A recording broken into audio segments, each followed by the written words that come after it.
What's up, guys? Boost, Horizon, Yako, Utopa, Legion, Dark Side.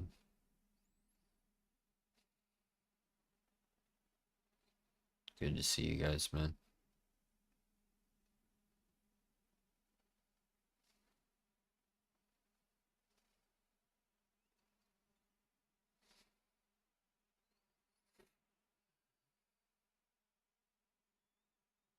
And if you want to join up. We're doing spa.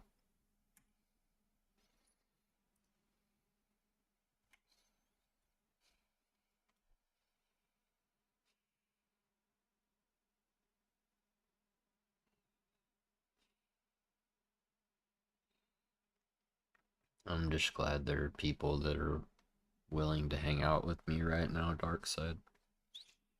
If I sit here alone by myself in my thoughts, I don't know what I'll do.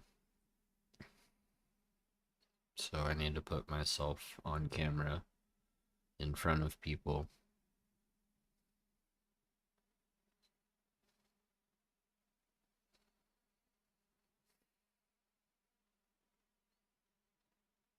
Because if I don't, man,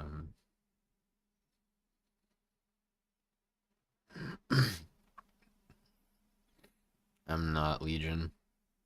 I just had the worst Friday night and Saturday morning of my entire life.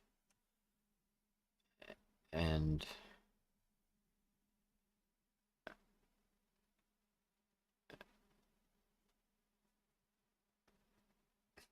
I'm crushed. I'm really crushed. And I'm devastated. And my heart has been shattered. Because the woman that I thought I was going to marry and have kids with someday, the woman that I have dedicated everything over the last 18 months to, the woman that I've done more for than anybody, ever. The woman that I treated better than anybody ever.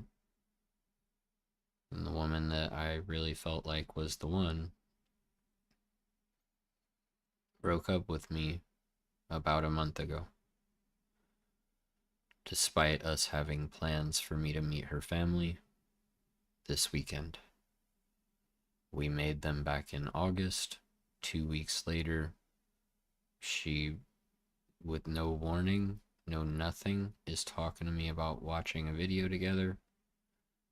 And then, she said, give me 5 minutes and I'll call you. And then she calls me, and the first words out of her mouth are, Zach, I don't want to do this anymore. No real communication, no real talking, no real no nothing. Just slapped me in the face out of nowhere with it. And I wrote her like a 10 or 11 page letter because I knew if this weekend was the last time I would ever see her, I wanted to make sure that she heard everything from me as far as how I felt, what I think.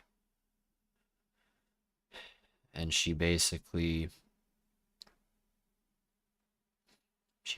told me that the things that I felt she was giving me, she didn't actually feel that way. That she never felt it. And I just don't believe it, dude. I don't.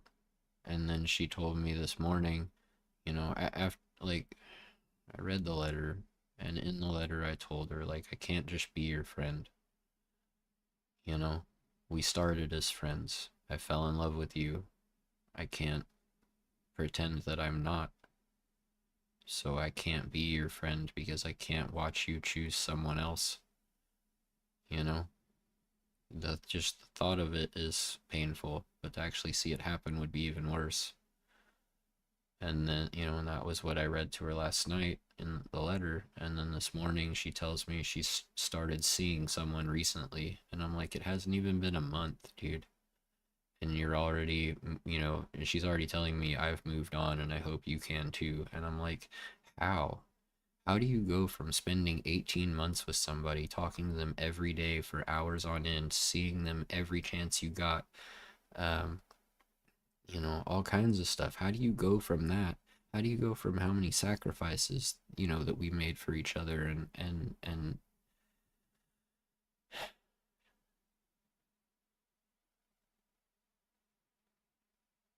then just act like I never mattered to you? Like when we met, she was in an abusive marriage with a drunk. And he threatened to punch her one time when we were on the phone together. And I talked to her about it. And it woke her up and made her realize that she didn't want to be there. So in a lot of ways, I helped her out of that situation as my best friend because that was what we were. Even she's the one that said it first. Best friend forever, you know?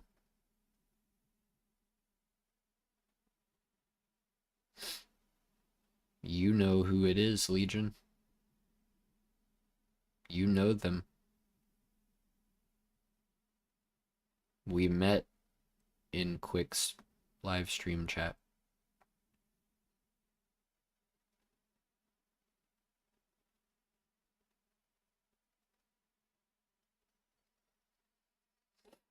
I don't know, dude. I don't know that I'll ever be able to trust someone again because the next time I see somebody treating me the way she did, and the next time I I start to think that I'm gonna feel about, yeah, it was Peachy, Legion. Me and Peachy, we started talking like last year in March or February or something like that. And we've spent every day investing so much time and energy into each other. And then just out of the blue, out of nowhere, we became official in March like this year. So like a year after we had been talking and like things had been progressing.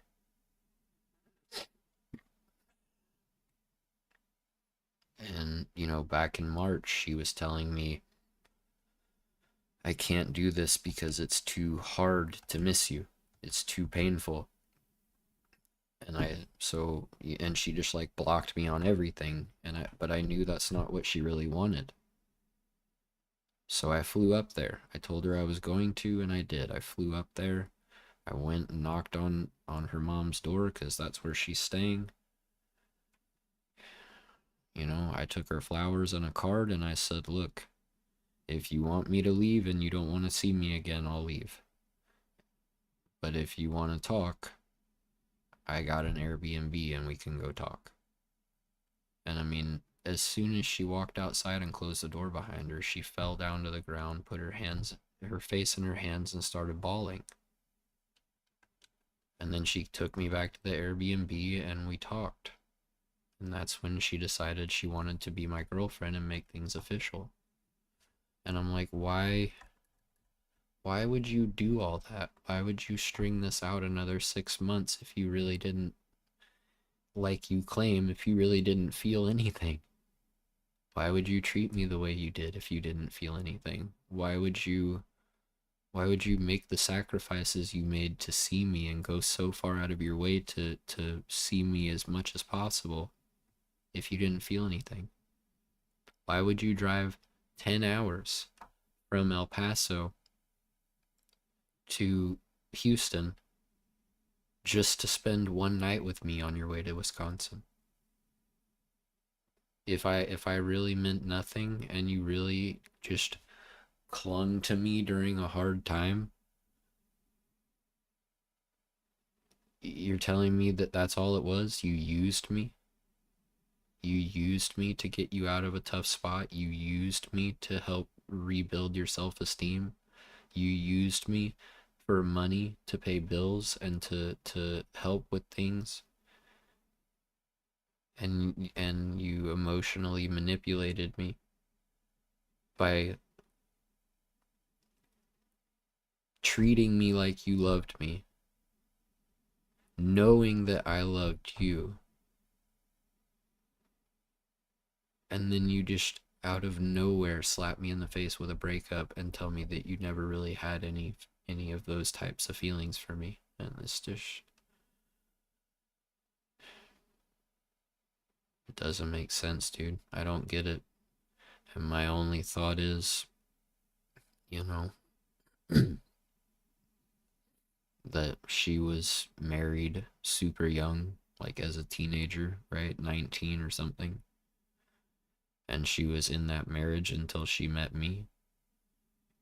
And I told her, like, you don't have to tolerate this. You don't have to tolerate this guy telling you you're ugly and you're fat and that you're worthless and you're whatever, you know.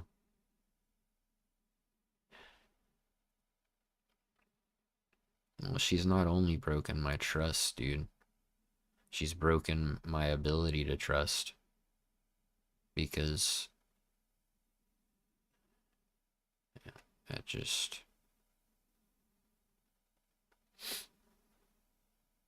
and I be partly because of that and partly because it's just how I feel and what I really believe is that if it doesn't, if this was really it and I never talk to her, see her again, and this is, I would rather be alone, dude.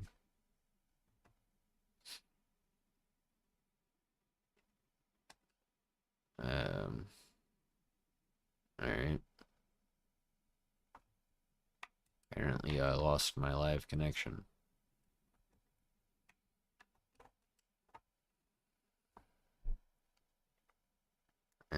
I'm telling you guys, man.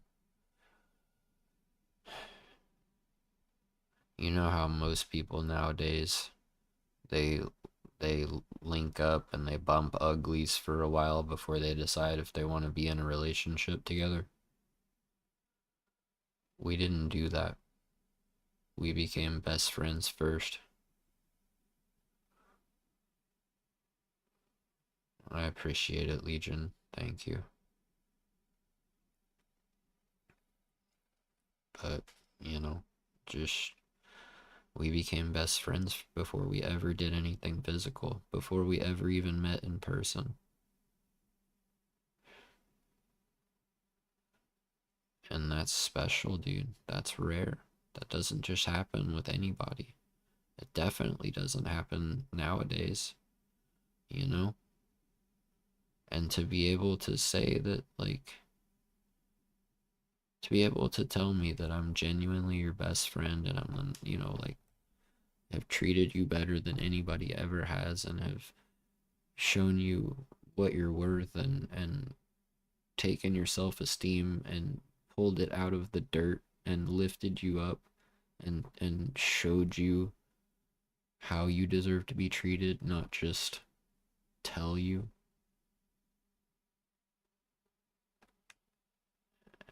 And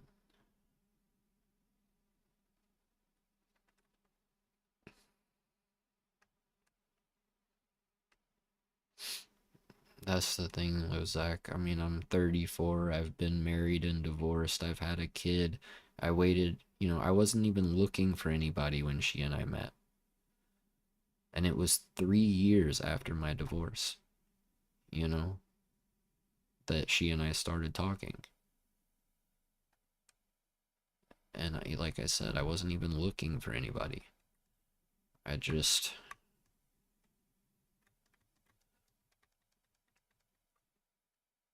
it just happened.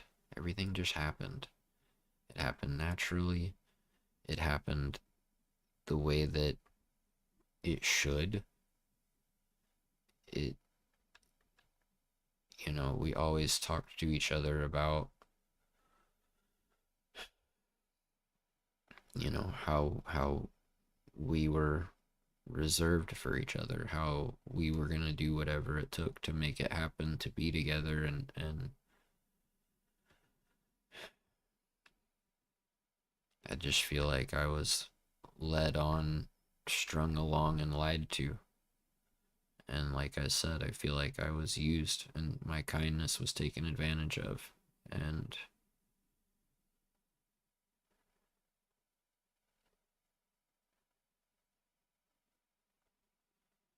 I, I, I, I just don't see myself ever being able to trust anybody again, because I think that the minute someone tries to show me that they're interested, or even if someone were to come along and treat me the way that I treated her, I still don't know if I would believe it, you know, because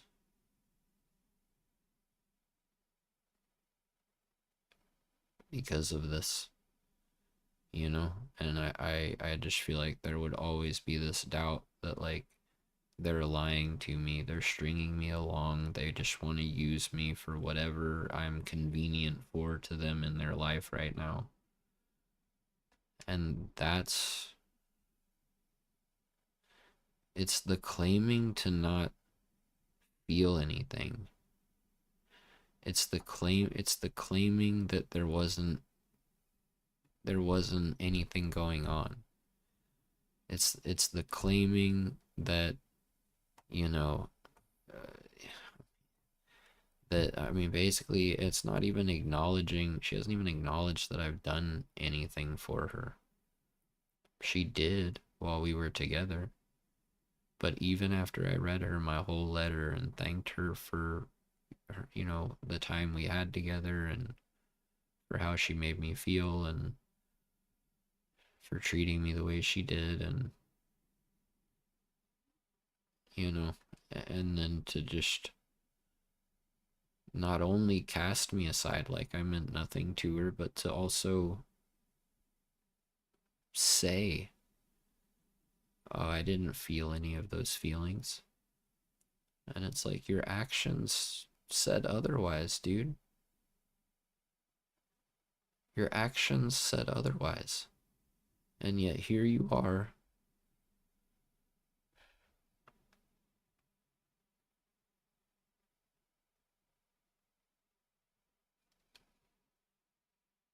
treating me like this, pretending like nothing ever happened, like you really felt nothing, and like I really meant nothing. And now you've, you know, started seeing someone, you know, and, I'm sitting here going, how long was she talking to this person before she decided to break up with me? Was she talking to them behind my back until she felt comfortable enough with them and like she wanted to actually start dating them before she broke up with me?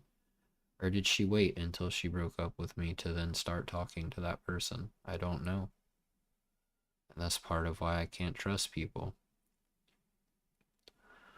That's the thing though, Ruthless. Like, I was married for 6 years, and with that person for 8. And one day she just looked at me and said, I want a divorce. And that was it.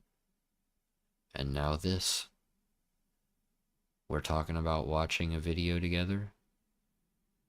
She says, give me 5 minutes and I'll call you. And the first words out of her mouth are, Zach, I don't want to do this anymore. And then she won't open up. She won't talk to me about how she was feeling. She won't talk to me about anyone.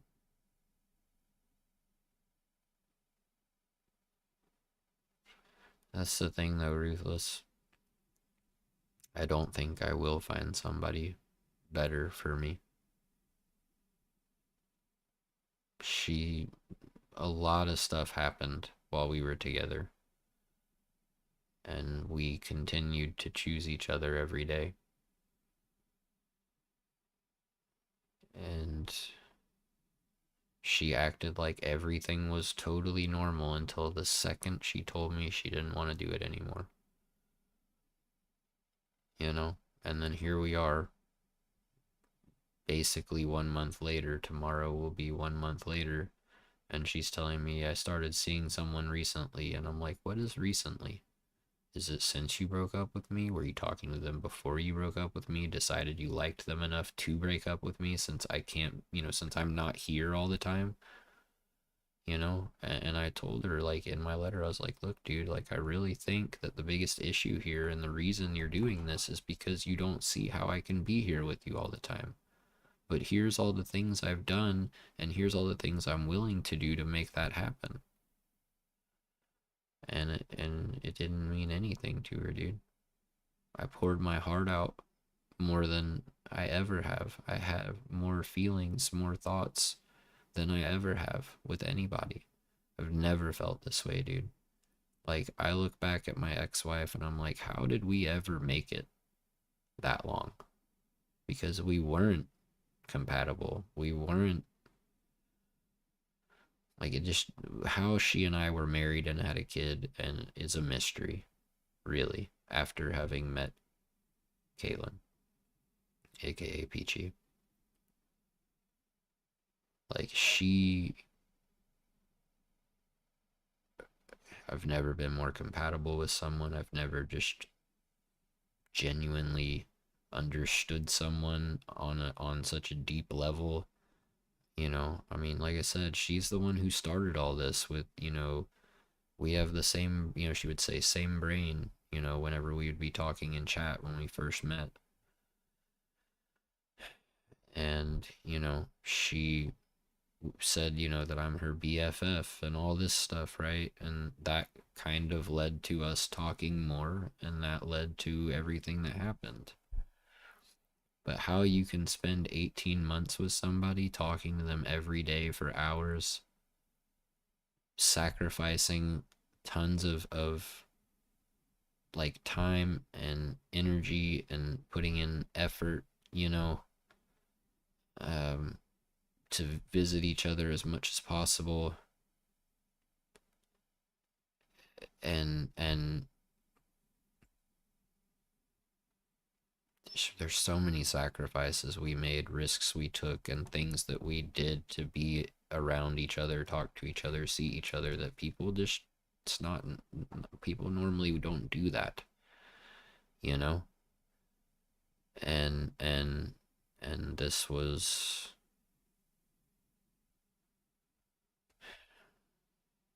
I don't know, dude. Like, I've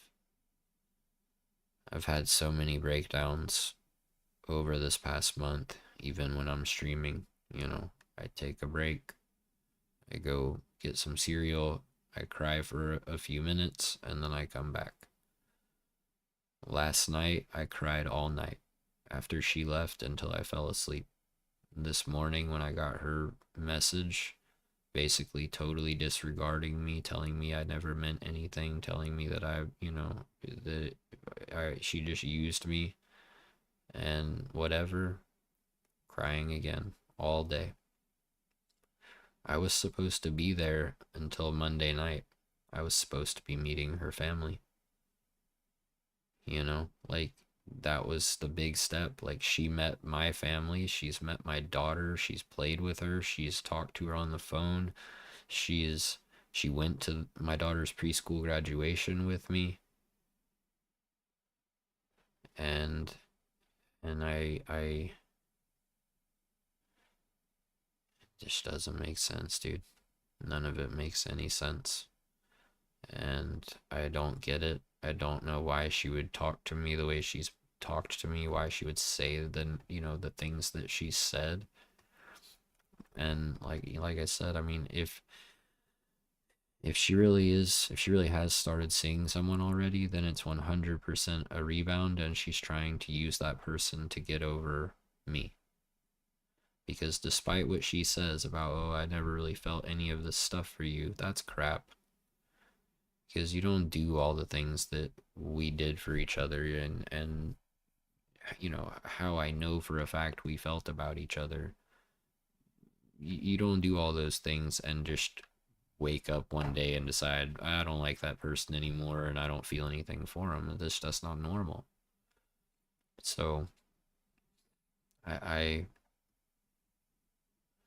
I, I really think that I don't know. I mean, here's the thing, dude. I did everything I could. Everything. I gave her so much. I gave her um I gave her so much, dude.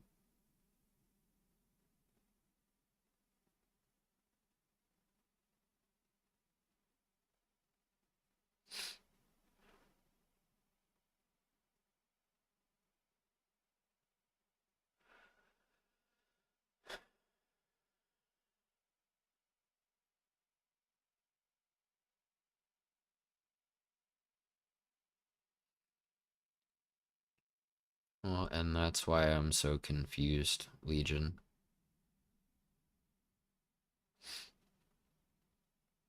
That's why I'm so confused. But you know what? I told her in the letter, if the only way for me to show you that I love you is to let you go, then that's what I'll do. I just want you to be happy. I thanked her for all of the positive things and positive ways that she impacted my life. And I told her, if this is the last time I'm ever going to see you again, you mean the world to me and I love you very much. And I mean, I poured out everything, dude. I poured out my heart and soul. I invested everything into her. I treated her better than I've ever treated anybody. I connected with her better than I've ever connected with anybody. I had more chemistry with her than I ever have with anybody. And, you know,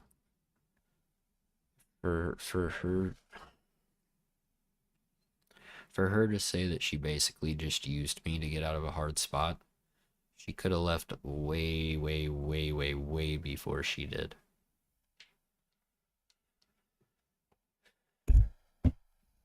And yet she just strung me along. Knew how I felt about her. And continued to string me along anyway, despite her claims of, oh, I never really felt anything for you.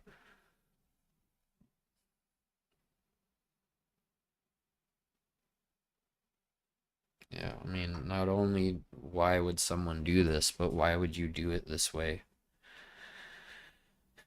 You say that, Kev, but I just, I, if I were to meet someone else, they would have to be at least up to her standard, you know, like up to my standard now that I've been with her. And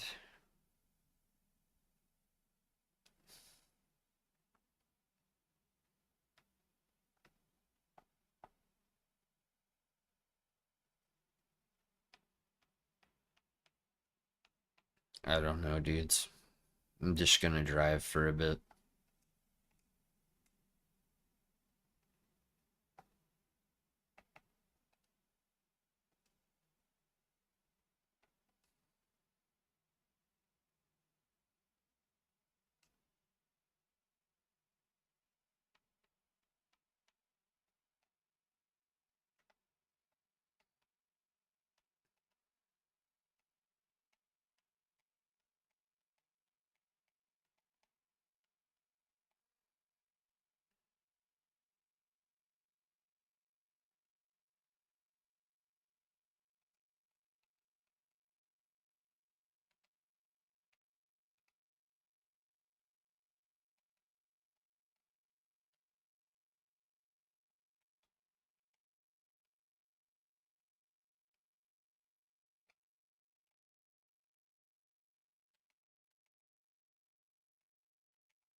Bro,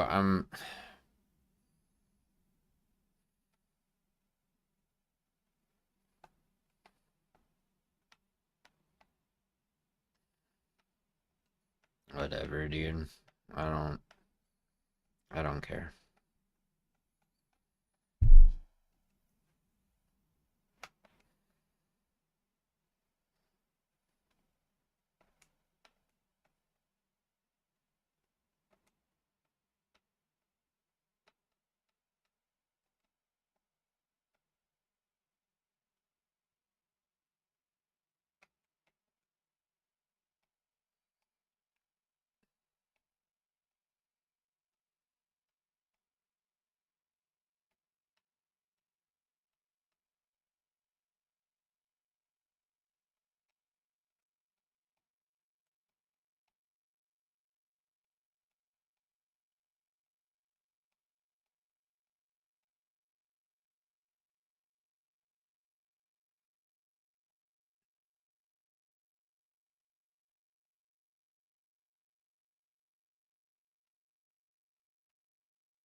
I don't know, Legion. Like I said, guys, I didn't say I love you to her very often because she, you know, didn't want to take that step yet or whatever. So I told her very occasionally as a reminder. And while she never actually said those words to me, her actions told me everything, which is why this doesn't make sense, which is why this came out of nowhere, why it's so random, which is another why it's so painful, you know?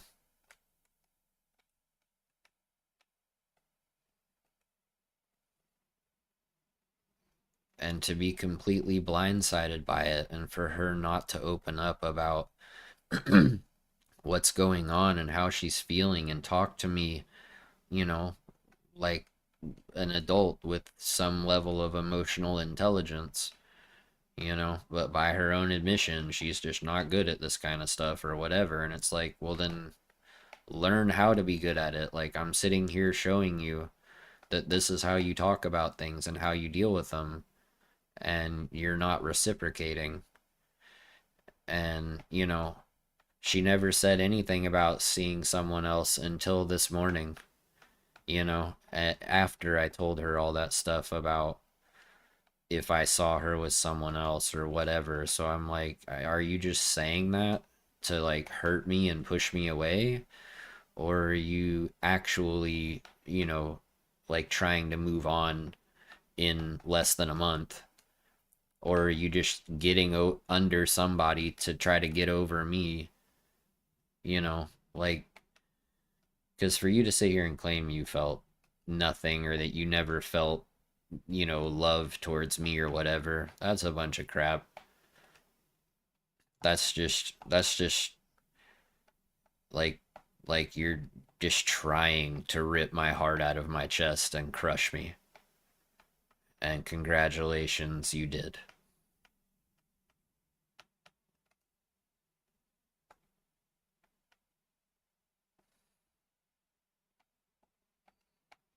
And I've cried so fucking much, dude. Excuse my language. I've cried so much over the last month, and especially the last 2 days, last night and today. Like, I don't even know what to feel anymore. I don't know how to feel anymore. I don't know what to think. I don't know who to trust. I don't know what to do. So here we are. I was supposed to be there till Monday. I got there last night. And I'm back here now. But that's the thing, head shooter. I've never done anything wrong to her. I've never wronged her. I've treated her the way that I feel about her, which is like, you're the best person in the world. You're the most important person I've ever met. You have completely changed me and my view on what compatibility is, what being in love with your best friend looks like. Like I would never do anything to hurt her, man. And part of me thinks that because she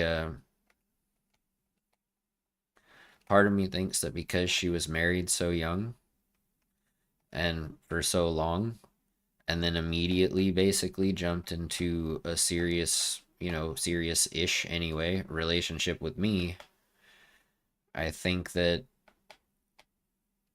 you know, she's never really had the opportunity to like date and try to see what she wants and what's out there, and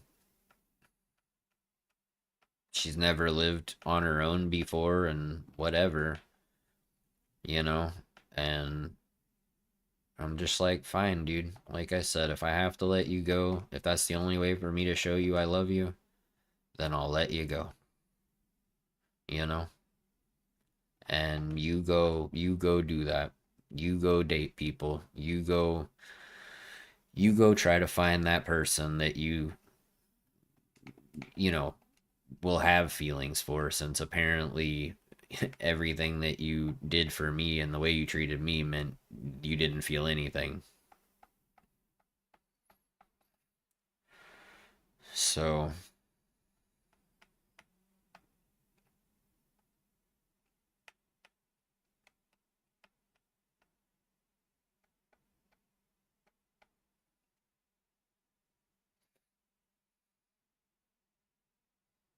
and like, if I hadn't already cried so much, dude, I would have already broken down here. But I've cried so much, I just don't feel like I can cry anymore right now. I mean, this was, like I said earlier, this was more devastating than my divorce by a lot. Now, was getting a divorce harder?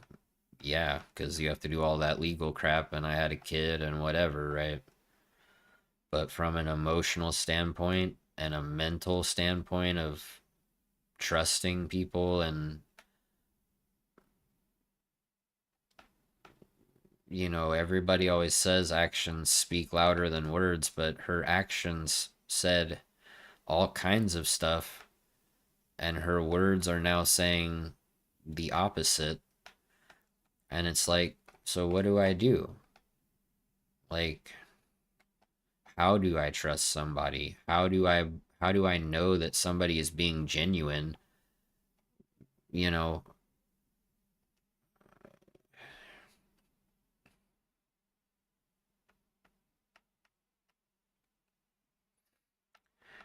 uh I do think that they were talking a little bit. I do think that they were talking a little bit before she broke up with me. And I think that what happened is she basically was like, "You gotta be kidding me, dude. I gotta sit here and avoid you, and I crash into the pit lane too." This race has been amazing.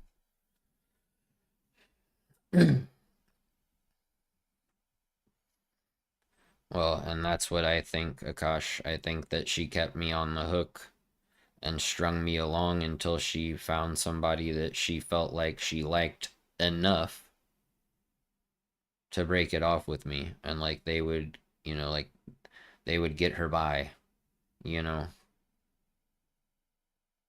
Because if you're gonna move on that quick, like if you're planning for me to meet your family in late August and you're breaking up with me in middle of September, like that's pretty quick. So, I don't know. My guess is it's like either an old friend, or maybe it's her brother's best friend, who I know that like her and her brother hang out with all the time. I just don't know. I don't know what happened. And that's part of what bothers me, is that she wouldn't give me real closure. She wouldn't tell me what really happened. She wouldn't tell me how she was really feeling. She didn't, like, she just didn't tell me anything, dude. She just lied and lied and lied and lied, apparently. And I, like,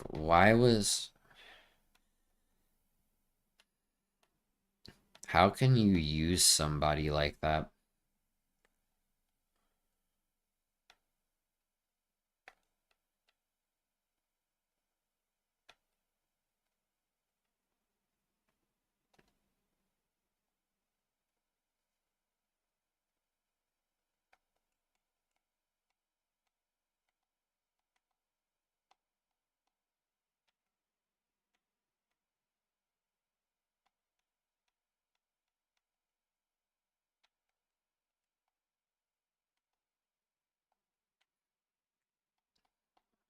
Guys, you want to know something else?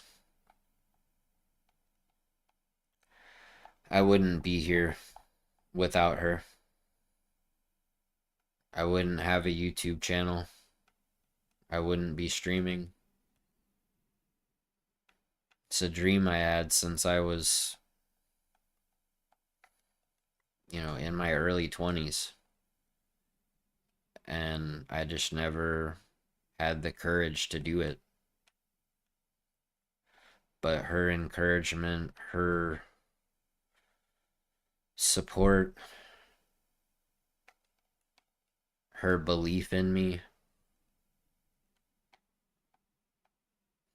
that's what led me here.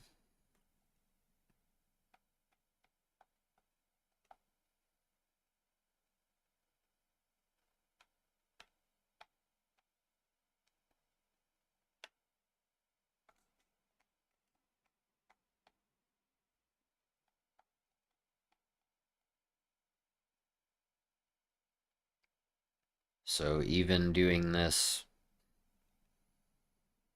every time I do something for my YouTube channel, I'm just going to be like, I can't help but think of her.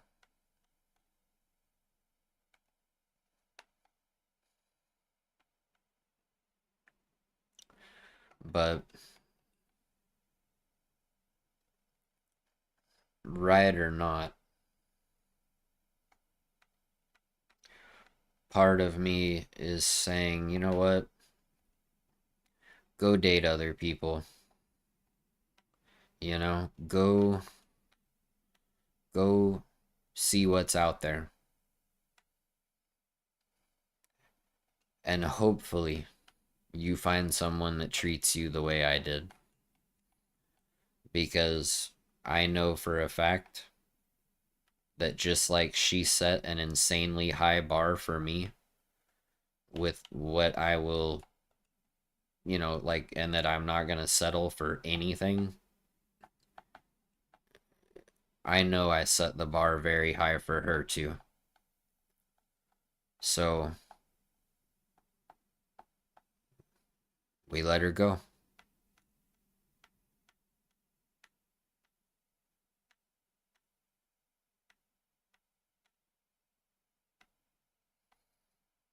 And while I have no expectation of her coming back,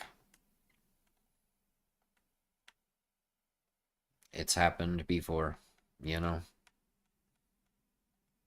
Not to me, but a similar situation happened before to someone that I'm pretty close to. And, last time he and I talked about, you know, like when she and I first became friends, I talked to him about it and he called it back then. He said, "Yeah, y'all are going to wind up together." And I was like, "We're just friends, dude. Like she's married, we're just friends. Like there's nothing going on. Like we play a game together and that's it." And he was like, "All right." Sure enough, we wound up being together, you know? And now he's saying, that he had a similar situation happen to me. And, you know, it took him like a couple of years to really like move on and be ready to like start dating someone else. And I guess basically almost as soon as he found somebody that he was interested in and wanted to talk to, she came back and was saying, oh my gosh, I'm so sorry. You treated me so well and so much better than everybody else. And I can't believe that that I just like left you like that and blah, blah, blah, And because he knows everything I said in the letter, and because he knows like most of the things that have happened between she and I, part of me wonders, dude, if all she has to do is experience other people to realize just what she had with me.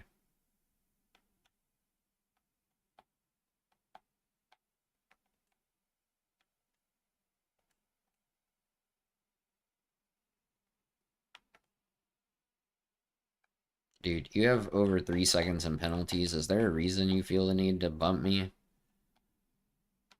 in the final corner? Shocking, I beat you. Wow.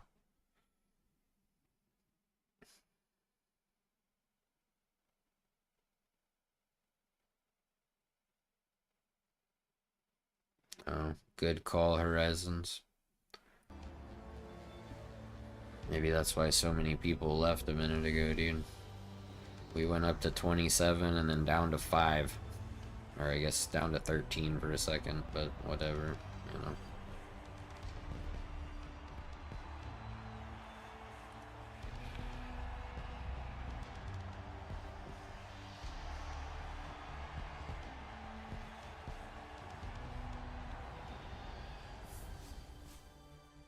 The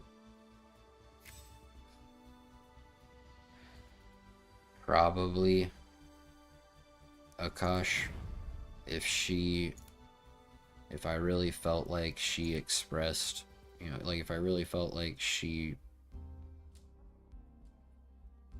had a chance to experience other people and everything, and you know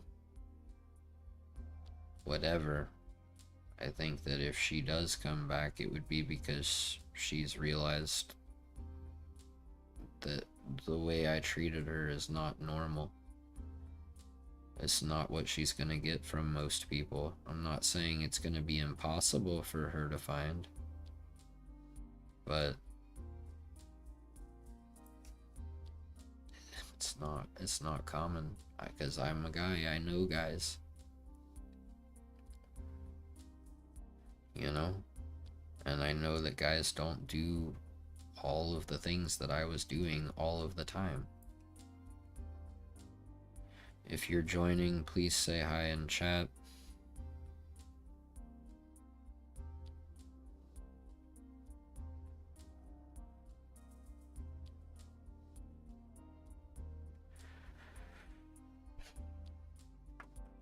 Oh, but that's the thing, Legion. I just don't know, dude. I really don't know. Malenko, are you in chat? Can you say hello in chat? Sunshine, they can join as long as they're in chat. How's it going, Herman?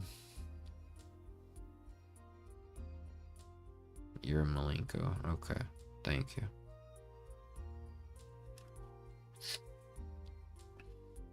I know Sunshine is. He said, can he bring 2 people with him, I think, but I don't know who they are or if they're subbed or in chat or whatever.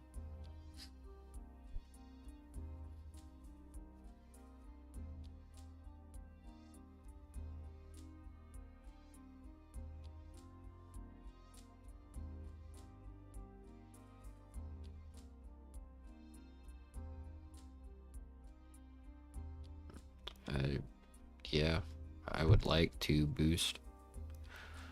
Although that Lime Rock, dude, and then this other awful VIR layout. What is this? And then this layout of C-Ring. What is this track rotation for GT cars, dude?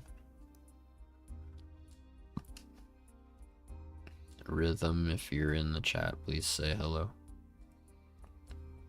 Stupid Sideways, if you're in the chat, please say hello.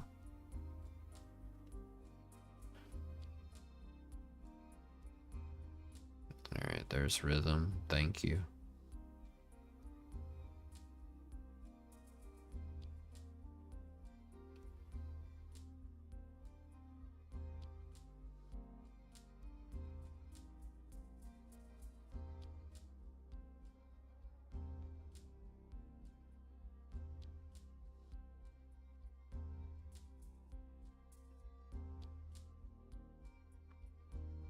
I don't know, Legion. I feel like because of the relationship that she was in before we met, and because it was the only relationship she had been in as an adult, I don't think that she wanted to feel like she was just settling for the first person that came along. I feel like she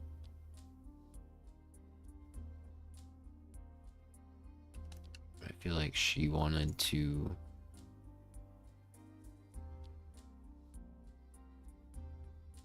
I feel like she doesn't know what she wants, so she's trying to figure that out. That's what I think.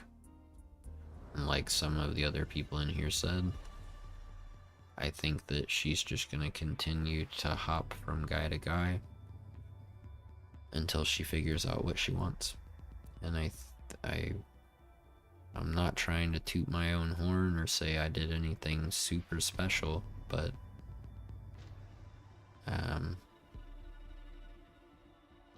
you know, I know for a fact that I treated her better than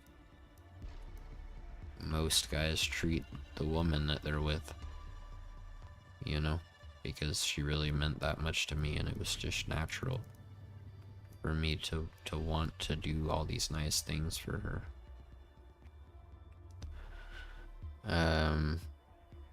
Dean, I don't recognize Mike Groves, the name.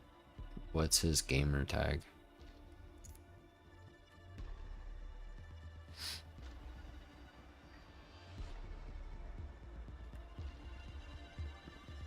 Yeah, I just had like 2 of the hardest days of my life, Dean. I've never felt more devastated, betrayed,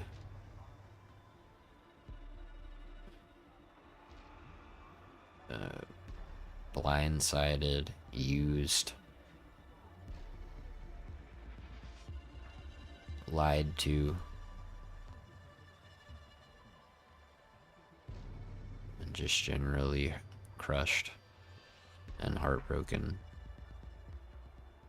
Never before as much as I am right now.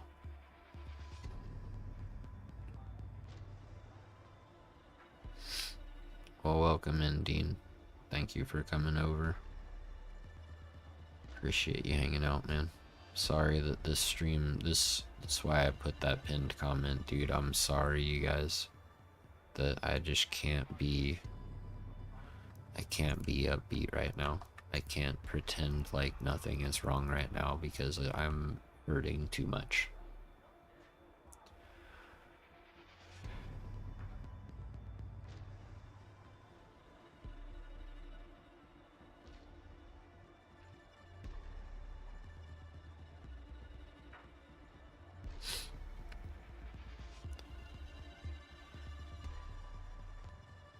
That's the thing, though, Martian.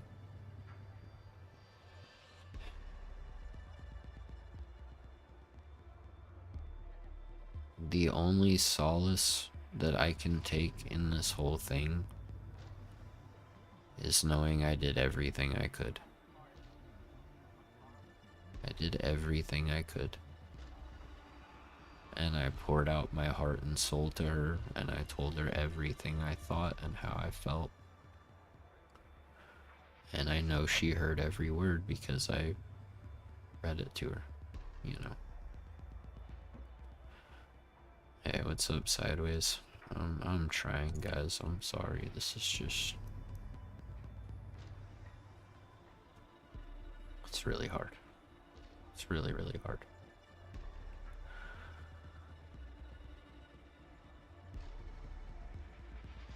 This is a public lobby, Dean. It's the Hockenheim race.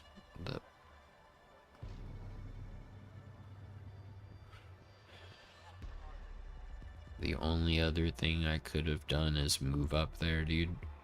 And I was willing to do that. And it didn't matter, you know? It didn't make a difference. She didn't care.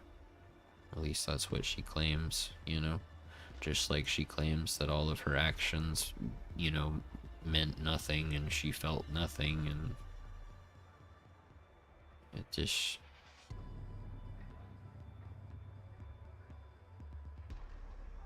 It's a bunch of BS, dude. I don't believe you. You know? Actions speak louder than words. And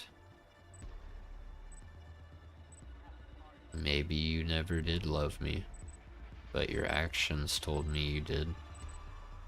And if you didn't, why would you treat me that way for so long? Why would you make so much sacrifice to see me and be around me? Why would you...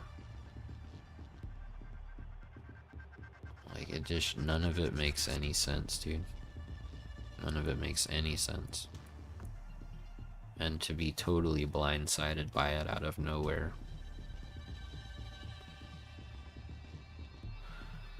Well, and that's what I'm saying, Dean. Like, that's what I don't get. That's what makes this so confusing. You know? Not only did I treat her better than I've ever treated anybody before, but it was easy to do. It was natural. It's what I wanted to do because of how I felt about her. We talked about getting married, having kids, settling down. You know? Like, that's where we were. You know? That's how we felt about each other. And at least, why would we talk about it if we didn't, right? And then to be told, oh yeah, I never felt any of those things for you, and, you know, I've moved on. I hope you can too. And it's like, you haven't moved on, dude. And if you really have, then you've... Then what the hell were we doing? Sorry, I almost dropped the F-bomb there. I'm so lost right now, dude. Take care, Akash.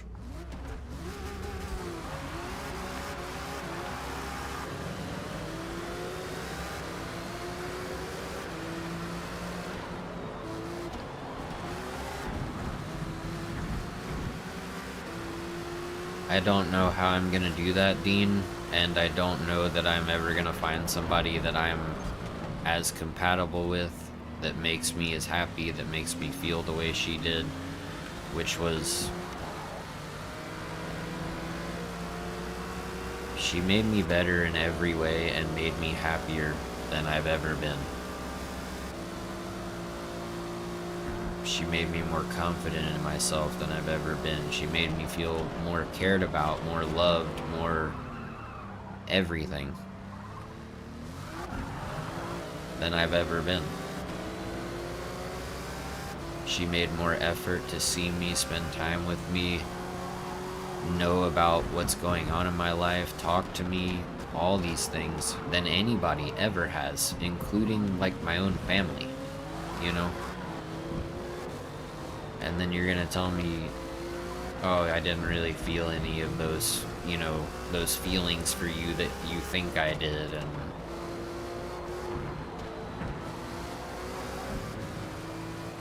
whatever, dude.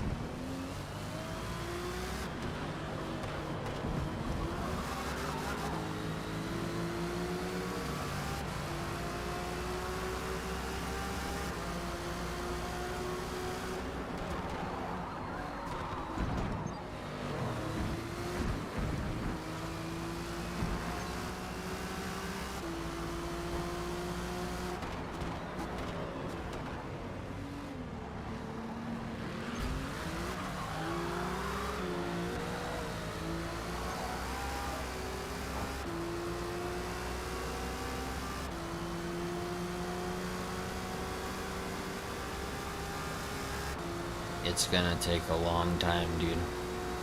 A really long time. And that's the thing. Like, before I met her, you know, I had gone on the dating apps after my divorce during the, you know, like 3 years that I was single or whatever before I met her after my divorce, and I went on like one date, I think, and it just, there was nothing there, you know, and so I just stopped looking, and then she showed up and completely flipped my world on its head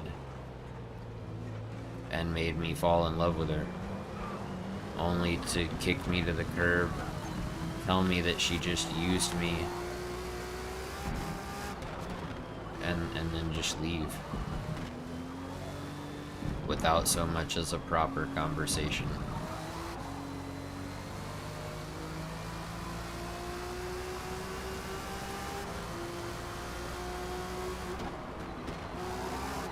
Like, I physically feel this in my chest, in my breathing.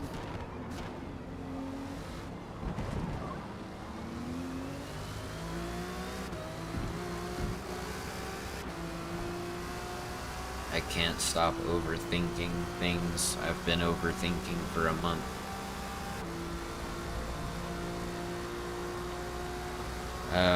Well, we knew each other for 18 months. We were together for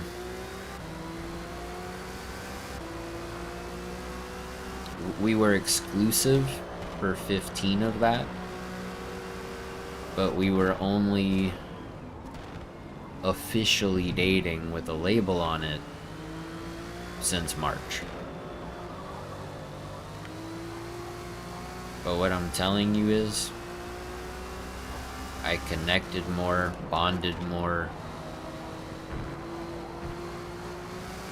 it was more compatible, like, just everything was right.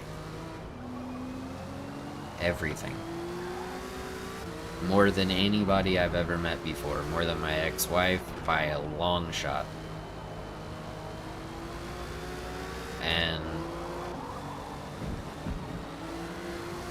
I mean, this was really special. This was something that doesn't just happen, especially now, you know? You don't become best friends with someone before you start sleeping with them these days. It's the opposite. Everybody, like I said, they bump uglies for a while and then decide if they like each other enough to be in a relationship. She and I became best friends. And then we met in person, you know? And we never had a fight. We never had arguments. We never had disagreements. All we did was make each other smile and laugh and feel good every day.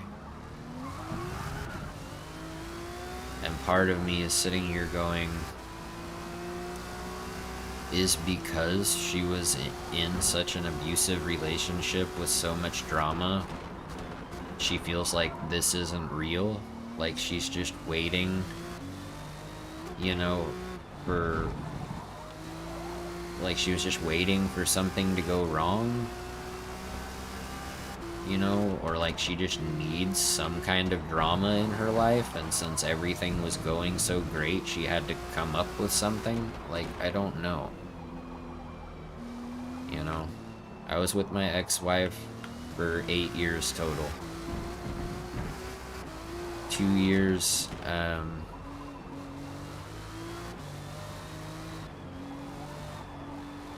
2 years, but you know, and then we got married, and then technically we were married 6 years, but when our 6th anniversary happened, we were in the divorce process. Well, that's kind of what I'm saying, Yako. Like, I feel like I feel like it's a combination of she doesn't know what she wants because she hasn't experienced much. She's never lived on her own.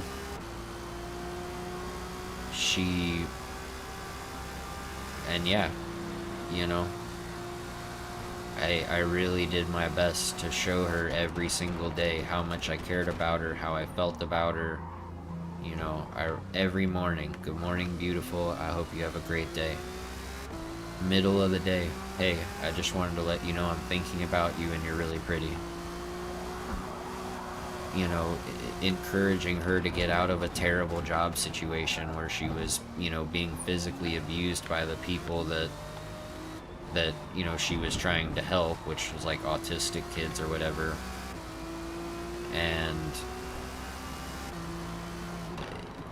you know, I encouraged her to get out of there. I was like, you're not getting paid enough for this, and you don't seem happy. And I encouraged her to look for something better, and she did. You know, Andy, go rewind the stream. Start at the beginning.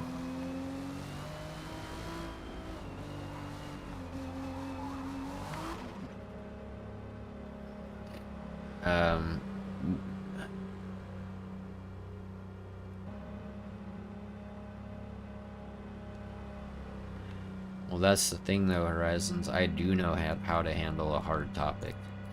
I do know how to have these conversations. I do know how to be emotionally mature and talk things out and try to work things out. And if it's impossible to work out, fine. But at least give me the courtesy of having an actual talk with me, and at least give me the courtesy of waiting until you see me in person to break up. You know? Just, it doesn't make any sense. But to answer your question, Dean, we met, my ex-wife and I met on a dating app, and we did shit the wrong way. Again, guys, if I swear, I'm sorry. I usually try to keep it clean, but right now you guys are getting a much more raw me than I typically present. And, you know, we met on a dating app, and we did everything the wrong way, you know?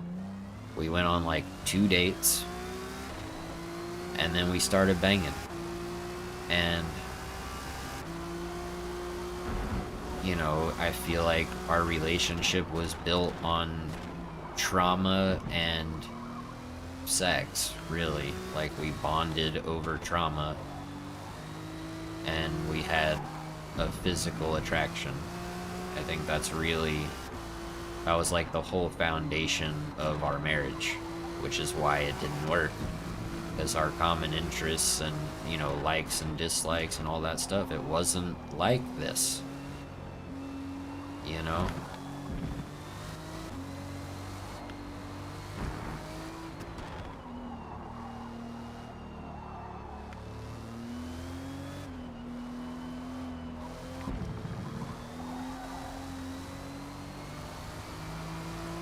I'm not missing points, Horizon. I'm seeing everything. I see what you guys are seeing. I see what you guys are saying. I hear you. I'm just letting you know how I feel. And I really do appreciate you guys being here. I appreciate you guys listening to me. I appreciate you guys trying to make me feel better and to help me, and I mean, I really do appreciate it, and believe me, the points you guys are making are not lost on me. I'm just not in a place to be able to do all of that right now, and to be able to feel all of that right now, because you have to keep in mind, well, yes, she technically broke up with me a month ago. We saw each other last night, you know?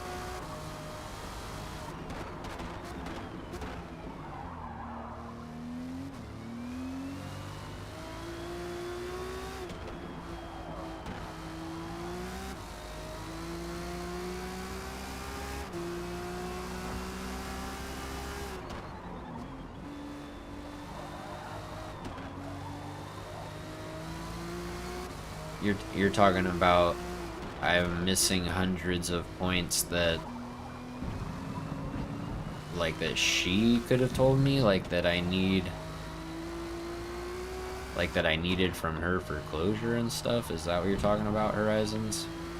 Like how she's not talking to me and whatnot, like being a mature adult and having a mature conversation about what's been going on. Is that what you mean? Okay, I got you. You're right, dude. I am. And you know, the only way I can see her, you know, having moved on so quickly or whatever, so allegedly, is because she had to have been at a minimum flirting with a guy behind my back to have done it so quickly, you know?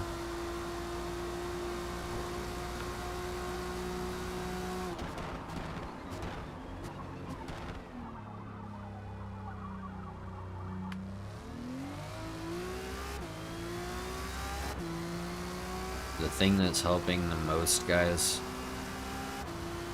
is being in front of a camera talking to people, because I can't be left alone right now, dude.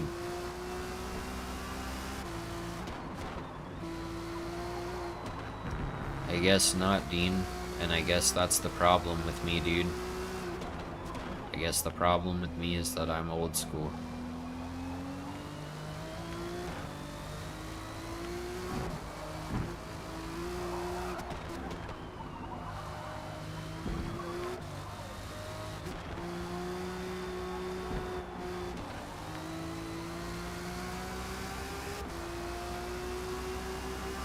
That's the thing though, Yako. The way she treated me, all the way up until the very end, was better than anyone has ever treated me. Like I said too, she showed more interest in me and my life and spending time with me and encouraging me and supporting me than anyone ever has. You know?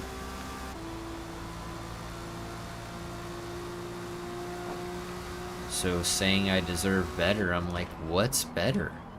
What is better?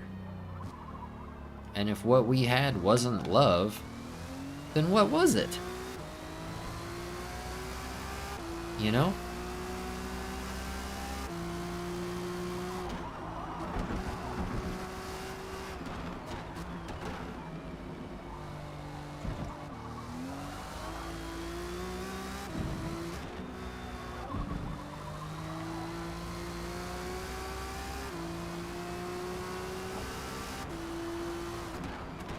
But see, that's not what I want to do, Dean.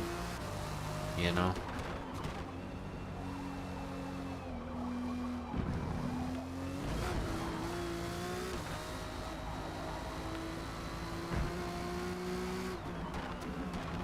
Yeah. Well, and that's what I'm saying, dude. Like, it's... The way things happened with her and I is the way that I would dream I would meet my person, right? Not necessarily the way that we met in, you know, like in the way that we met in a live stream chat or whatever, but,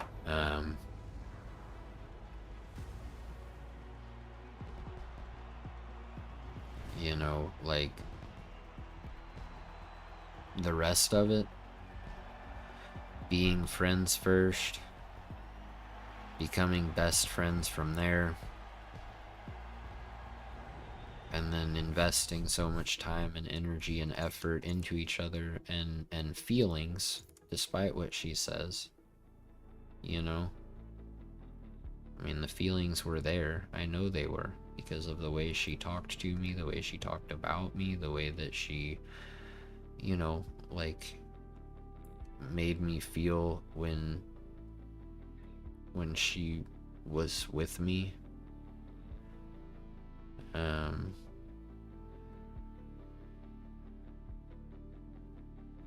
the emotion I felt when she, when we would hug, or when we would just be laying on the couch and her head was on my chest and I'm petting her hair and I'm, kissing the top of her head. And all right, Kev, GG, dude, have a good night.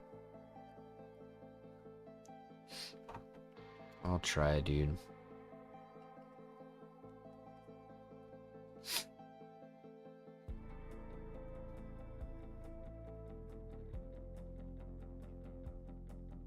Is that you, Dean?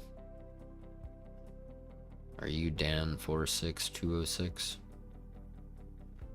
And are you on my friends list?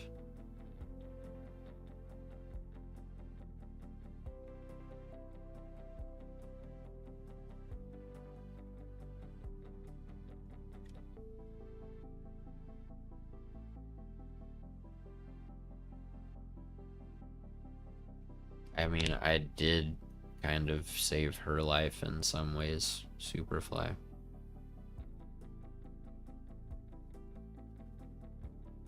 Did I save her life, like save her from being killed? Maybe. Because her ex-husband was an abusive drunk. But I definitely saved her from being in an abusive relationship, and I did save her from being stuck,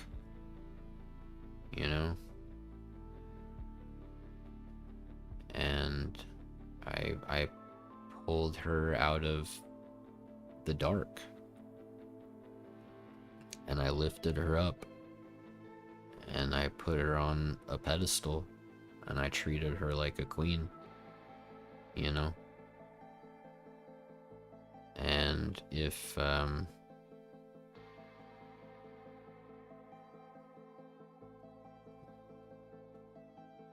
if everything I did wasn't enough,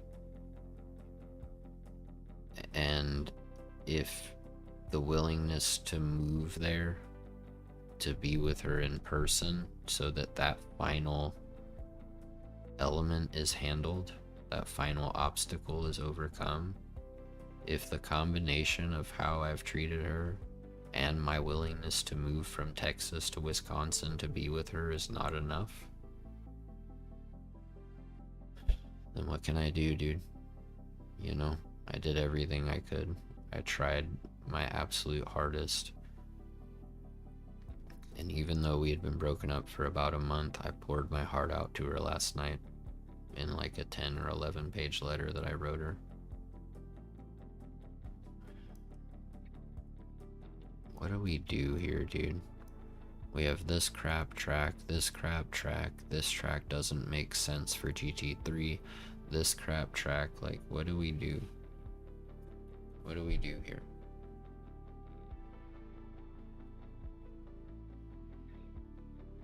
Do we go to a private lobby even though we don't have very many people, or like what? So that we can like do not these terrible tracks? I added you, Dean. Should be able to join up now.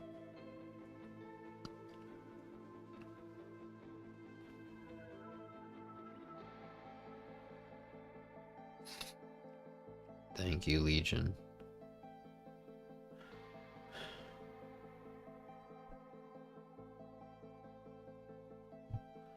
Not at all, Owl. And if you want to know what's up, rewind the stream, dude. I know we've been going for like an hour and a half, and I've basically been talking the whole time, but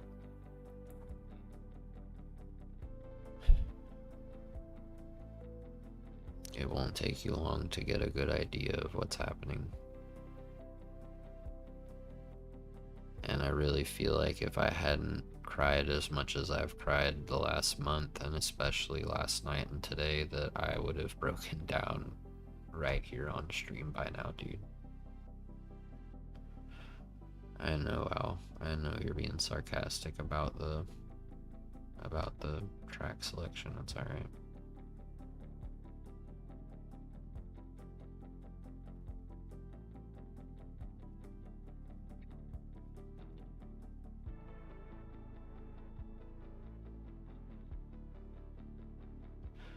No worries, Yako. Have a good one, dude. Thanks for hanging out.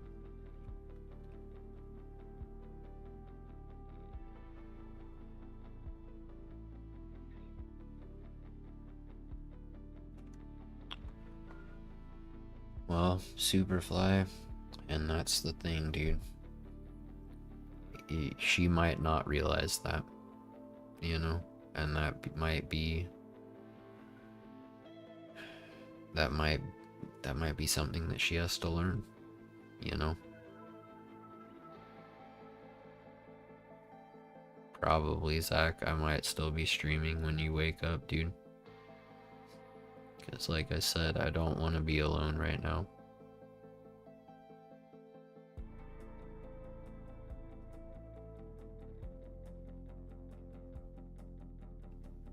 Yeah.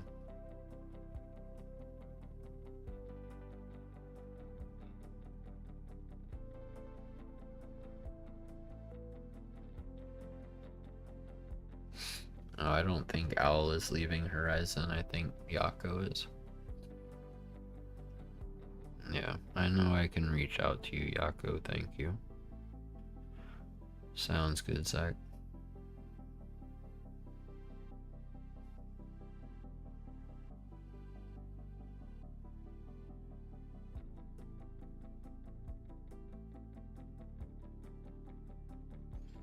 Hey, thank you, Dean.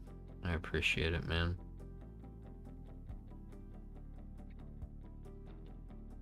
Yeah, I appreciate it, Legion.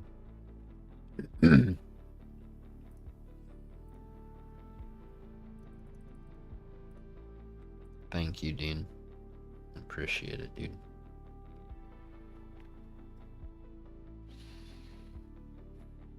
I think most of y'all know this, but I do have a deal with everybody that no matter how it happens, if we get 10 new members on any stream, I'll turn off ads for the whole stream. And I'll tell you guys right now, I'm going to be streaming for a long time. A very long time. So, you know, it would be worth it to you guys for sure. It would be, I mean, you're looking at probably another 10 hours. And who knows, maybe when we hit a 12-hour stream, I'll just end this one and start up a new one and we'll keep going. So,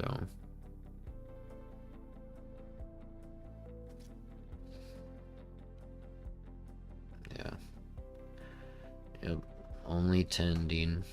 And that's the thing, dude, like 10 gifted memberships is what, like $50? I get 70% of that, YouTube takes 30, so what, I get like $35 for a 12-hour stream, you know? Making the big bucks out here. Oh, I look forward to having y'all around, dude, and I really appreciate everybody who has shown up. If you PayPal me $50, the reason I say memberships, Dean, is because I do things for members, right? I have members only live streams. I have the you know, the emotes. I release videos early for members.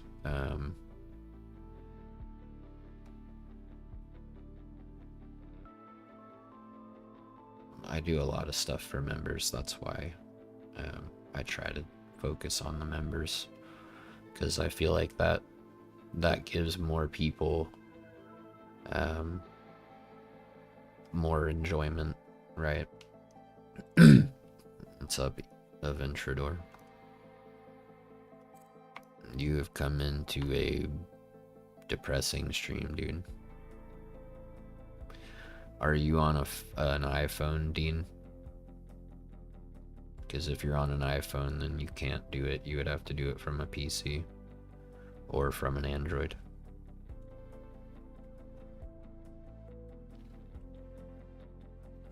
For some reason, they don't let iPhone users do it on the iPhone, which I think is super weird.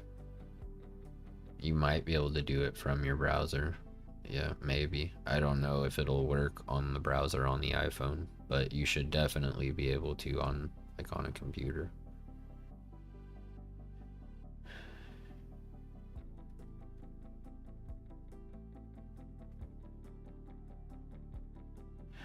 Superfly, what do you mean I should start streaming games that need my attention all the time?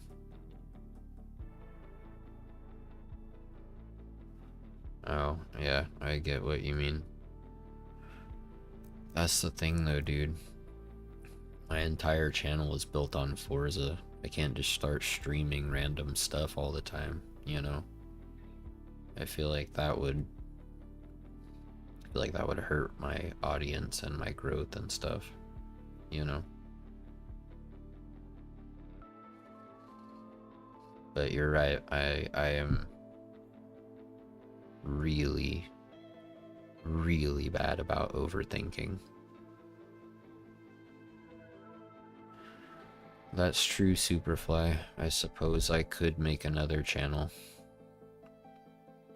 and just be like, you know, whatever. Well, that's really cool, Dean. I'm glad Grove Street just still thinks about me, man. I haven't been in one of his streams for a minute, mostly because, you know, it's hard for me to keep up with everybody, and because at least this past month I haven't wanted to do anything. All I've wanted to do is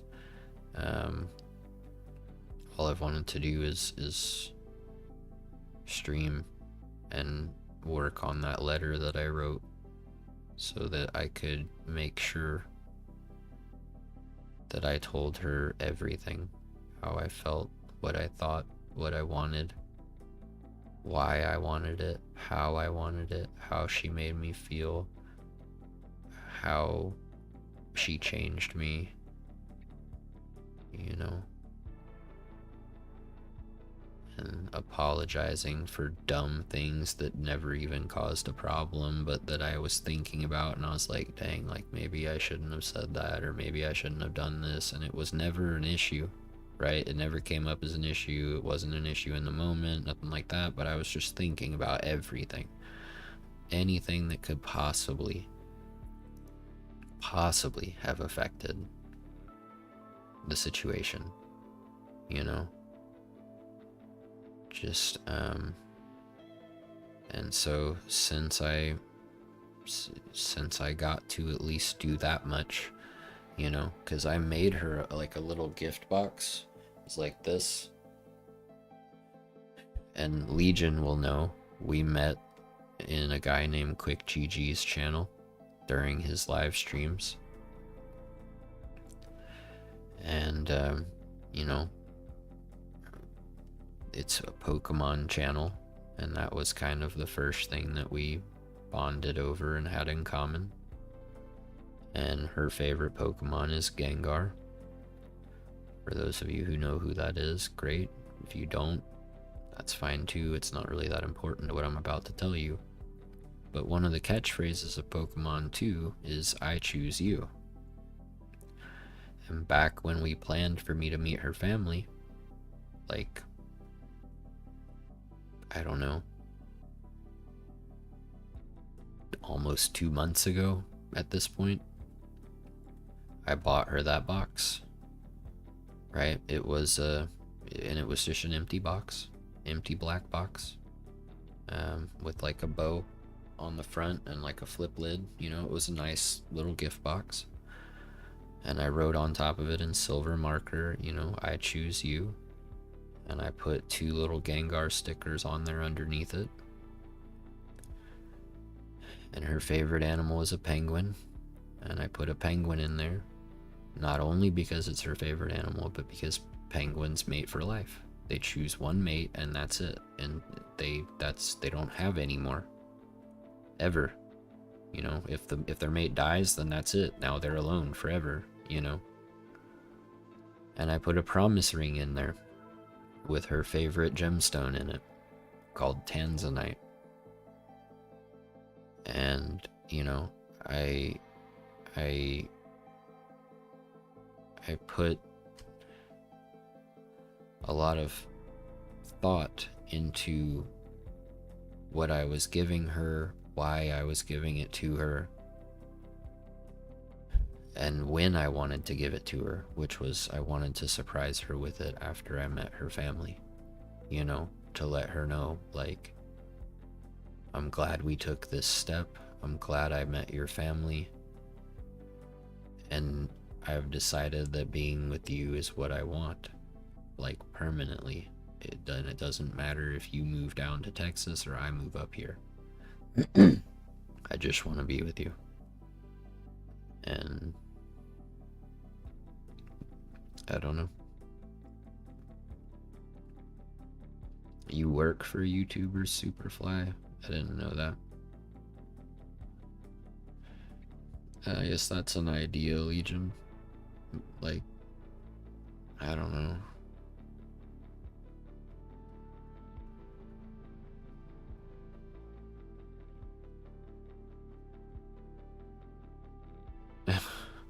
Nah, Dean, don't worry about it, dude.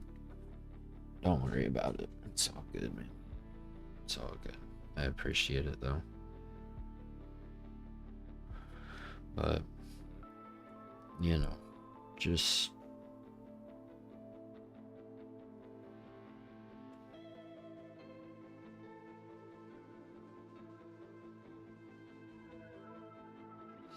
I didn't know you were a video editor, Superfly. That's something I wish I knew how to do. I don't know how to edit anything, really. I mean, kind of a little bit of very basic cuts and stuff, but I don't know how to do anything cool. And here's the thing, Superfly, you say love isn't real, and that it comes and goes and it never stays. I disagree. I think love is real, but love is not a feeling. It can be, but that's only in the beginning. That feeling, that honeymoon phase feeling of being in love, that's the first step. After that, it becomes a choice. You have to choose that person every day. You have to choose to work things out. You have to choose to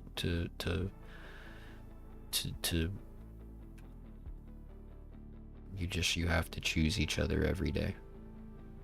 And she did. She chose me every day, and I chose her every day. And then just literally out of nowhere, you know, she's sitting here texting me saying, I'll call you in 5 minutes so we can watch this quick and chillin' video. And then she calls me like 10 or 15 minutes later, and that was it. You know?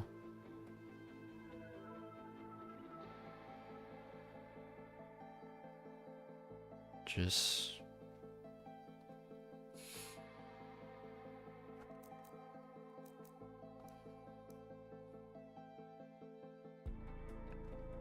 How many people do we have?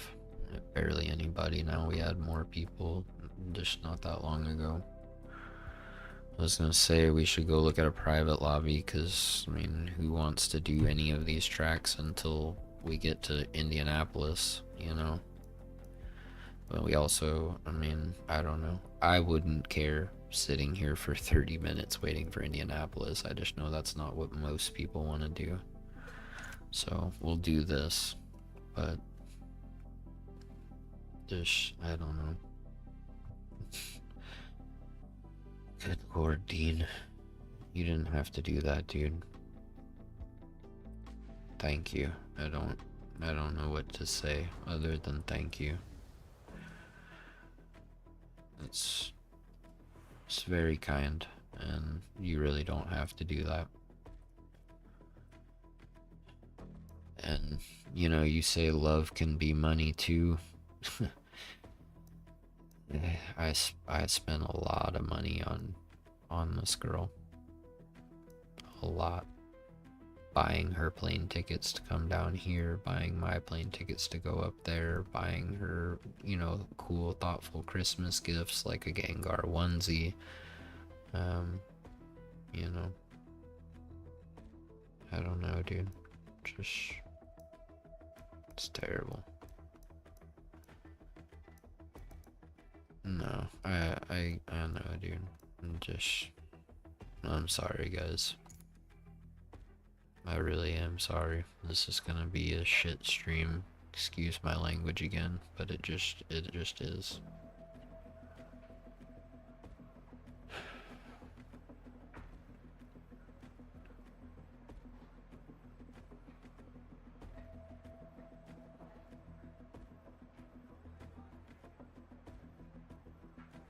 That's the thing though, Horizon. All of that stuff was there. Consistency, supportiveness, helpfulness, nurturing, caring, believing in each other, encouraging each other, everything. Like, you try to think of something, and it was there. It was there. And now I'm being told that there wasn't anything there. And that there, you know, like there were no feelings, which is just a bunch of crap.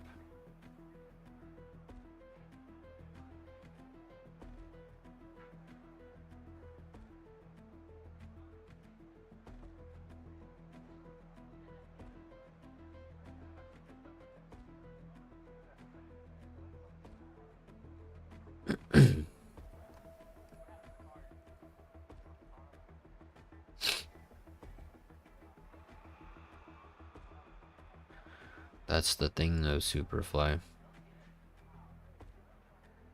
I don't believe that it was short-term infatuation.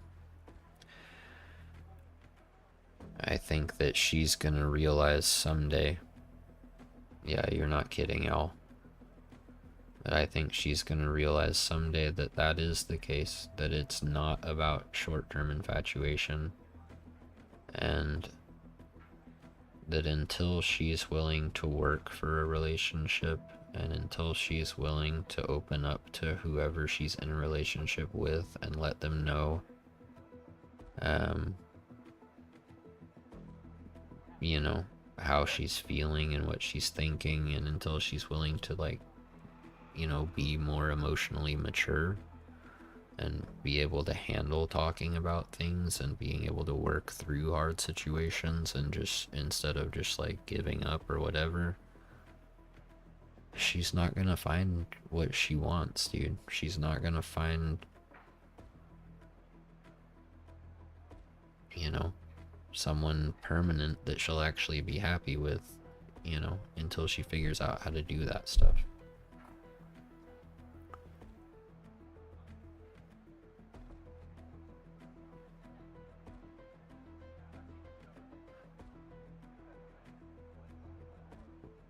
I don't know what you mean by that, Superfly. It doesn't matter what I think.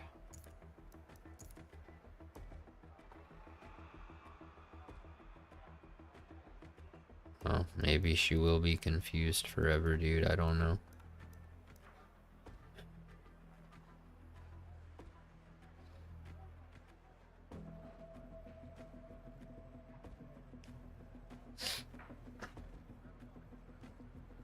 I don't know how that would be defending her head shooter.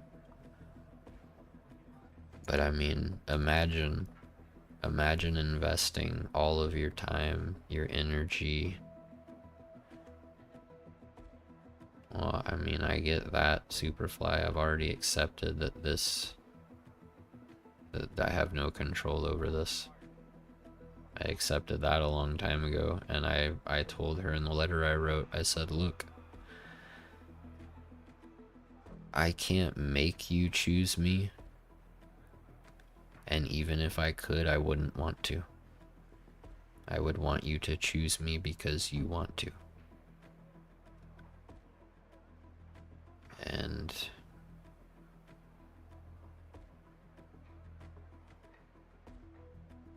It's the best I can do, man.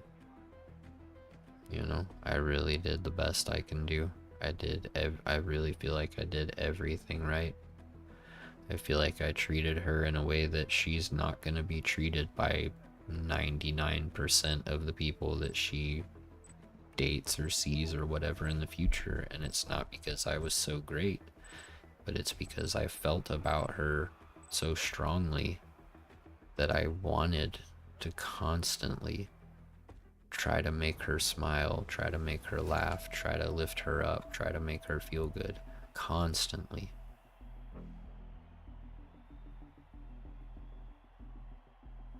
Well, apparently she didn't have enough respect for me, Legion, to actually have a real conversation with me on an emotional level and tell me what was actually going on and communicate with me like an emotionally intelligent adult. And frankly, I don't think that she has a very high level of emotional intelligence right now, because she's never had to deal with anything like this, right? She had her marriage, she felt stuck there. I told her, you don't have to be stuck there, you can do better for yourself, you can get out of this situation, you know. And I don't know, dude. This whole idea of I clung to you during a hard time, that it's not about that, Superfly. It doesn't matter if she has 100 options and I have 0, you know what I mean? Like, that doesn't bother me. Even if I had 100 options, I would still choose her, you know? And I don't know, it just...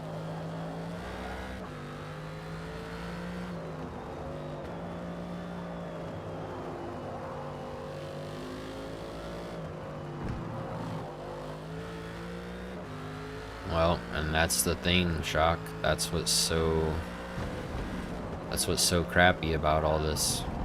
You couldn't talk to me in person. You couldn't do me the courtesy of breaking up with me in person. You know, you won't open up emotionally and actually say, like, what the heck is wrong? What's going on with you? How are you feeling? Why are you feeling that way? Is there anything we can do to work on it? Is there anything I can do to help?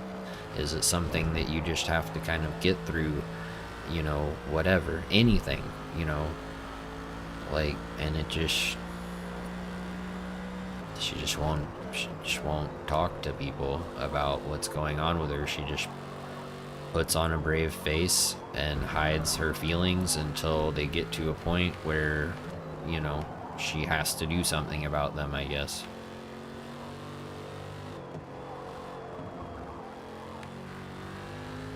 That's what I'm saying, Horizons. And she didn't give me any answers. She basically just said, you know, seeing you this weekend was a mistake. You know, I mean, she only saw me Friday night, right? I was supposed to be there till Monday night. And, you know, she said, seeing you this weekend is a mistake. I know that, you know, you think I felt all these ways about you or whatever, but really I didn't, you know. And I'm like, okay, you can say that, that's fine. The way you treated me says completely different, but whatever. I can accept that that's what you're saying. And I don't know, dude. And then this morning, she, you know, that's all that stuff is what she texted me this morning. You know, it's a bad idea, blah blah blah. And then, you know, just randomly throwing in there, oh, by the way, I started seeing someone recently. And I'm like, what the fuck is recently, dude? Excuse my language again, I apologize.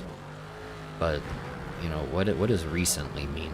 Was it a month before you broke up with me? Was it the day after you broke up with me? What, like, why wouldn't you tell me that, like, beforehand? Before I booked a $2,000 worth of Airbnb? Before I booked a $500 plane ticket to and from? Before I, you know, had to pay for an Uber, you know, to take me an hour and a half to and from the airport. Like, why would you let me do all that? Why wouldn't you break up with me before that? Why would you plan for me to come and meet your family, which was really the next big step for us to take? Why would you plan for that when you didn't just wake up one morning and decide that you didn't want me to meet your family anymore? You had been thinking about this. You had been thinking about doing this.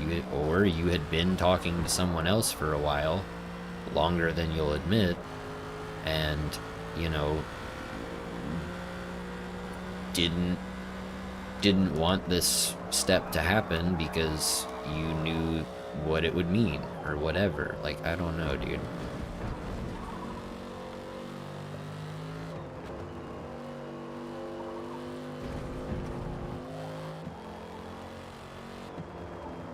Well, and that's the thing, guys. Like, I feel similarly. Like I wasn't treated with any kind of real decency in this situation, and given everything that we had to go through, all the hurdles that we had to face, all of the sacrifices we made just to see each other and be around each other and talk to each other and everything. It's like, what is that? What was all of that? If it really meant nothing to you, then what was it for? You know? And yeah, I mean, I agree. I really feel like I deserved to have a real talk on an emotionally mature level, figure out what is going on or what happened or whatever, how she's feeling, why she's feeling that way, anything, you know. But to not get anything outside of, you know, this weekend was a mistake, I can't see you anymore, I started talking to someone recently and I can't go do things with you this weekend because I can't do that to them. And I'm like, you can't go do stuff with me this weekend because you can't do that to whoever you started seeing recently, but you can do this to me? Like,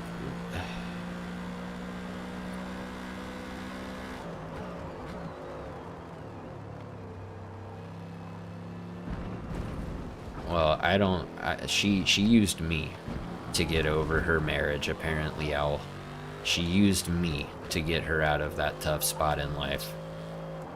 And whoever she's talking to now, if anybody, right? Because she may just be saying that to hurt me and push me away, because in my letter I told her I can't just be friends with her, even though that's what we had talked about, because I couldn't handle seeing her be with anybody else or choose anybody else. So I don't know the legitness of her talking to someone else or not. But either way, I'm the one that got her over her marriage. I'm the one that got her out of that abusive situation. I'm the one that helped her get back home to her family. I'm the one that fixed her car, you know, so that she could go back to Wisconsin. I'm the one that rebuilt her self-esteem from her ex-husband sticking it in the dirt, you know, telling her she's ugly and she's fat and no one would ever love her, and how lucky she is that he loves her because she's just so horrible or whatever.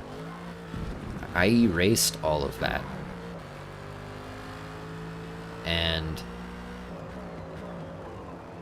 you know, when she got back home to Wisconsin, you had a crappy job where she was getting slapped in the face and bitten and had a gauge ripped out of her ear and all this kind of stuff. And I encouraged her. I said, you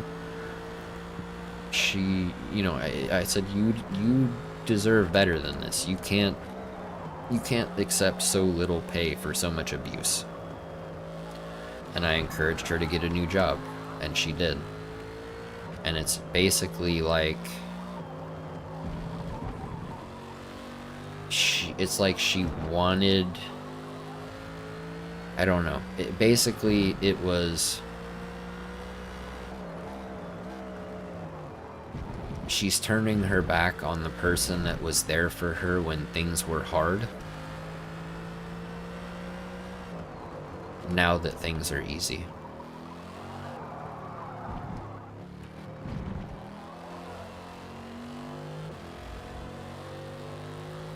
Well, you're right. She's never really been single.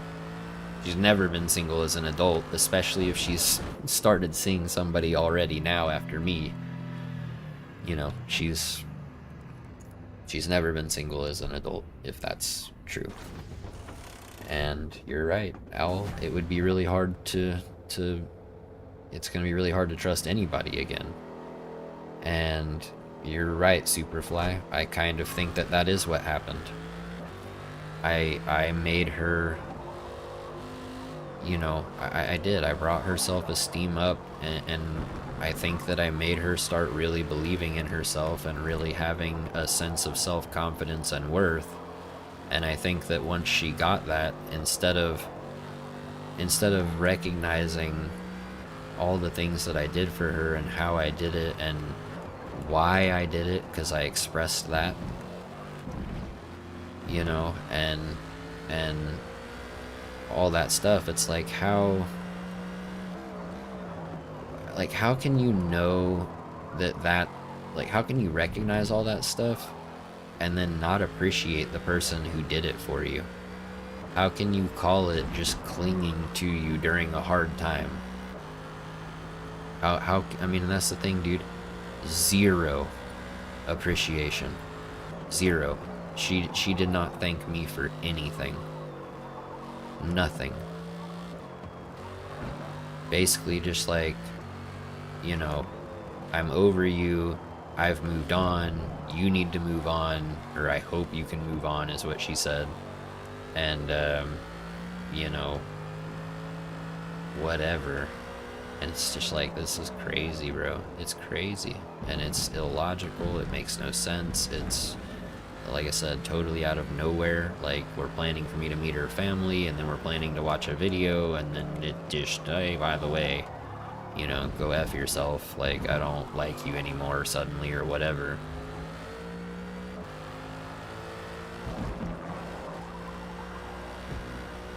I don't think I could have invested more emotions into it, Superfly. When I tell you guys that I really gave it my all, and I really did everything I could, and I really treated her like an absolute queen, and was willing to do anything for her and to help her even when she didn't, you know, ask for help. Like, she might just be telling me a grievance that she's having or something, and, you know, I would offer to help, and, you know, it, like,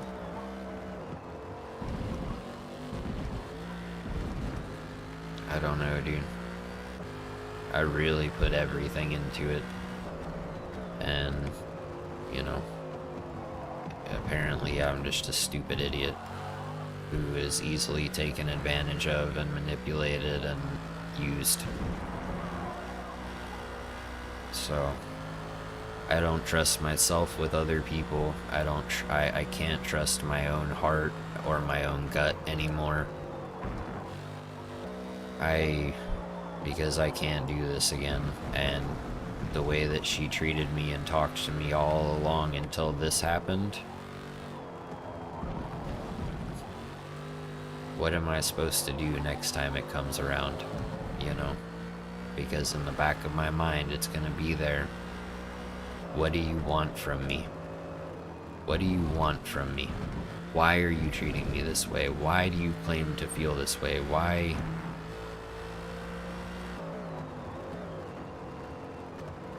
Well, like I said, I don't think she has any real emotional maturity. And I don't think she knows how to deal with her emotions in a mature and responsible way. So, yeah. And I don't know who it was earlier that asked me. I saw your message and I didn't say anything to it. I think you said something along the lines of, do you think she's gonna watch this stream or whatever? I don't care. Either way, dude. I'm not saying anything she hasn't already heard me tell her before, you know, or whatever, or that she doesn't have an idea of, right? Like she doesn't know. And, you know, I don't care. Like, she can hear what I have to say again. She can hear that it's consistent. She can hear that I am confused and I have lots of questions and I don't understand why she's incapable of answering any of them. She can hear all that, dude. I don't care. I don't think it's gonna change anything. You know? If the letter that I wrote her made no difference and she really felt nothing like she claimed she did, I don't care what she hears me say, bro. Because there's nothing else I could have said. There's nothing else I could have done. There's nothing else I could have offered to do. There's nothing else I would have, you know, that I could have been willing to do. True, shock therapy, I will certainly be saving money. But to be honest with you, I would rather be happy than have money. And she made me really happy, guys. She really did. She genuinely made me happier, made me feel more special, more important, more cared about, more loved, etc. than anybody ever has. Anybody, period. Family, friends, you know, ex-partners, it doesn't matter. And now she's taken me from the highest high of my life to an emotional low, a new emotional low.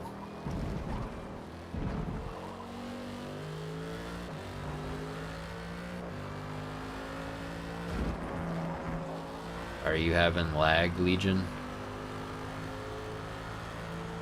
I don't see any dropped frames or anything.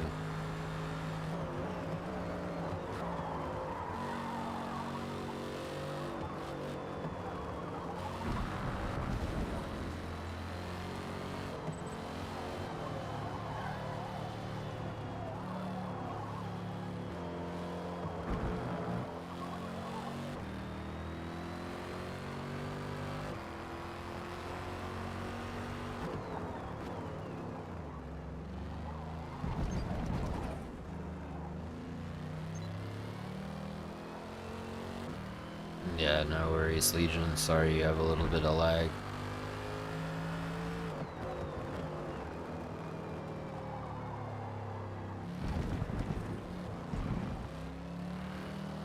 Here's the thing too, though, that I hope you guys understand, or that you guys are gathering from what I'm saying.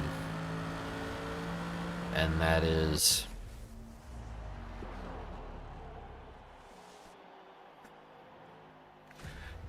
well, that's the thing, Superfly.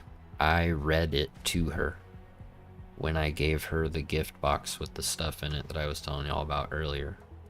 I read it to her. You know? What's up, Marley? So I know she heard every word, unless she was just sitting there tuning me out the whole time. But she did acknowledge, you know,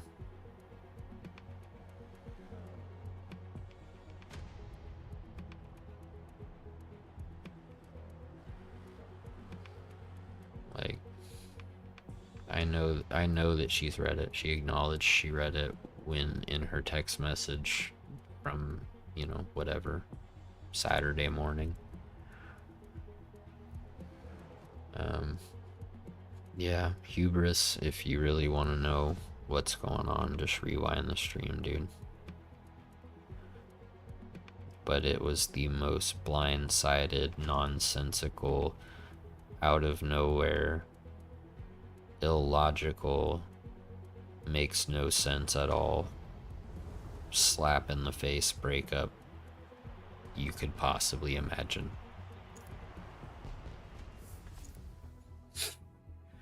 She's not gonna come back, Superfly. I'm not gonna count on that, dude. And there admittedly is a piece of my heart that hopes that someday she does. But I don't know that the rest of me could handle it. I don't know how I would handle it, you know? Alright, I guess we're gonna do Indianapolis and then we'll do Spa again. You can join up, Hubris, whenever you're ready. Anybody who wants to join can join. And again, guys, I'm sorry that this has been such a depressing stream.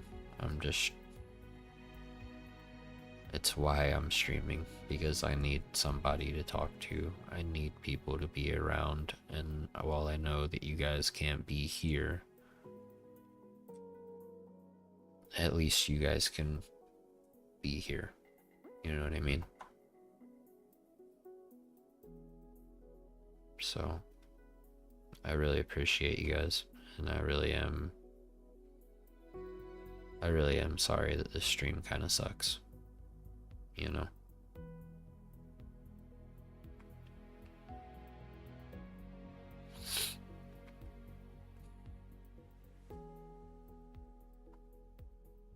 Sub soon on. Yeah, this isn't the full Road America, Dean. This is only like the half thing.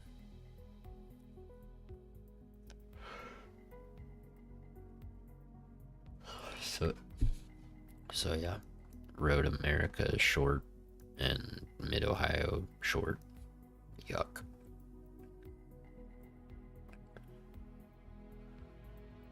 That's what I'm saying. Why is this layout in GT3? I don't understand it. Why is this layout of Mugello in GT3?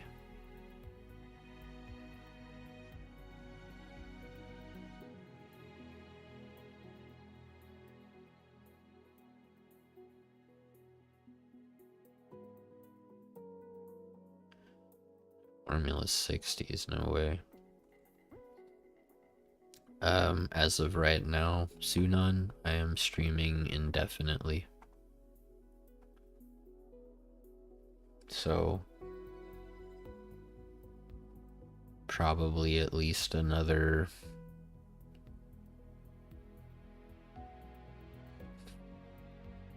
9 hours and 52 minutes before I end this stream, and probably start up another one and just keep streaming. And I'm hoping that at some point I can perk up a little bit, and that I don't just feel this way the whole stream, because I know people don't want to see this, you know? People don't want to see this. They don't want to see some depressed guy who's heartbroken over a girl talking about how hard things are as a result, and how heartbroken he is and how betrayed he feels and all this. People don't want to listen to that, dude. And most people don't care, you know? If it, like, most people are like, well, if it doesn't affect my life, like, then I don't really care, you know? And yeah. So, just rewind the stream soon on. No, I went to Wisconsin last night, yesterday. I got there yesterday evening. And I was supposed to be there until Monday night, and as you can see, I'm here now. And have been for more than 2 hours.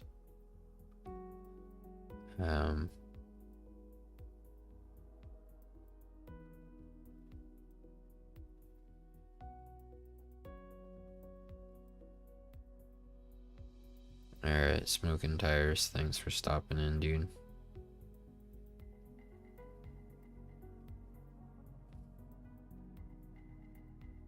I appreciate it, guys. Y'all are gonna get me choked up, dude.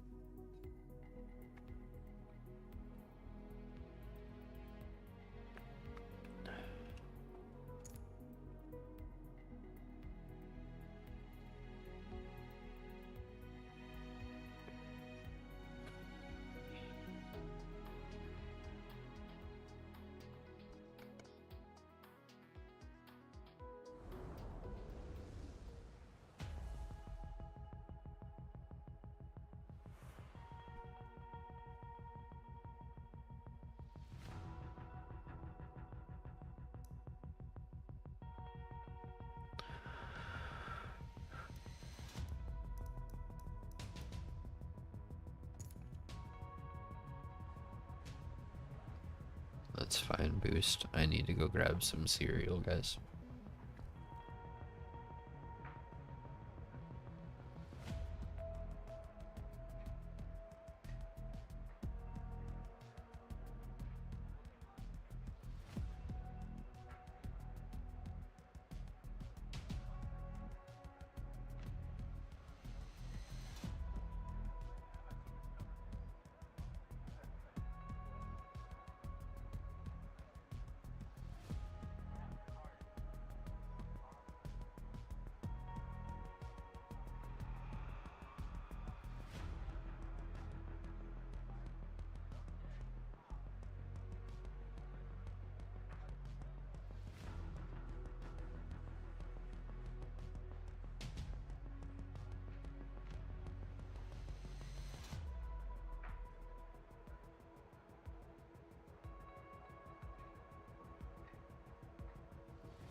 Sorry about that.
I don't play Hearthstone Legion, no. I think I've heard of it, but I really don't know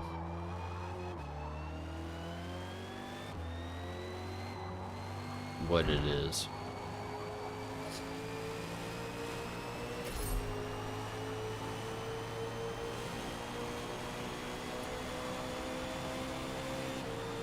What are you talking about, Rich? Is who bad or straight to the point? I don't know what you mean.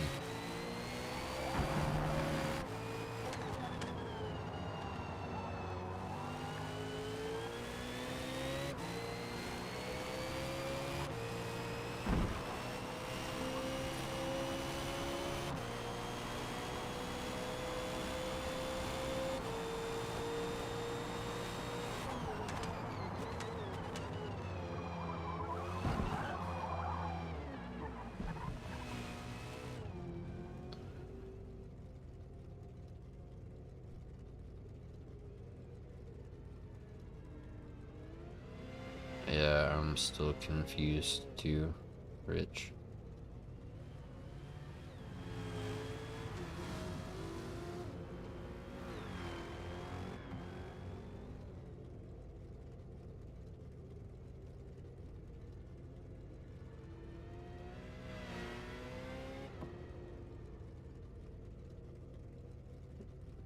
What are you talking about, though, with regard to him getting to the point? You just asked about the hurricane.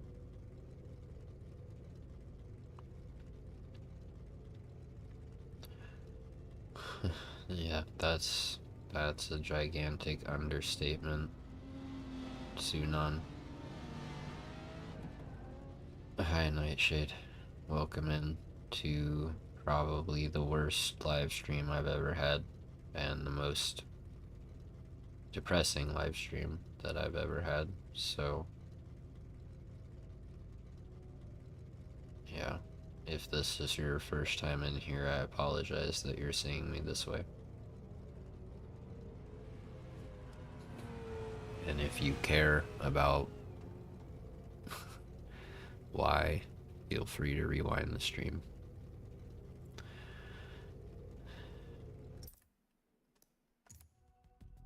Just know that if you are here, I'm probably gonna need...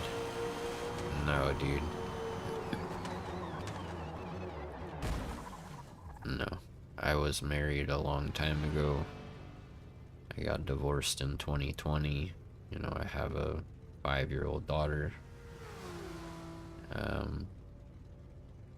And I was single and working on myself, and you know, then just one day I randomly met this woman, and she completely changed me, how I, you know, like my bar of what I'm You know, like, I won't settle for less than that.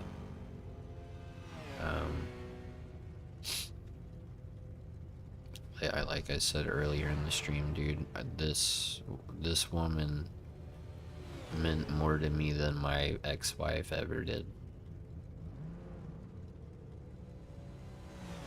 I don't know how else to explain it. Nobody's ever done all of the things that she's done for me. And then she's gonna sit here and say that all those things that she did for me, you know, she didn't actually have any feelings about it. You know, or that there weren't any real feelings there. And it's like, that's so crap.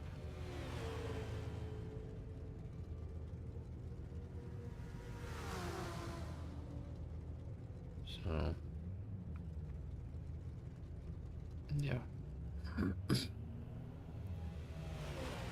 I'm gonna need, I'm probably gonna need a few breaks doing this so that I can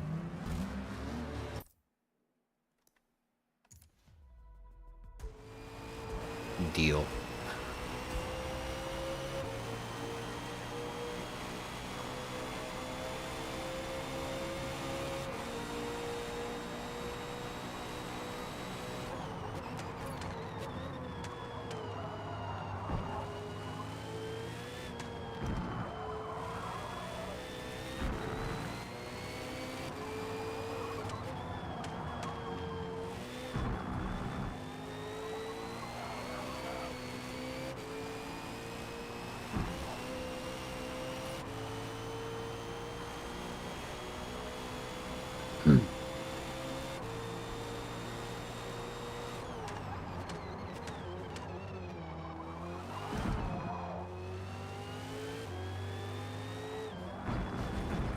Yeah.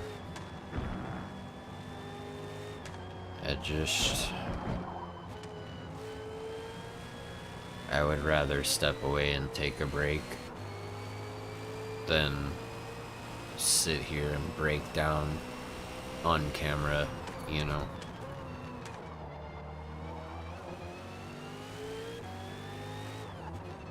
So that's what I just did. I went and got a little bit of cereal like I said I was going to.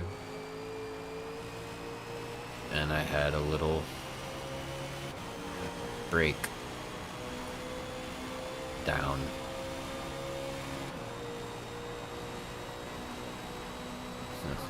Well, if I break down, Rich, it won't matter if the camera is off. You guys will hear it. If I'm talking to you, you guys will hear it, you know? And I don't know. I feel like I've been depressing enough as it is. I don't know that breaking down crying on camera during the stream is the greatest idea. That's funny, Dean. That's a good one.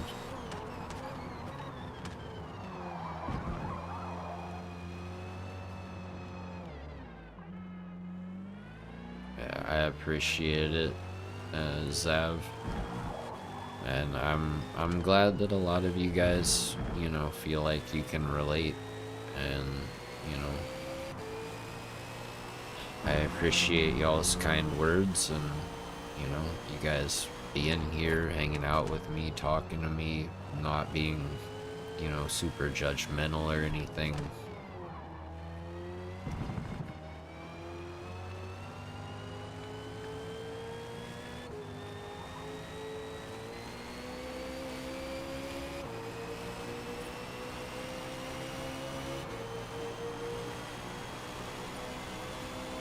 But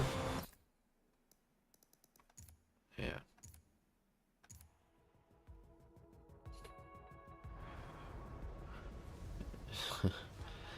Superfly, you really gotta keep in mind, dude, that for me, because she agreed to see me this weekend, for me, This was the real breakup. Last night and this morning. Those exchanges. That was the real breakup for me, not the one that happened on September 14th.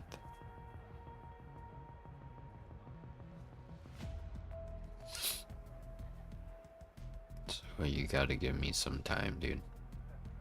It's been less than 24 hours, you know? It's been barely over 24 hours since I read the letter to her, and it hasn't even been 24 hours since she sent me that, like, the coldest, most heartless text, you know?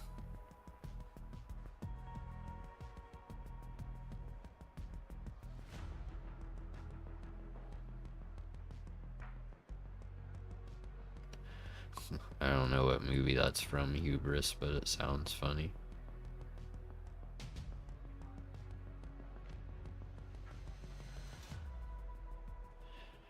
I don't know, Superfly. I just don't see it that way, dude. I don't feel that way. I can't control how I feel right now. Yeah, you say that, Sunan, but I've never met anybody like that before. Ever. I didn't even know someone like that existed. Much less that they would even look my way a second time. And then to choose me for so long. Just like I chose her and would have continued to choose her.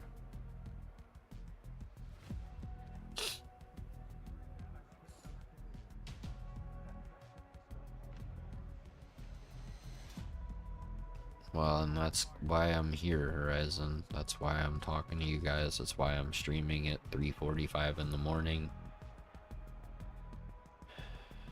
And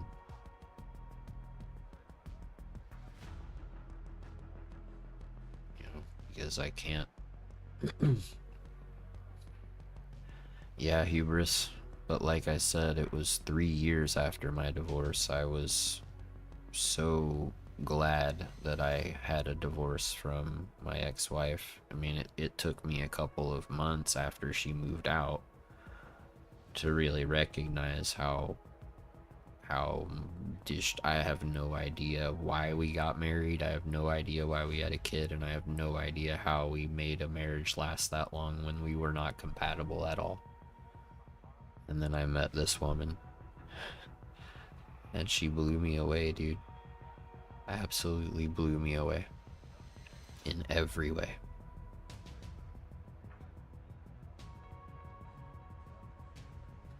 And I feel like she set a bar so high that I just can't see anyone else that could meet that showing interest in me.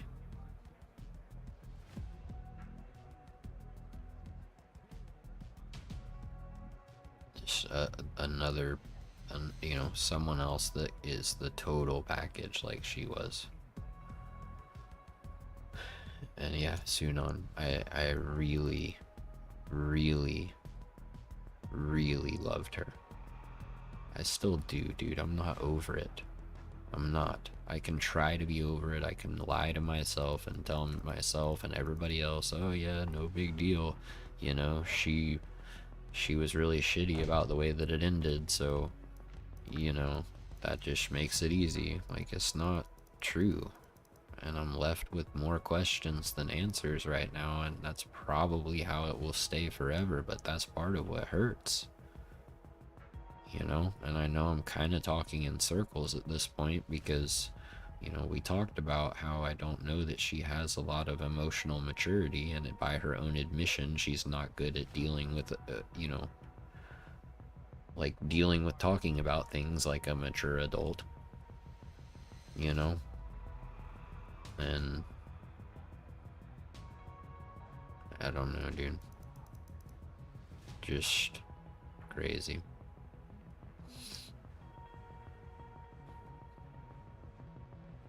I know, Superfly. I know. That's kind of why I'm trying to tell you guys, you know. I'm 34, Nightshade. Been married, been divorced. Well, been married, had a kid, got divorced. And then 3 years later, I met this woman.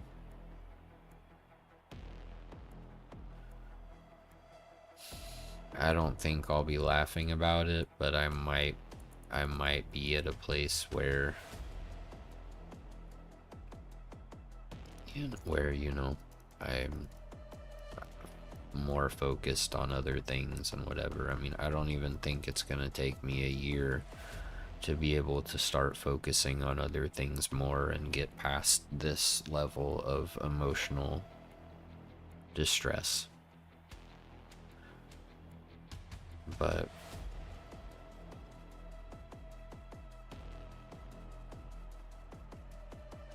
I just don't know how long I'm gonna be feeling this way currently.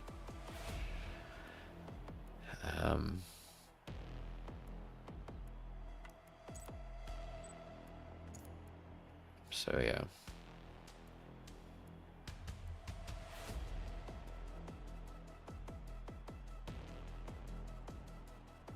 That's what I'm saying, Zav, is it's like, how can you not have the emotional maturity to at least give somebody like a proper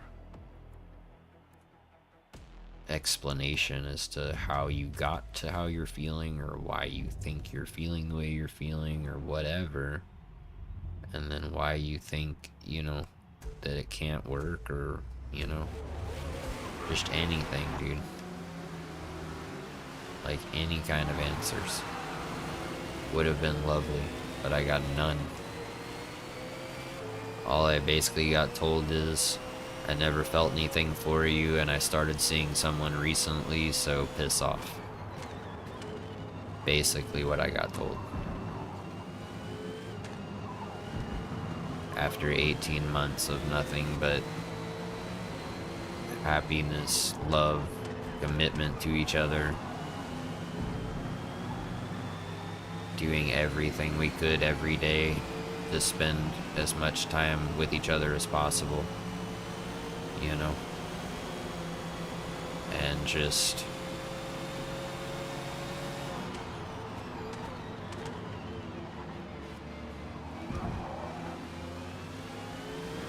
and then for it to just suddenly end, you know.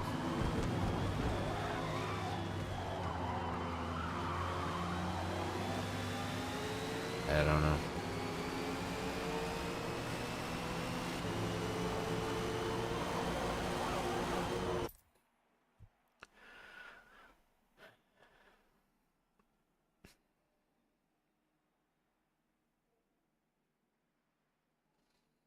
Yeah, that's what I'm saying, hubris. And I mean, when you look back at,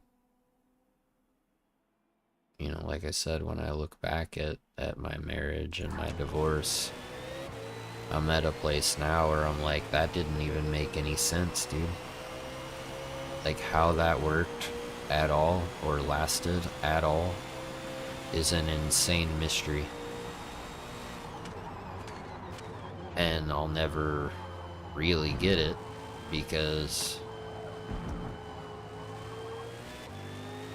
like, I'll never really get this, because it just, none of it makes sense, dude. I don't know how much you've heard. That's the thing, Ouija. I think the coldest approach is what's easiest for her, because she doesn't have the emotional maturity to know how to have a real conversation in these types of situations, and how to approach it, and, you know, how to open up and talk about how she's feeling before she gets to the point where she just wants to end the relationship. Like, she doesn't have any of that, and it's because she hasn't been in you know, I mean, she was married from 19 to 26, you know, and then, you know, she was talking to me and with me for the last, you know, 18 months or whatever. Even though we were only official since March, you know, I mean, we were together. And, yeah, just really...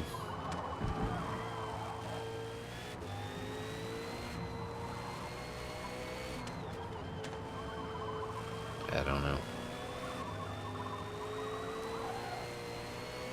Yeah, that sucks, Rhythm. We'll get you in the next one. What's up, Foeman?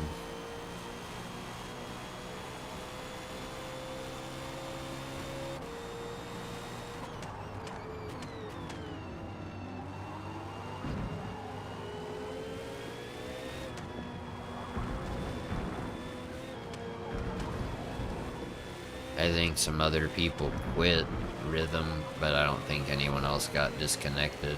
Not in our party, anyway.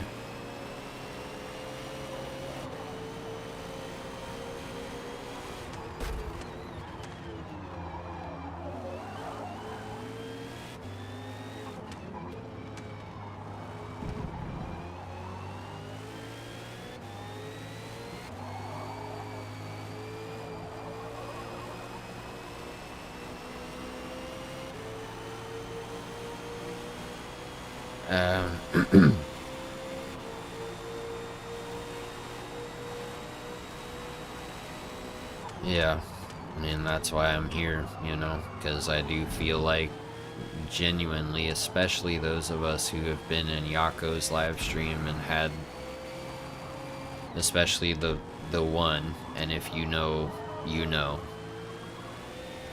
But that really gave me a sense of a lot, you know, not to, and like, I don't want to get parasocial with people, right?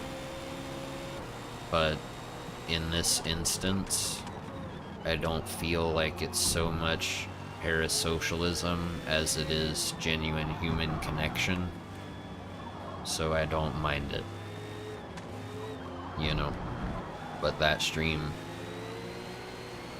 that Yako had really made me realize how much this community does care about each other, and that's part of why I feel like now that I am where I am, I can finally open up about what's been going on. And dude, that's a terrible spot to go. Yeah, that's why it's a terrible spot to go for an overtake, because the minute that you go wide, it's an accident. Whatever. Her previous relationship was abusive, Superfly, because her ex-husband was an alcoholic, and he just, anything that went wrong in their life was her fault. He was constantly telling her that she's fat and ugly and worthless, and she's lucky that he loves her because nobody else would, you know, that kind of stuff.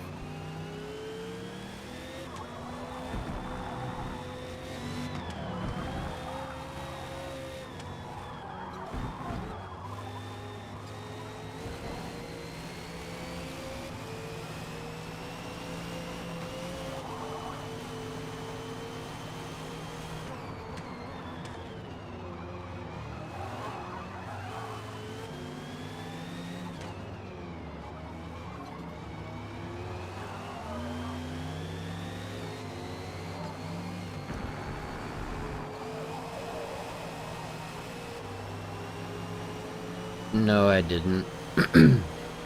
Because when we were just friends... I appreciate it, Legion.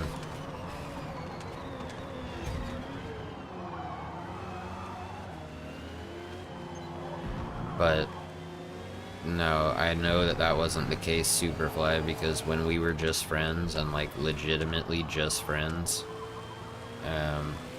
You know, there was nothing happening at all except we enjoyed playing the same game, so we played it together.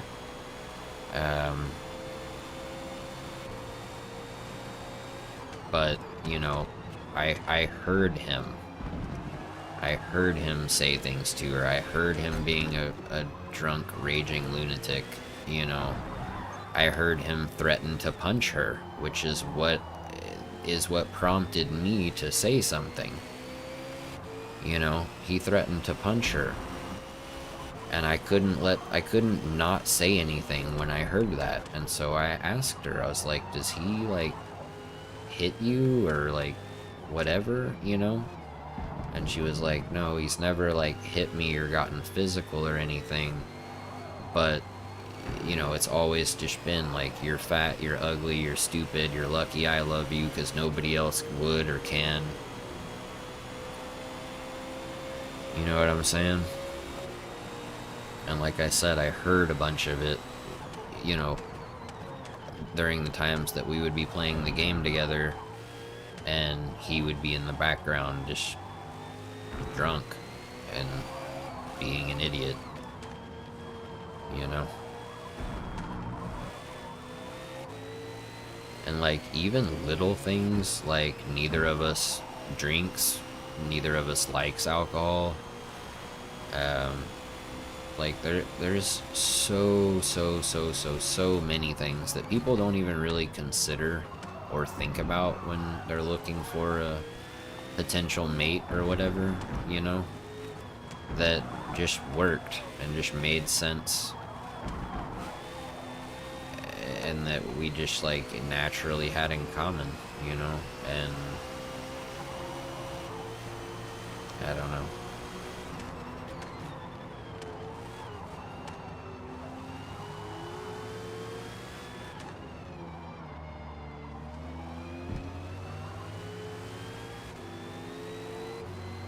Well, that's kind of what I think, Superfly. You know, I don't see it lasting a super long time either, to jump from me to that so quickly. Like, you know, and like I said, it's not because I'm you know, because I'm just so great or whatever. But I mean, I know what I did, and I know that most people wouldn't have done that, you know?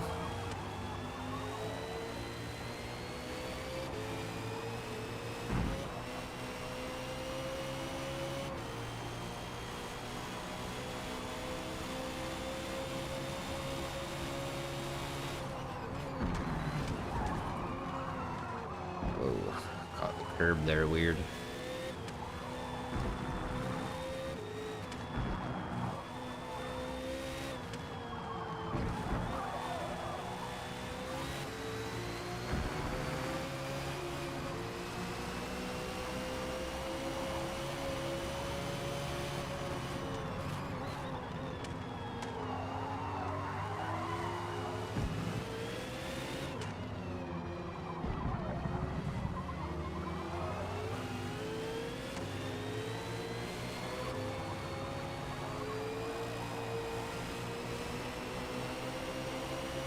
Well, and here's the thing, Superfly. In some ways, I agree with you that it's gonna be a cycle, and that it's gonna be a cycle because, well, it's gonna be a cycle until she realizes that it's a cycle.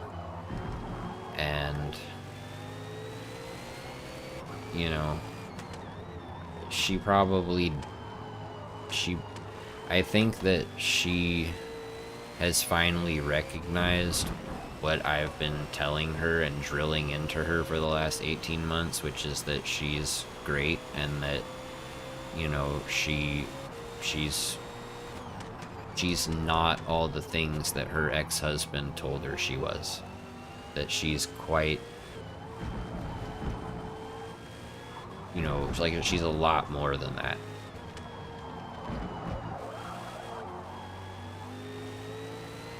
And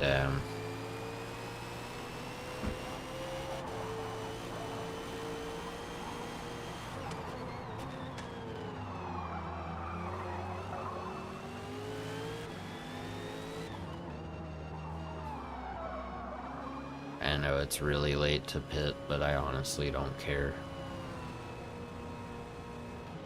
I mean, here's the other thing.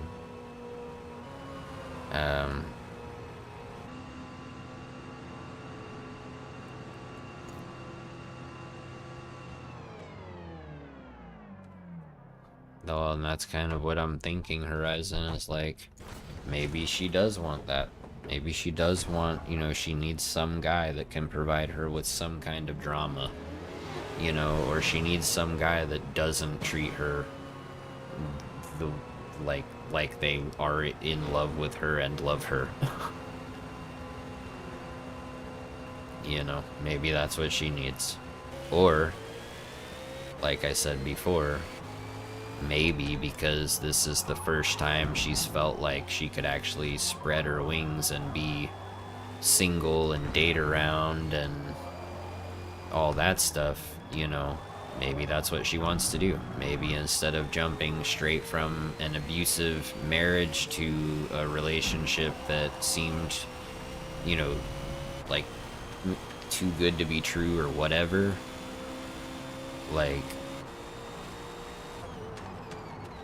maybe she wanted to make sure, you know, like that this is what she wanted, and maybe the only way she knows how to do that is by,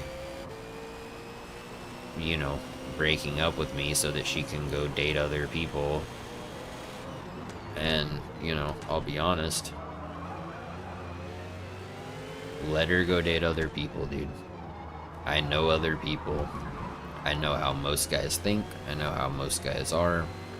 And I know that unless one of those guys really winds up madly in love with her and treats her similar to the way that I did, it's rare, you know? Look at that, I'm not even paying attention to what I'm doing here.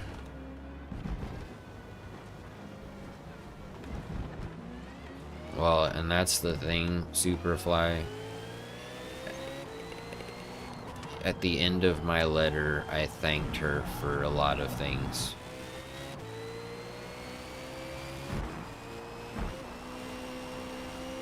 I agree, Horizons, and I feel, but that's the thing, like, I spent so long of our 18 months or whatever together that, like, trying to heal that as much as I could, trying to,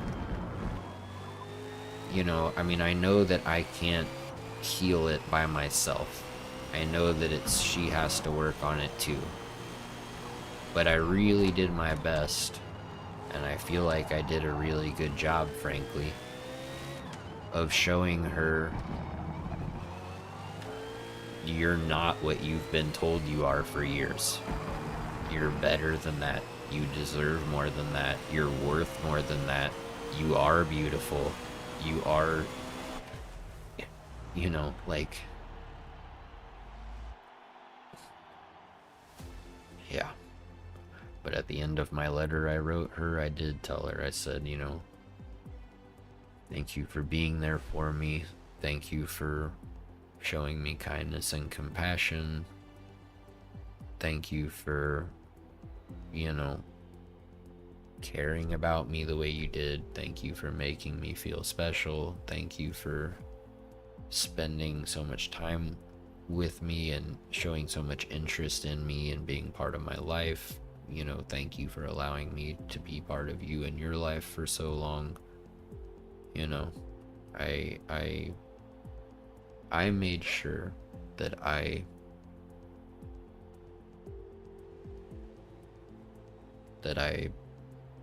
said everything I need to say. Hey, Stereo Gang, how's it going? Yeah, well, you might have been better off not joining the stream, to be honest, dude. I've sworn more in this live stream than I have in any public live stream before. And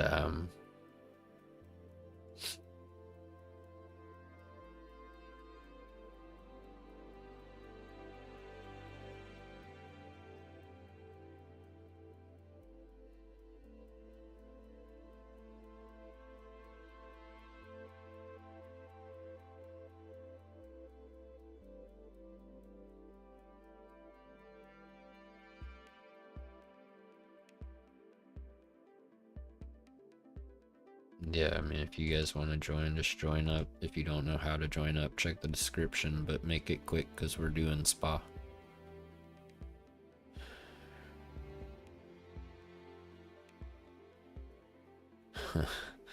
Ouija, I think that if you... That's a fraction, dude. That's a fraction of what I wrote. But I mean, that was the second to last paragraph. Was all of that. Was all of those thank yous. And then the... You know, the...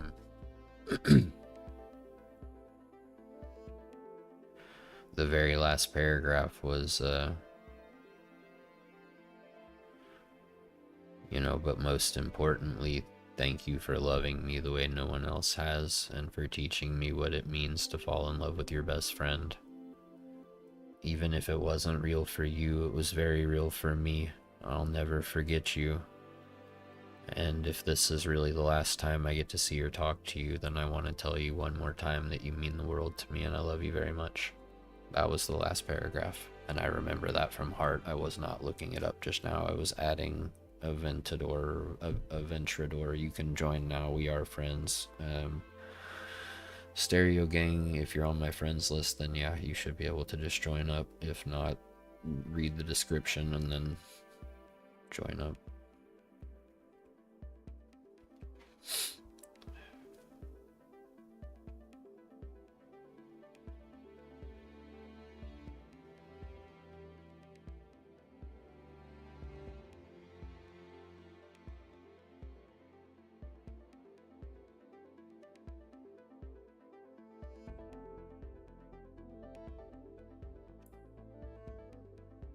Are you joining up, Stereo?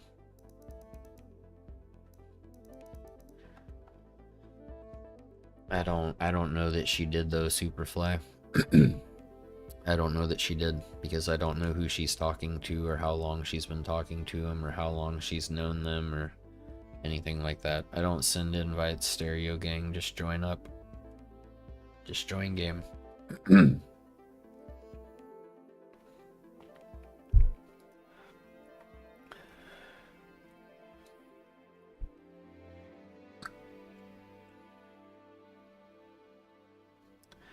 I really don't think that she's compared me with anybody yet. I think she's in the process of doing that, to be honest. And I think that that's part of what this is about. Because I don't believe her that when she says I didn't feel any of the stuff that you felt. That's a bunch of crap. But that's not necessarily true, Superfly, because our relationship has been long distance. And if she found somebody that she likes enough, that's there to feel like she wants to break up with me, then, you know, I get it. But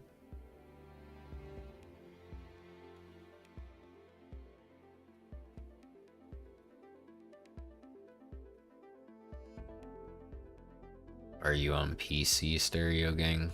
If you're on PC, you need to right click on my name in the Xbox app and hit join game. I'll give you 1 minute.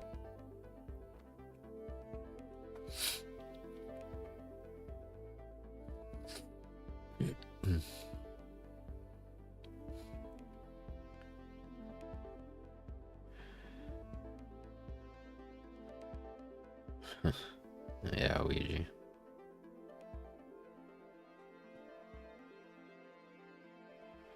You have to right click on my name, Stereo Gang, in the actual Xbox app. Right click, not left click. Right click and then join game.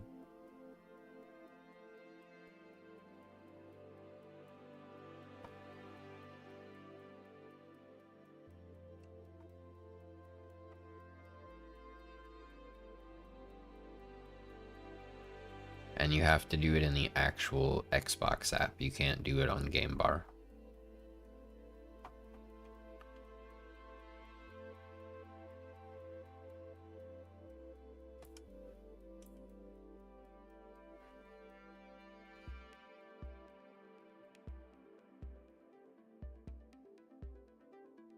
There you go.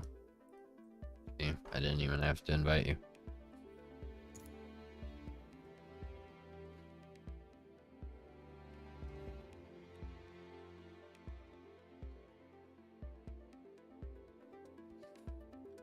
I don't know. All I'm saying is I'm confident that I set a very high bar. And, you know, if my only role in her life really was to show her how she deserves to be treated and,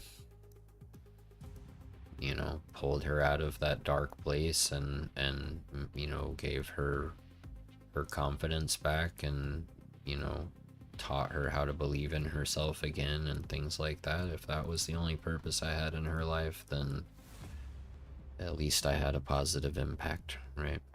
At least I did everything I could to help and show her, you know.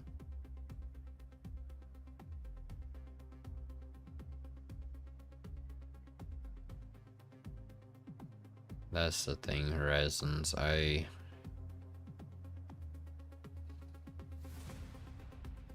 dealt with enough things emotionally and stuff and worked on myself for years and years and years.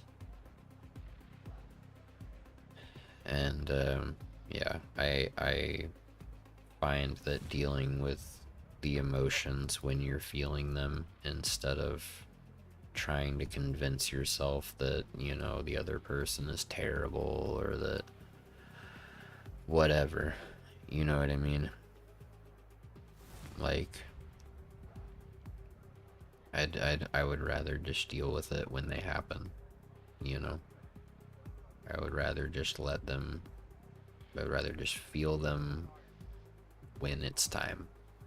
And I don't want to sit here and lie to myself about how I feel and what I think and whatever to try to cope until I can deal with it later. Like, that doesn't work for me. It used to. It used to work for me.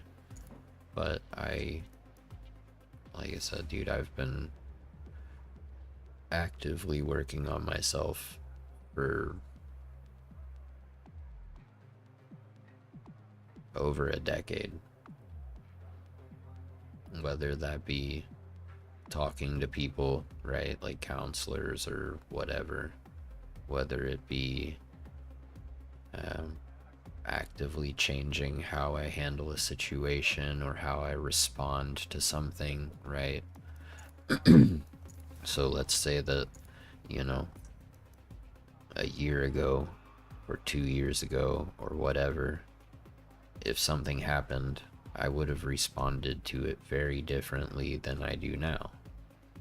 And, you know, 10 years ago, you know, I was such a different person. It's crazy to even think about. So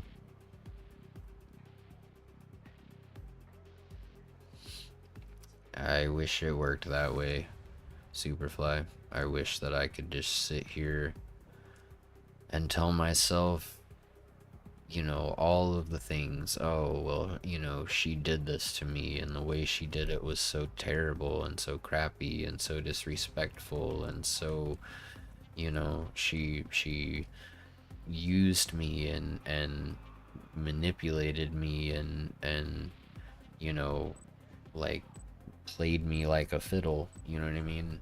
And while some of that stuff is true, or at least feels that way, I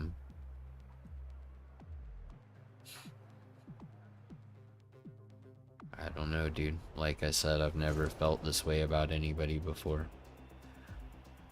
So it's almost like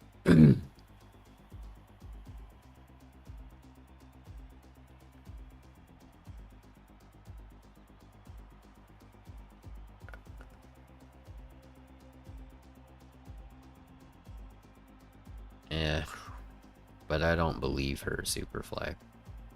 Just like I didn't believe her back in late February when she said she didn't want to do this anymore. And I flew up there, and it turns out she was lying, and that the truth of the matter was that because it was long distance, she was missing me too much. She didn't, like, she wanted to be with me, and, you know, me not being there led her to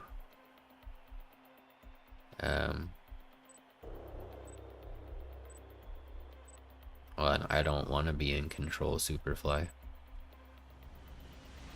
I said almost that exact thing in my letter. I said, I know it really doesn't matter what I think or how I feel, you know, if it doesn't matter to you, and you know, you don't want to choose me anymore the way that I would still choose you. What can I do, you know? Well, and I mean, I can hubris, you know, and I mean, just getting out a lot of that now over the course of these last 3 hours that I've been depressed and talking about it, it's already, you know, helped. Just talking about it, getting up for a minute, going and grabbing some cereal, having a quick cry, it's all helping, you know, being here, having you guys to talk to. I'm not super focused on the racing, if I'm honest, but, you know, doing this is another thing to help keep me distracted.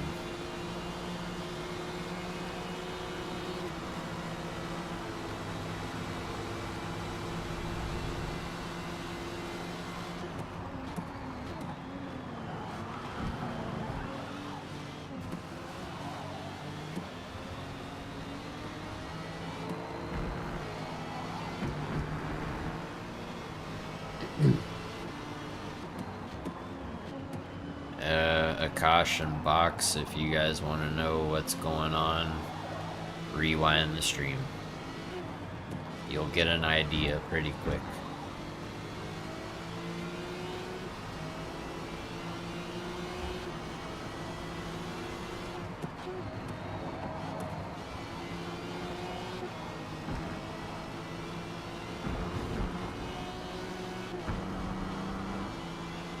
Well, I know he has a vague idea, but he didn't hear much because he had to dib. But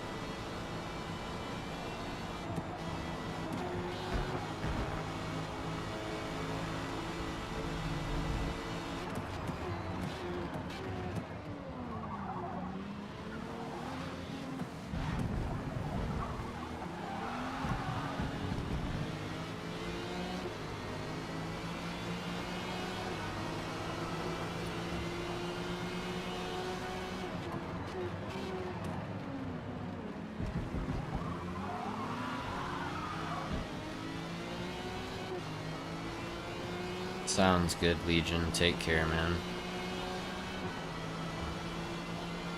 I appreciate it. Thank you. And yeah, we'll catch you when you get back.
What's up, Clem? If you want to know what's going on, rewind the stream, dude.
Bro, look at me.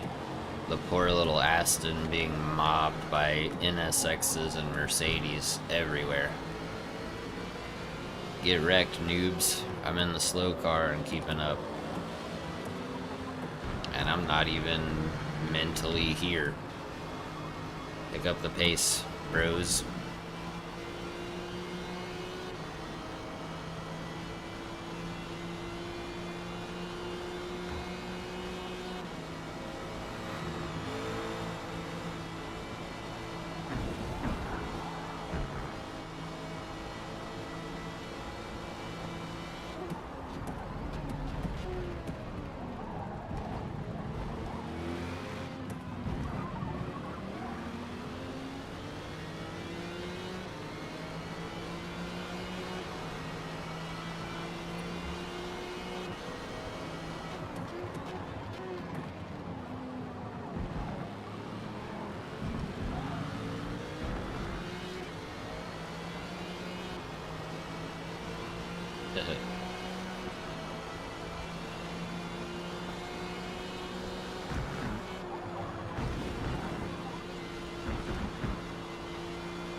Hey Dean, after this race, I need you to tell me if you've heard anything more about Grove getting the Xbox so that he can play Forza with us. Because I know last time I was in there, he was saying that he was going to be getting the Xbox like very soon, and that as soon as he gets it, he's going to get Forza, and that he hopes he can play with, you know, play with us over here in the community and that kind of stuff. And I, you know, obviously I told him like, yeah, dude, like as soon as you get it, let me know, you know, and we'll race. So yeah, after the race, let me know if you've heard anything else about that.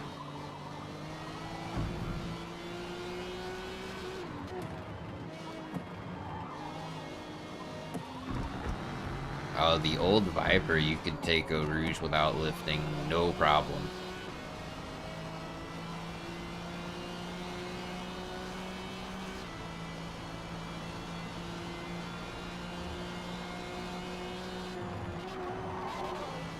Yeah, I definitely can say I did my best.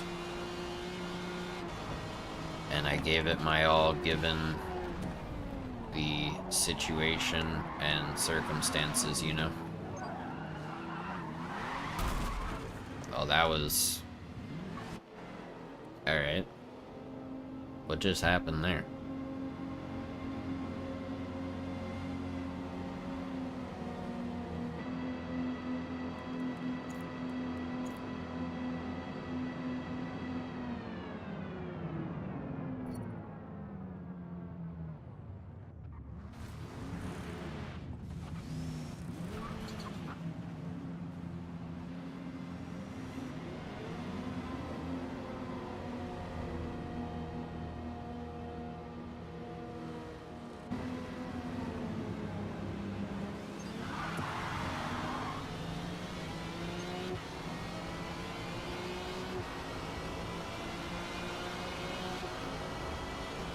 That's true, Horizon, I didn't.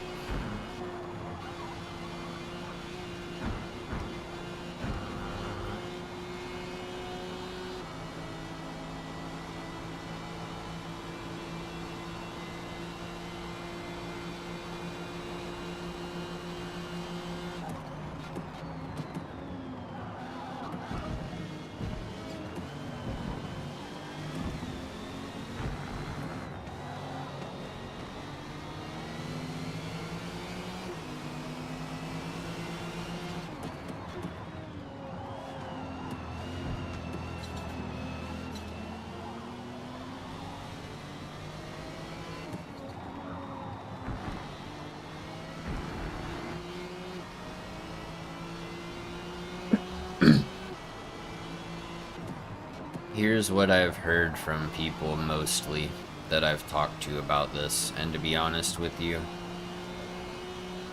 I've talked to more strangers about this, like, just between yesterday flying up there and then, like, tonight flying home.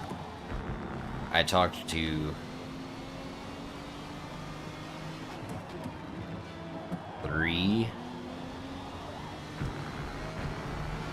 4,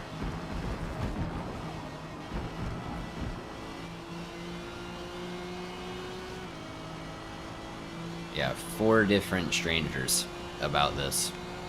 So on the way up there, I was sitting next to this, like, I don't know, she was probably like in her late 70s, early 80s lady.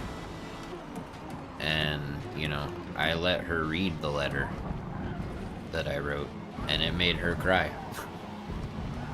And, you know, on the way back to the airport, I had like an hour-and-a-half ride with the Uber guy, and he seemed like he really wanted to chat and whatnot, so, you know, I was chatting with him, and I figure, you know what, dude, you're a stranger, I'll probably never see you again, so I'm just gonna tell you what's up, and, you know, where I'm at and how I feel and all this stuff, because sometimes it's just easier to do that with a stranger, you know what I mean?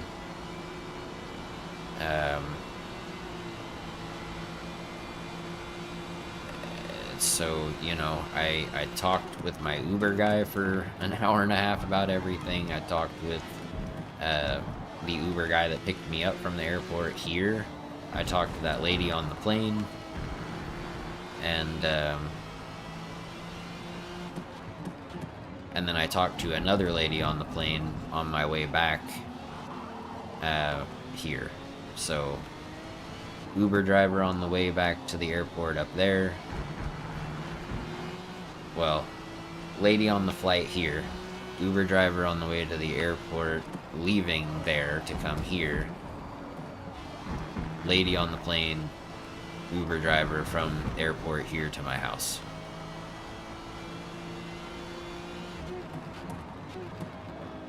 And, you know, my trainer, who I haven't really seen much over the course of the last year, but you know, the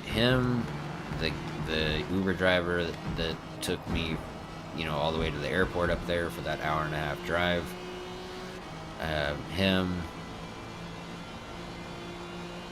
and the old lady, like the really old lady, they all said the same thing. And they all said, at some point, she's gonna try to come back. And they said, and at that point, it's up to you what you do. And I'm not even gonna think that way. I don't want to think that way, because I don't want it to be this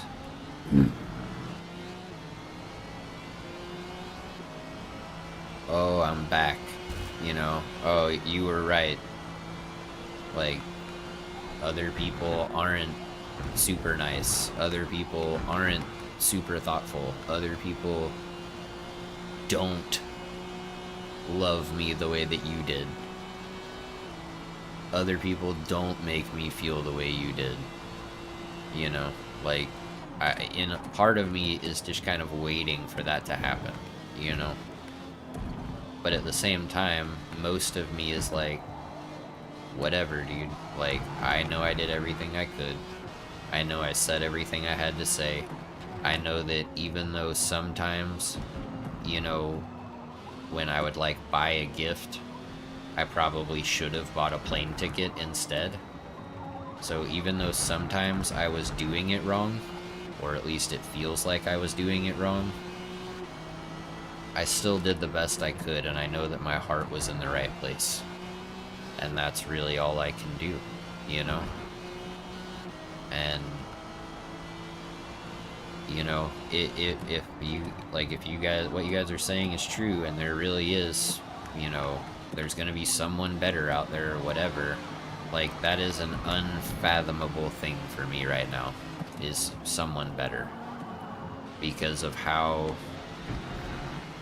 just how perfect everything was. I mean, like I said, we never had a disagreement, we never had a fight, we never, like, and I mean, if we did have a disagreement on something, it was negligible, right? It wasn't like,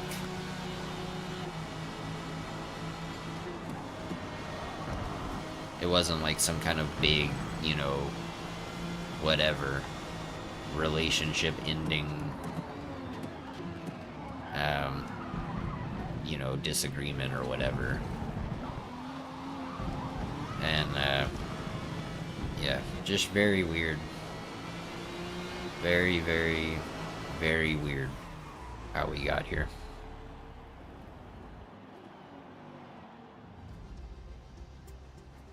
Oh yeah, you meant boost Aventador. Box isn't in here yet.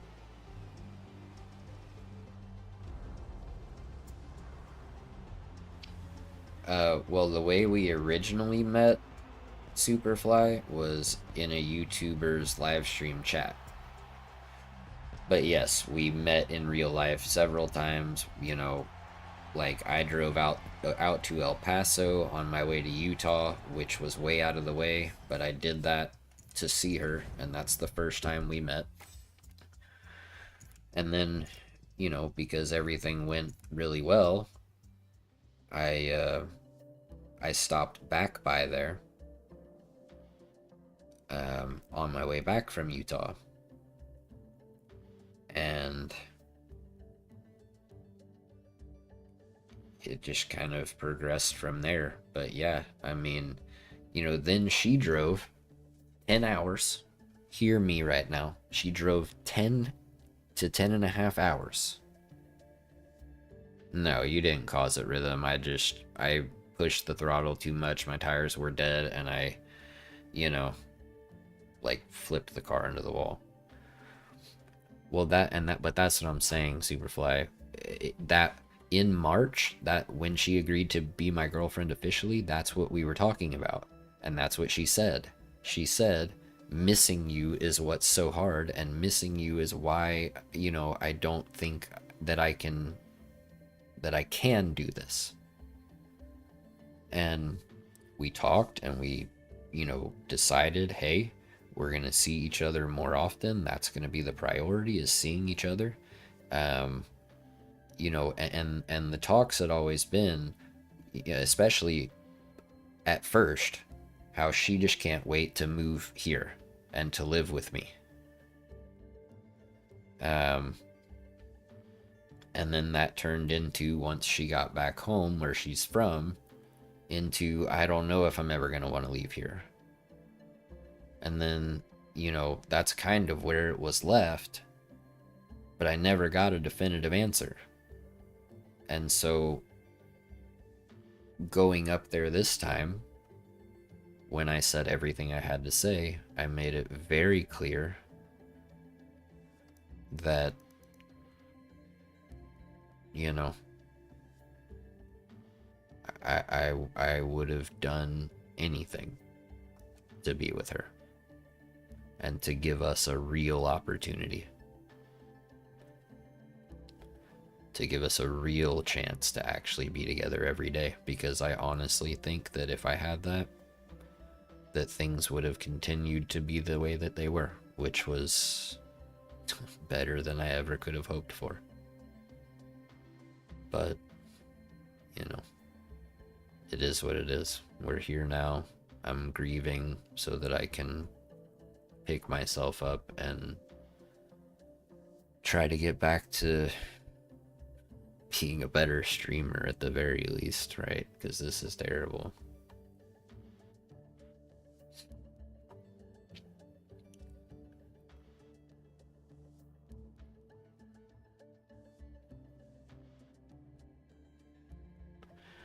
Well, that's what she said, Box. She said that she clung to me during a hard time. And then basically never denied that she just used me. You know? But all of the emotional manipulation and stuff, dude, like talking to me about marriage and kids and moving in together and expressing how, you know, how great this is and how, you know, you just can't wait for us to live together because of how awesome it's gonna be and whatever. And then, you know, and like I said, we made a lot of sacrifices to see each other. We took risks to see each other in some instances. We took risks just to talk to each other in some instances. We made each other a priority every day, all the time. We always were talking to each other. We always wanted to be talking to each other or see each other or be around each other or whatever. Every day. Every day. We didn't miss a day. Even if it was a 5-minute goodnight phone call because, you know, we both had a late night or whatever and we're just going to go to bed. Every day. And when we did visit, it was, you know, a week, 10 days at a time. It wasn't just like for a 2 or 3 day weekend, you know, like it was a long visit. Because I wanted to make every time we visited count as much as I could. And had she just come to me up front and said, you know, I think I've made up my mind that I want to stay here. How do you want to proceed with this? You know, do we go our separate ways because you have your house and stuff in Texas? Or do we, you know, do we try to make this work and you come up here or whatever? If she had just told me that, then I would have done, you know, I would have done what it took. I told her that in the letter too.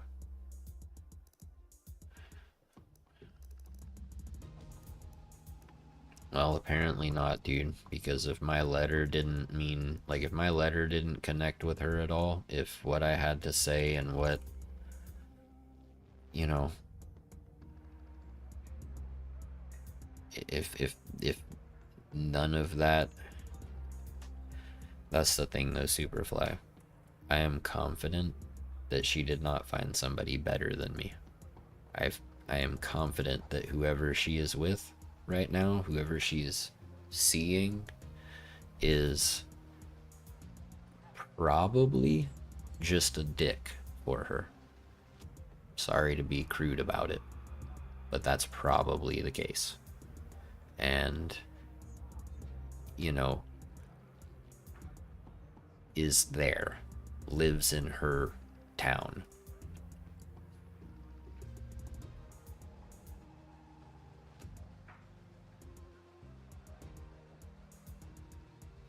That's not true though, Superfly. I'm not overconfident. I just know how things were. I know how I treated her. Yeah, but her requirements are she doesn't know what the fuck she wants, dude. Like, I don't know how else to talk, like how else to explain that to you. She doesn't know what she wants. She's not out there going, ooh, who's the best person? Who's better than the person I'm with? No, she has no idea what she wants. She's just out here you know,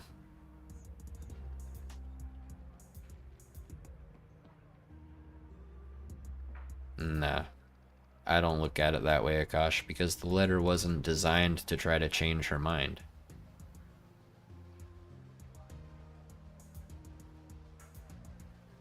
Correct, Superfly. Correct. And I've explained why I think that is. But here's the thing. Let me address Akash first. So, Akash,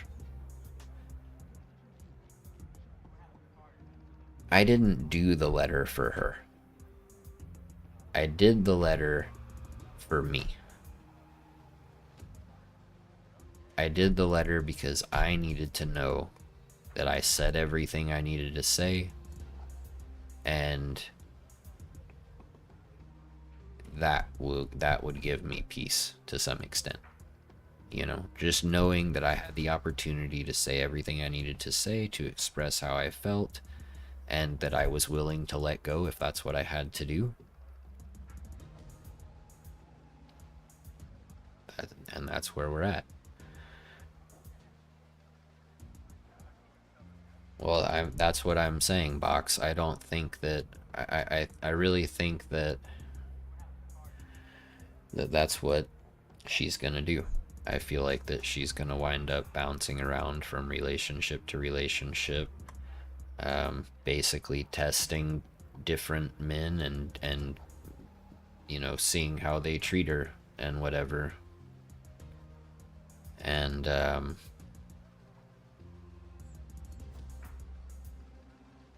yeah.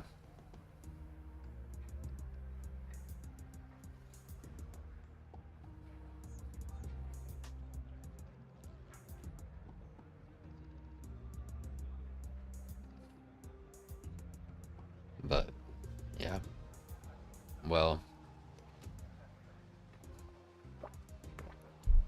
I don't know what you mean by if that really happened like that, Clam, but I can tell you everything I've said has been the truth. And is how things really went down. You know? And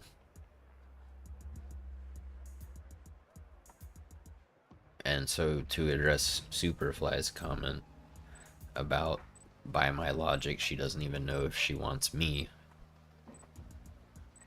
I think that that's true.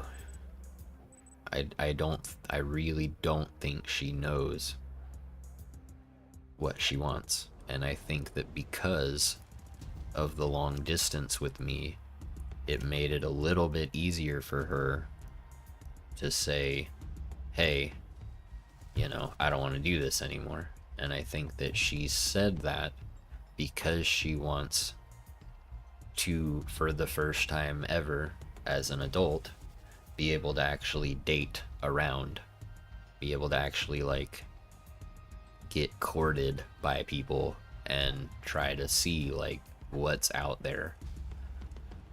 And again, it's not overconfidence on my part. It's just I know what I did. I know how I was. I know how I treated her. And forget most guys. Most people wouldn't do that. Most people wouldn't even treat their best friend as good as I treated her. And again, it's not overconfidence. It's just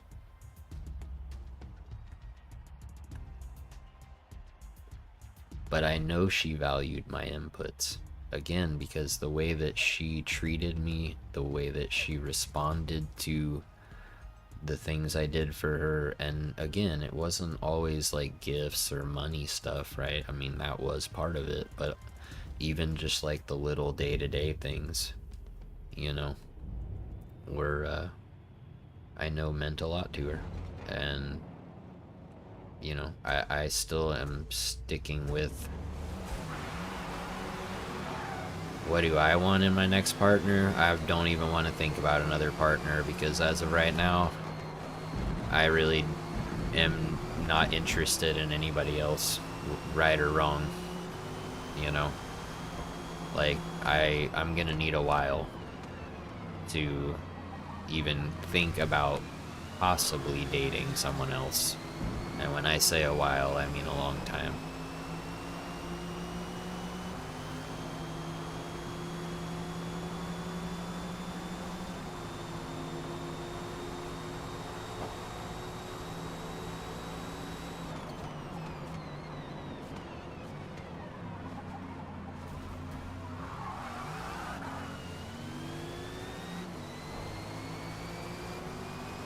I appreciate it, Horizon. Take care, man.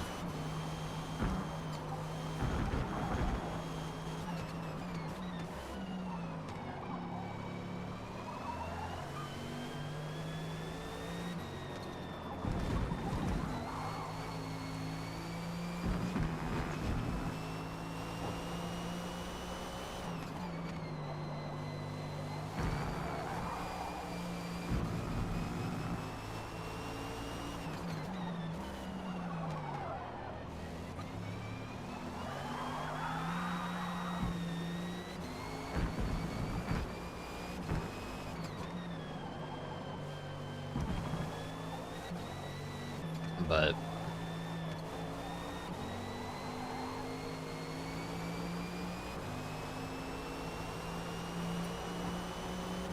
anyway,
I appreciate it, Ouija.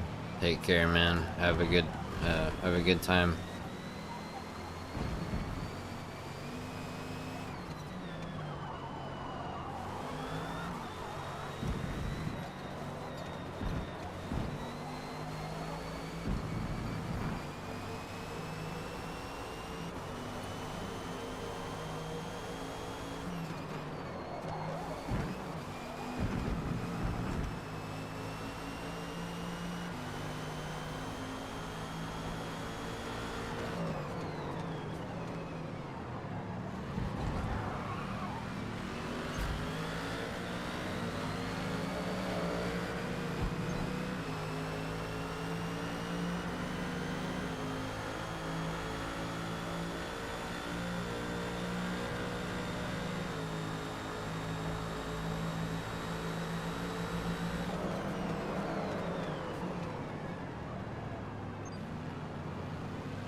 Are you telling me that's what you're gonna do, Clam, or are you telling me that's what I need to do?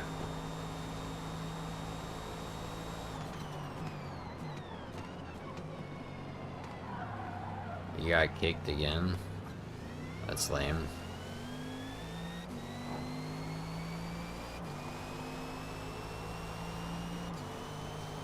Oh, I had given up on dating when I met her, dude. You think I was expecting to meet somebody that I would fall in love with in a live stream chat of a YouTube streamer that we both enjoyed? Heck no. I was single for 3 years. I was really trying to be happy and convince myself and everybody else that's happy and, you know, whatever. And just... then she just showed up, dude. Like, literally, out of nowhere. Showed up and flipped my whole world on its head. And it's just... crazy.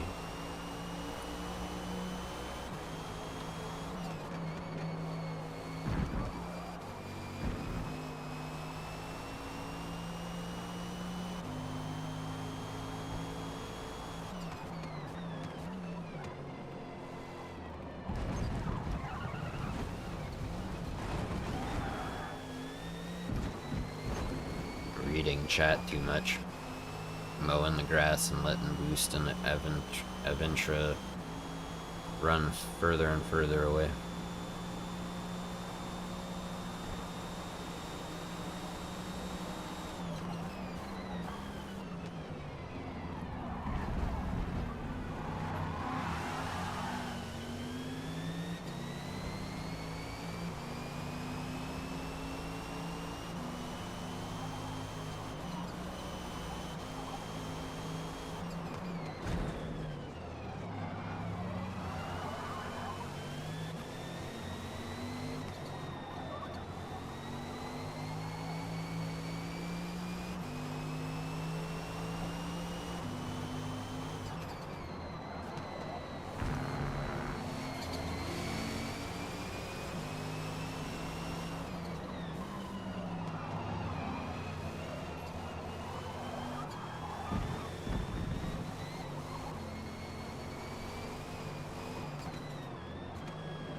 Who got engaged a few months ago, Akash?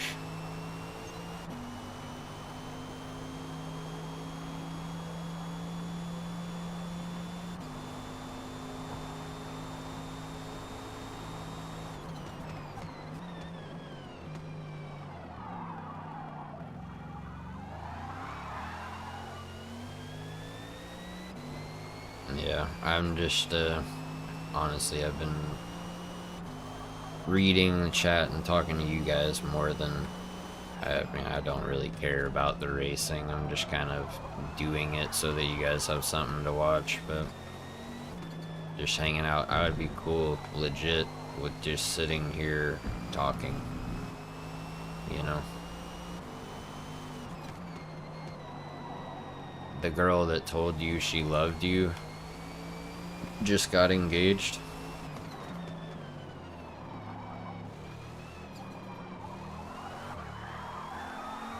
That's crazy, bro.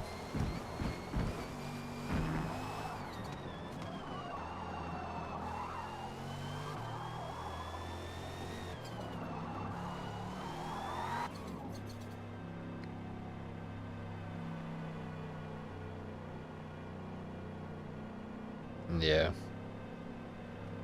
Well, you know, it is what it is. Hey, appreciate it, Rhythm. Have a good one, dude. Sorry you got kicked again. agree, Akash. To most people, it doesn't. To most people, they just say, oh, I love you, but there's no meaning behind it. There's no weight behind it. I don't say it unless I mean it. And I think that this is proof of that.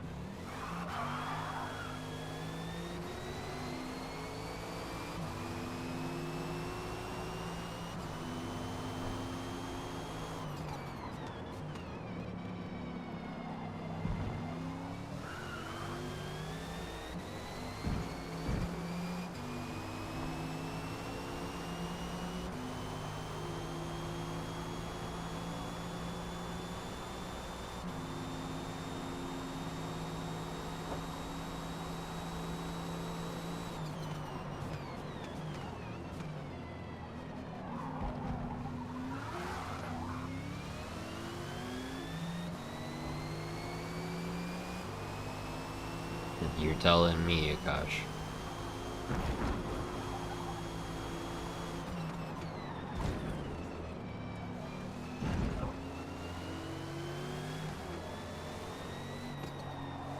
Well, and that's the thing, dude.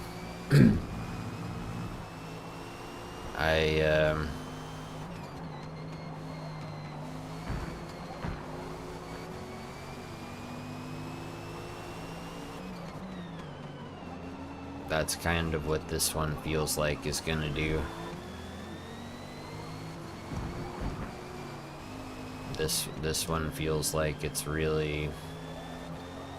There's gonna be a...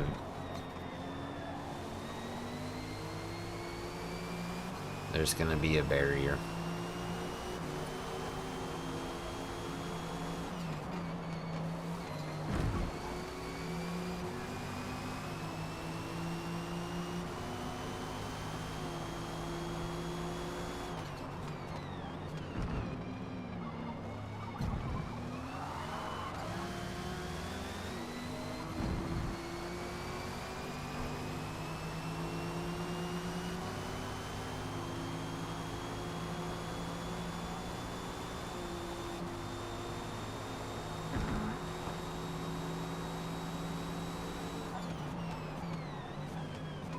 I'm not Mario. I was much happier with her in my life than I was before, and than I am now.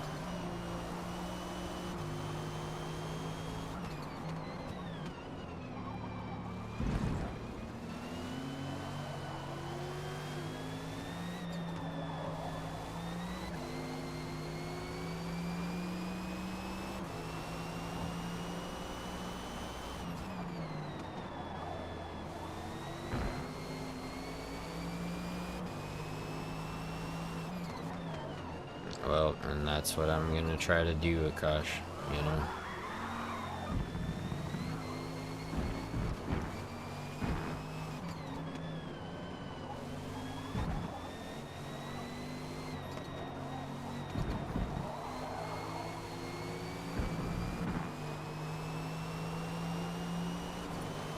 Make her regret everything. Get back into the shape that I was in from the, you know, going to the gym all the time when I met her. Like, I was in pretty good shape then, you know? And, you know, get this stupid real estate stuff done and start working in that field and trying to make, you know, like an actual job wage. Because I do this, you know, and it's like, if I do the 10 members, 10 gifted members, whatever,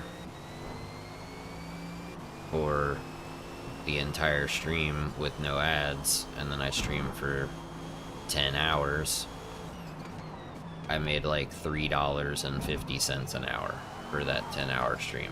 You know what I mean?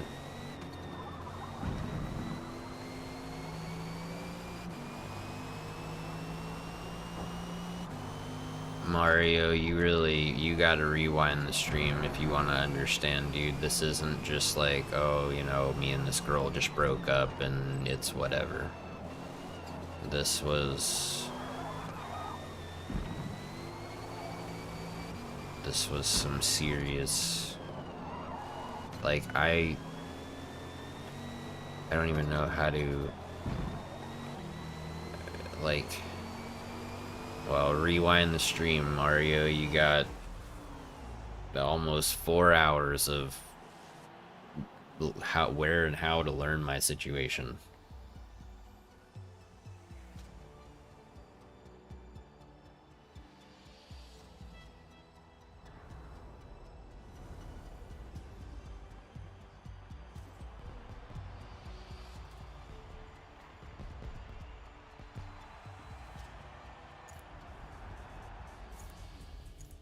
Was that the random? Well, I only have one kid, Scott, and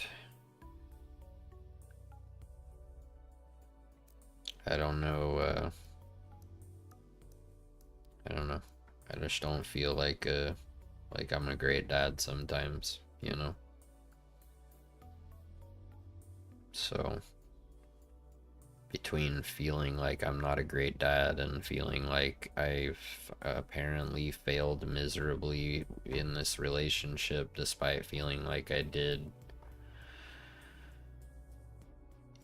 you know, I really did the best I could, and you know, I was led to believe for a very long time that this was a serious thing that we were really actually gonna try to make work, you know? And like I said, she's talked to my daughter. She's met my daughter. She's played with my daughter. She went to my daughter's preschool graduation with me as my date.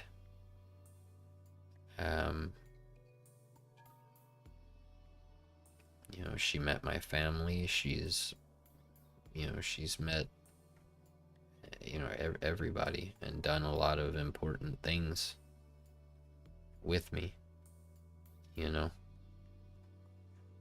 And, yeah.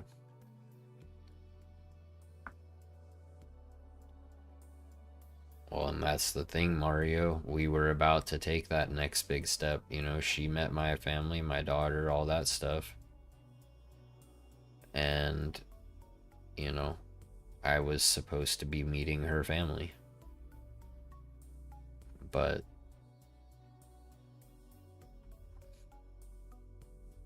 she just changed her mind, like, out of nowhere, you know?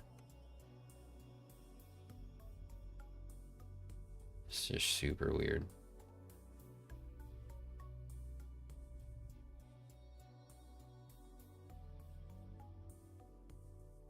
Yeah. I don't know, Box. Hey, no problem, Aventrador. Have a good night, man. Thanks for hanging out and stuff. Appreciate you.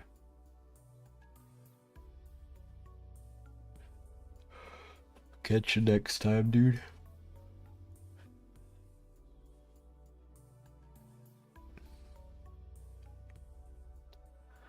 I'm sure I'll get better. Stereo. But yeah, have a nice lunch, dude, and we'll catch you next time, man.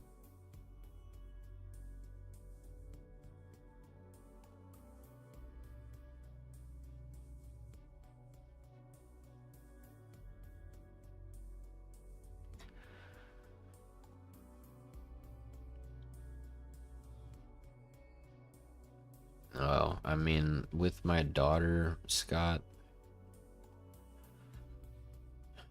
she's 5. And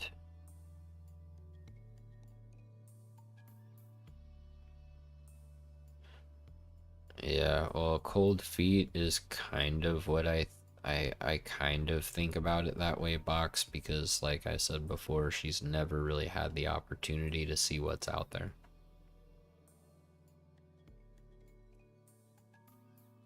You want to know what I am gonna do, Hubris? In that vein, let me talk to Scott real quick. So Scott, I have a 5-year-old. I have her for half the week. So I pick her up from school on Wednesdays, and sometimes I keep her, like 1 week I'll keep her until noon on Saturday or whatever when her mom picks her up, and then the next week I have her overnight Saturday, you know, and so I alternate, and I just have her that Wednesday afternoon through the Saturday.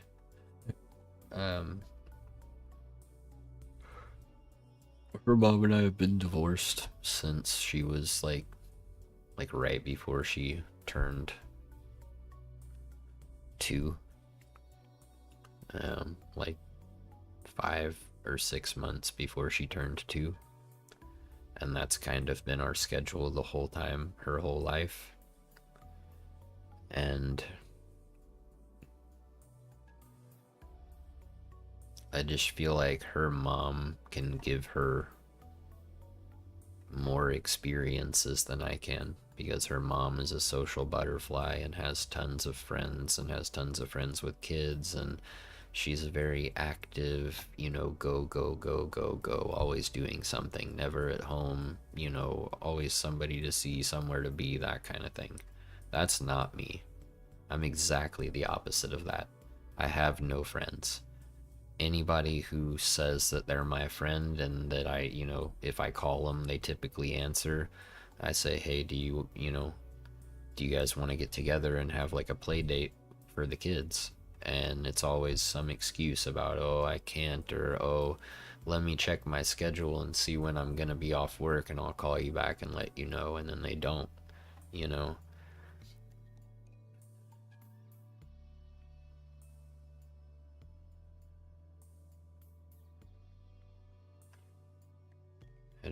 I don't know, man.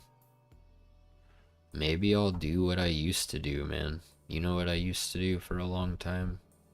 I used to go up to the local pool hall on Mondays and Wednesdays. I can't go on Wednesday anymore because I have my daughter, but they had some deal where it was like, you know, $5 play all day or whatever, right?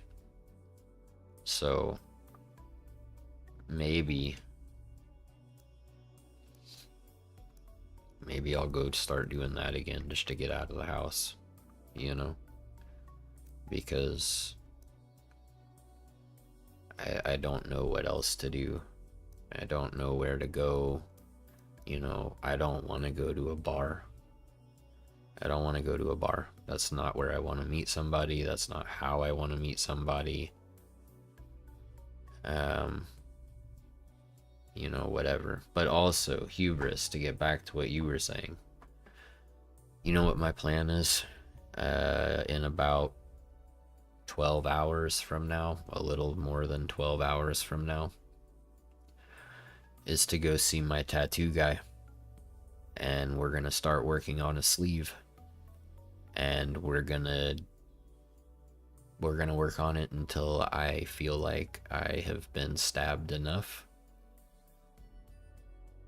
So we might work on it for 6 straight hours, 7 straight hours. I don't know.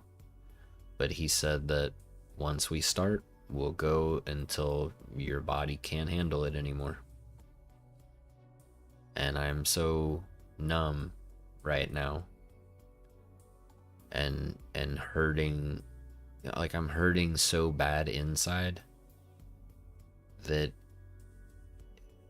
I need some kind of distraction that will help take my focus off of my internal pain and force me to focus it elsewhere. And tattoos are good at that.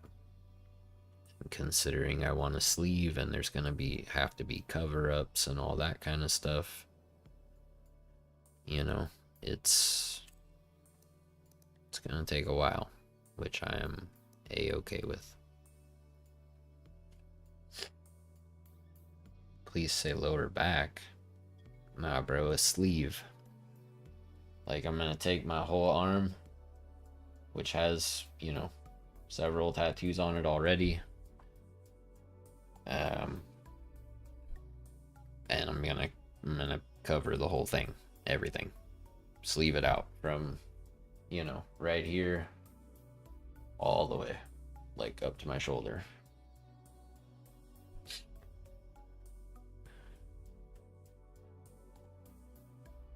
Why do you say that, Clam?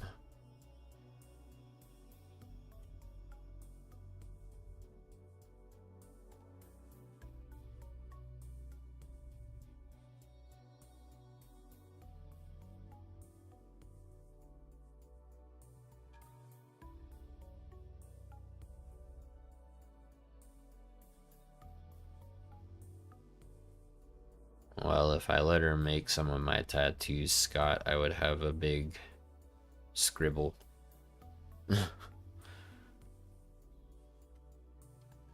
I do have a, let me just go grab it and I'll show it to you guys.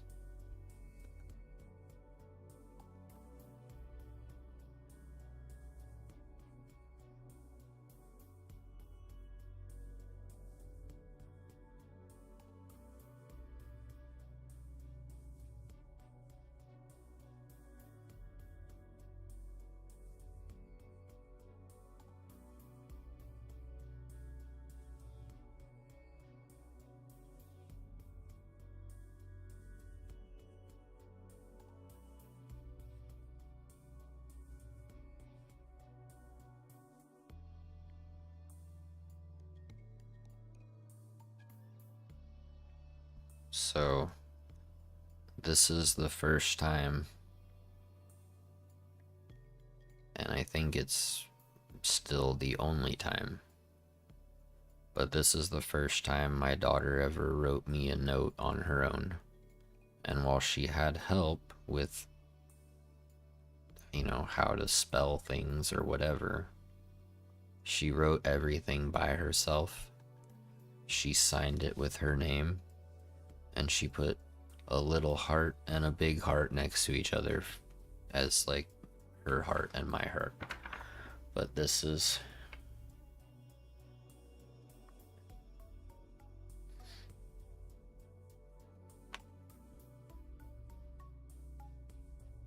that's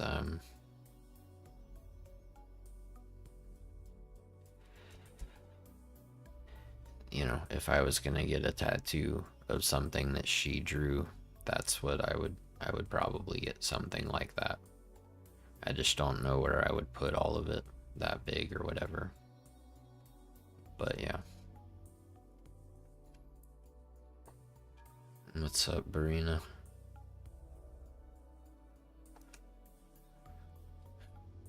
But yeah, I mean, I'm just gonna go get it sleeved out, dude, my whole arm. And like if I, because what we're gonna do,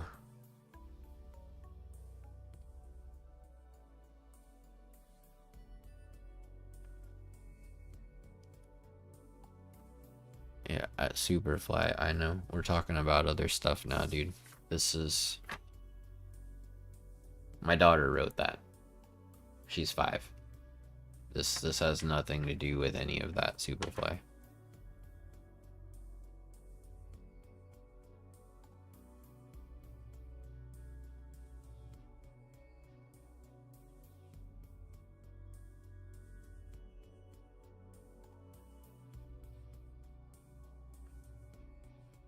Yeah, if I was gonna do it on the upper arm, I'd have to do it over here where I don't have one, because I have one right here, and then both on the inside of my arms, you know. I have this one, and I have this one, and then I have this one, and I have this one, and this one, and I have one on my back, and I have one on my ribs, and I have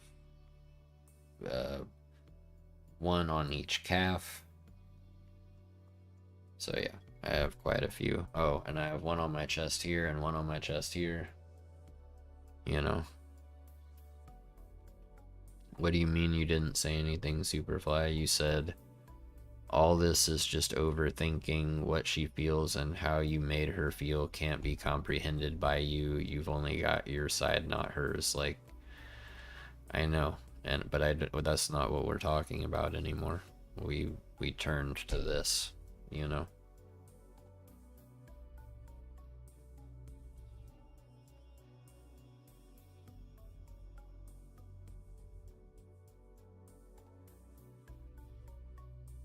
Yeah, well, it just came through, so that's why I said something, because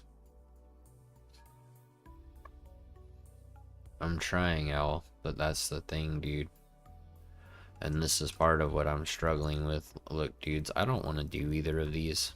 Frankly, I don't even want to do this Road America. I know there's not a ton of us, but since we're just kind of driving and chilling anyway, and all the public lobbies we've done so far have just been us anyway, let's just go do a private lobby, you know?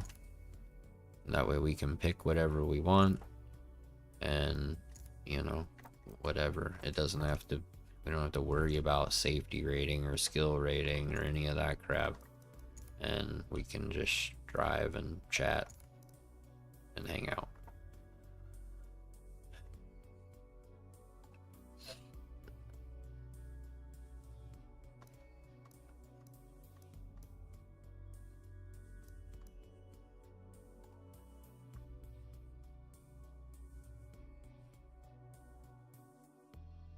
I agree, Al. It's a terrible track selection. I'm glad I recorded enough videos to get me through Tuesday morning.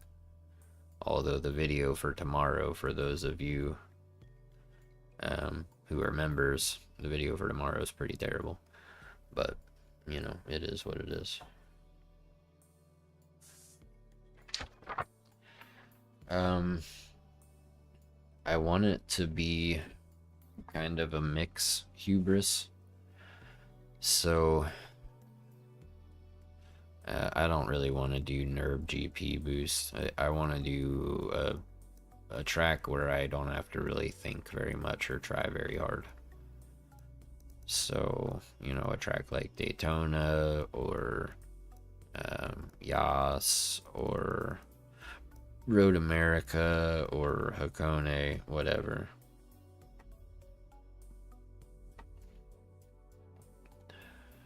Yas? What, we'll do like Yas and then Hakone, or what?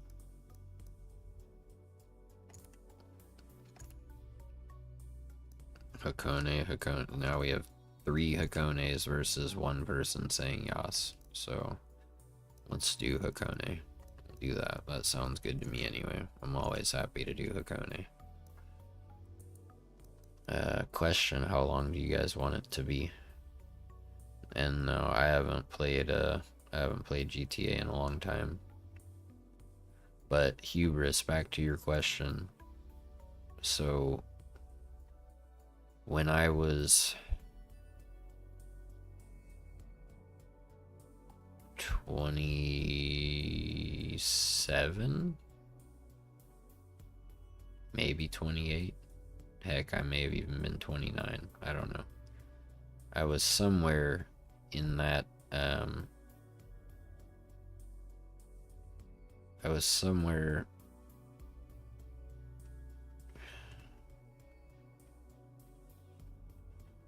in that range, in that age range. And, some longtime Xbox buddies that I had met in person,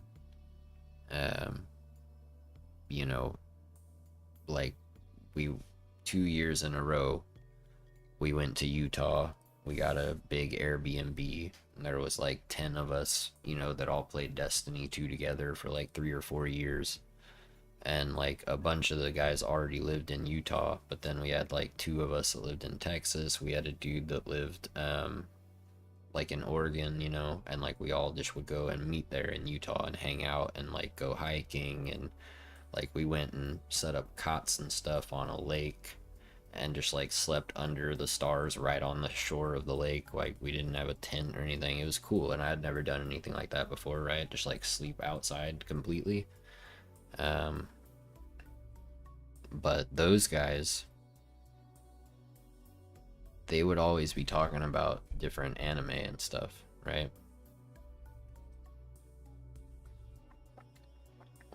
It's expensive, Superfly, and it was, you know, it would have made it even harder um, when I was in that relationship, you know, because unless I can bring her with me to spend a week and a half or 2 weeks with me in Utah, now I'm taking time away from her to go to Utah for a week and a half or whatever, 2 weeks, instead of going to see her for that time, you know? And honestly, I would rather have spent that time going to see her. But, you know, now that she's not in the picture anymore, maybe I'll ask the guys if they want to go do that again next summer, you know? But it's all going to depend on if I have enough money, what kind of job I have at that time. Because y'all got to keep in mind, dude, I haven't worked an actual job since January 1st of this year. I haven't had a job in 10 and a half months. So, anyway, these guys got me really into anime. And, you know, the first one they had me watch, because I was always kind of hesitant towards it. I was always kind of like, I don't know if it'll really be my thing, like, whatever. And they were like, just trust us, dude, like, just trust us. And I was like, alright, I'll trust you.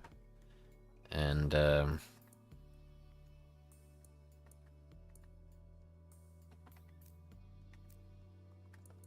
so they recommended that I watch Cowboy Bebop, since it's only one season, 26 episodes, but it's like the whole show in that one season. And it was a really cool concept. I liked the way that they did it, where like, while there was kind of this overarching story, there was still, each episode was its own adventure, you know? So I really liked that.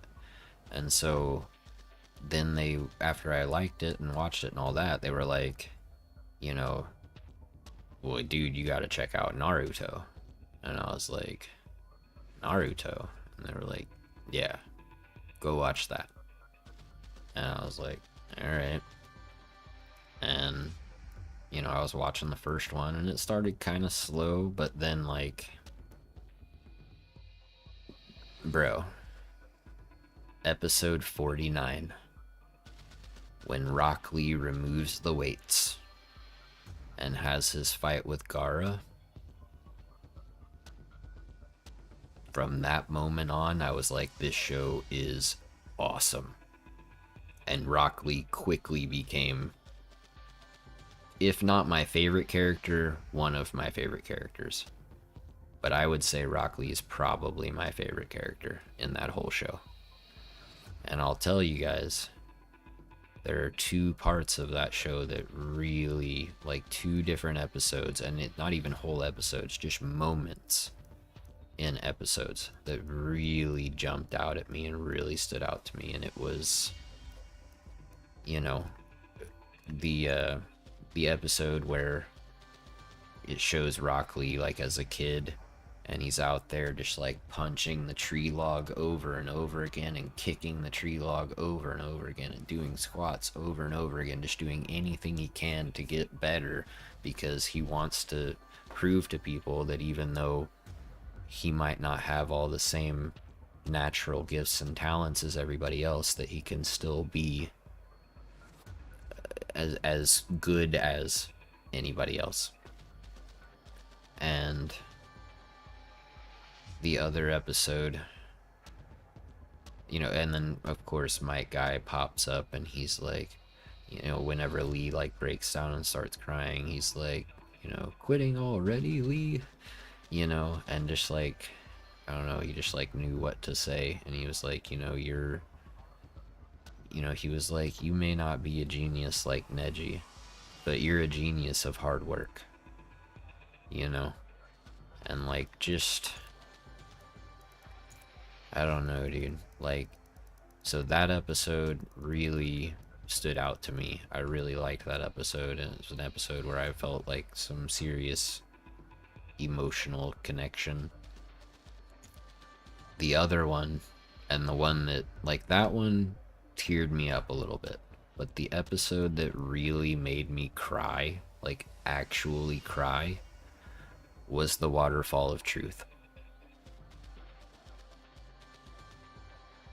Like, I really cried during that whole part where there's both sides of him there talking to each other, and they start by fighting, and then he just hugs the evil version of himself and like accepts it in a way, and tells himself, right, that part of himself, that it's okay and that he'll be okay and that kind of stuff. And when it comes to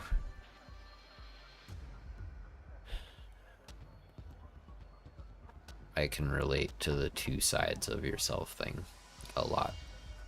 And I think that's why that episode broke me, dude. It really did. But generally speaking, yeah, I loved Naruto.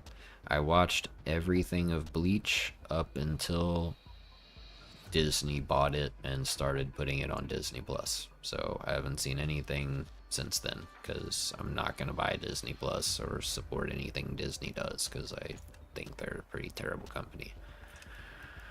But, you know, I've also watched all the way up to the Wano arc in One Piece. So I'm 900 plus episodes into One Piece.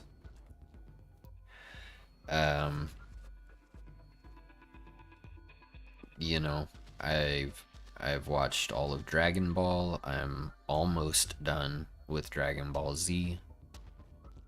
I've watched Attack on Titan, Black Clover, Demon Slayer.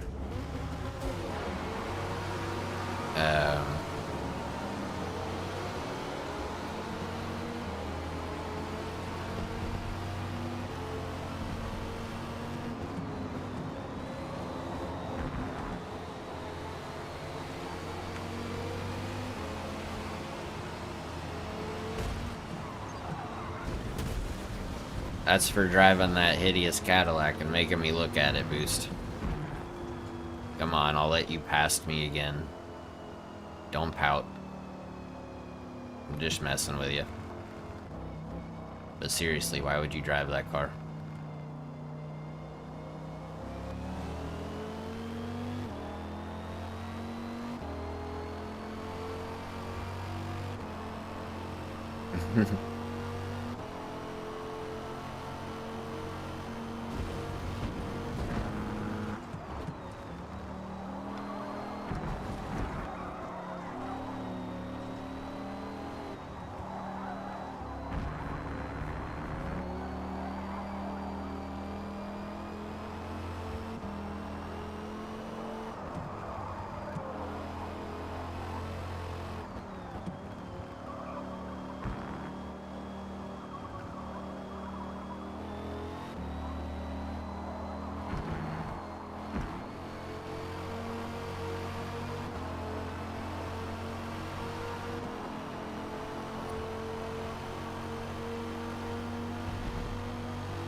Yeah, I hope you're alright, Scott.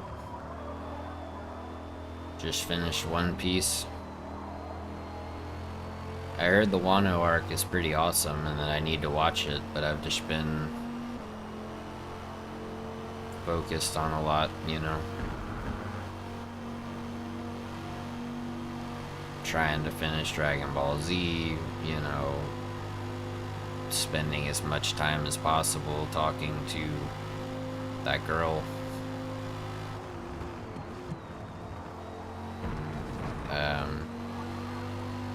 Having my daughter, having to make videos, live streaming. Just I haven't prioritized watching anime in a long time.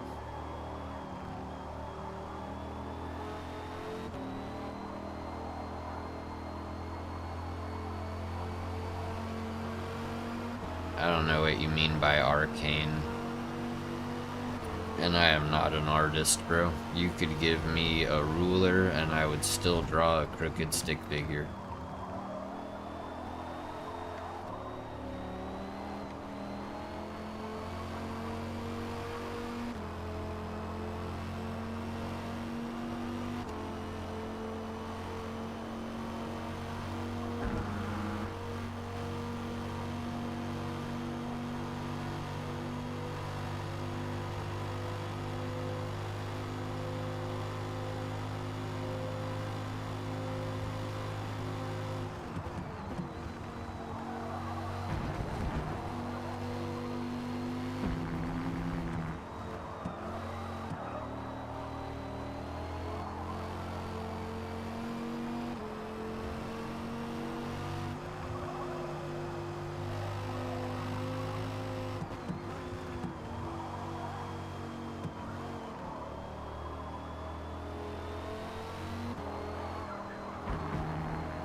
Yeah, I'm not much of a builder either, to be honest.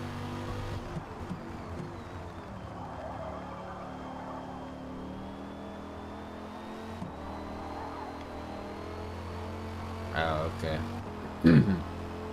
I haven't watched that one before. I know a lot of people didn't seem to be a fan of, like, it was either like Demon Slayer, you either loved the art style or hated it. I thought it was really cool, you know? Like, is Demon Slayer my favorite anime ever? Probably not. I really like it. I think it's awesome.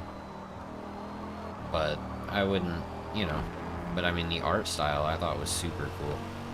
I thought they did a really good job with that. But it seems like people are either love it or hate it. Like it seemed like there was almost nobody that's middle ground about it, you know?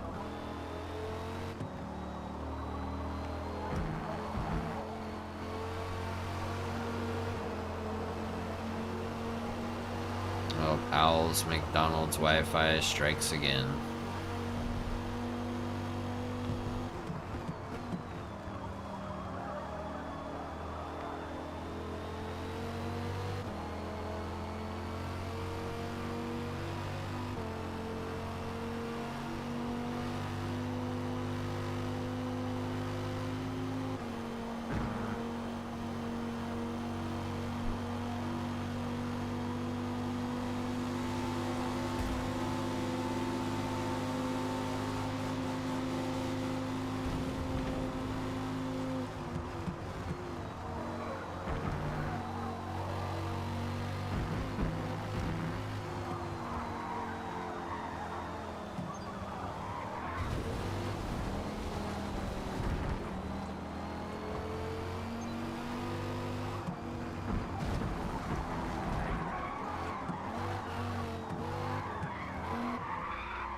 Gotta get some practice in for that drift update that's coming, eh?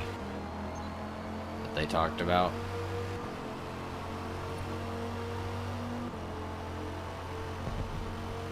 Yeah, it looks like Boost is having fun too. Oh.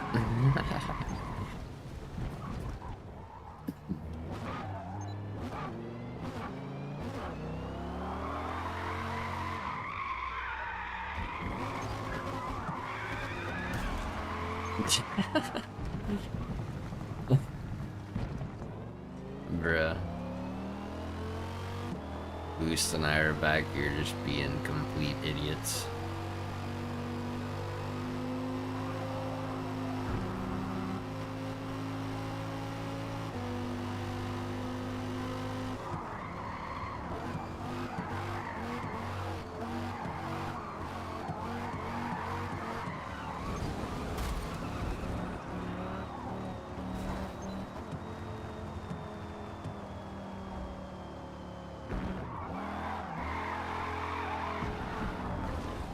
These are not drift cars, bro.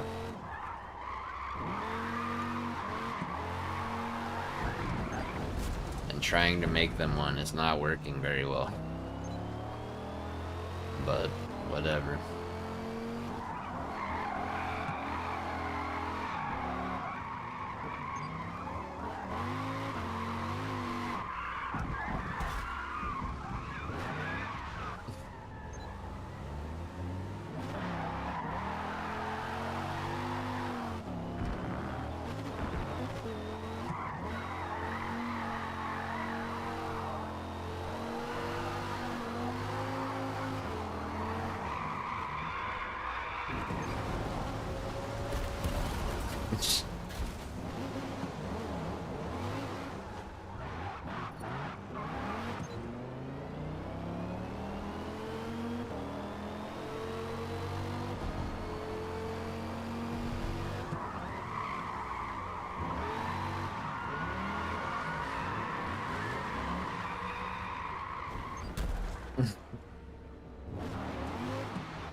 Did Clam just start drifting around too?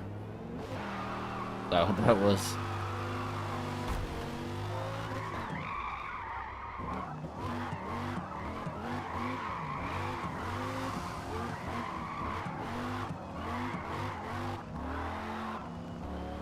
Anyway, I think I told a whole bunch of stories, but I never actually got around to finishing answering Hubris's question.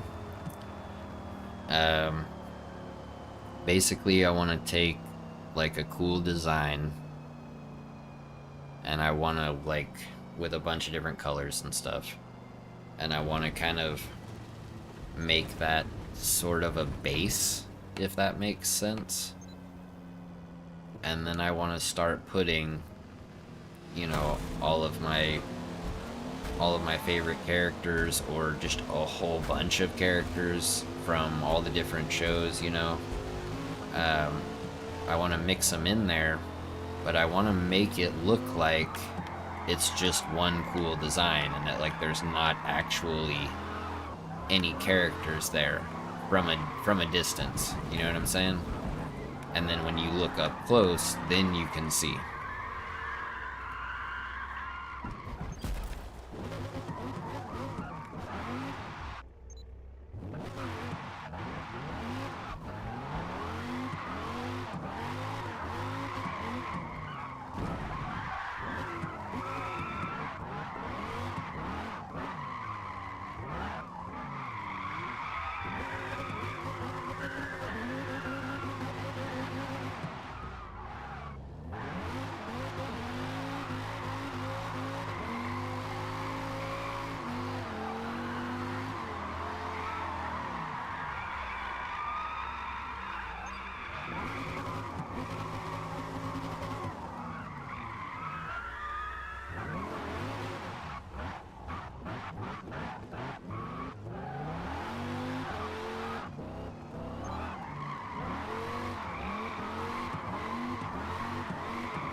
Yeah, it's I've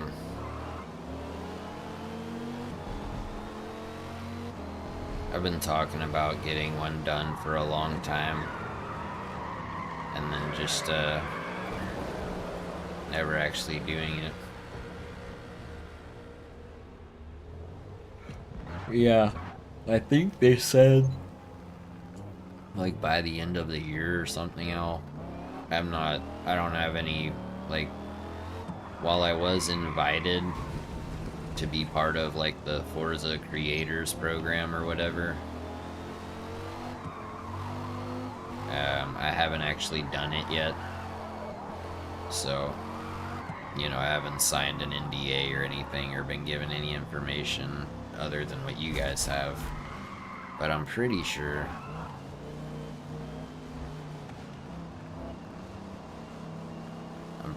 it's supposed to be by the end of the year.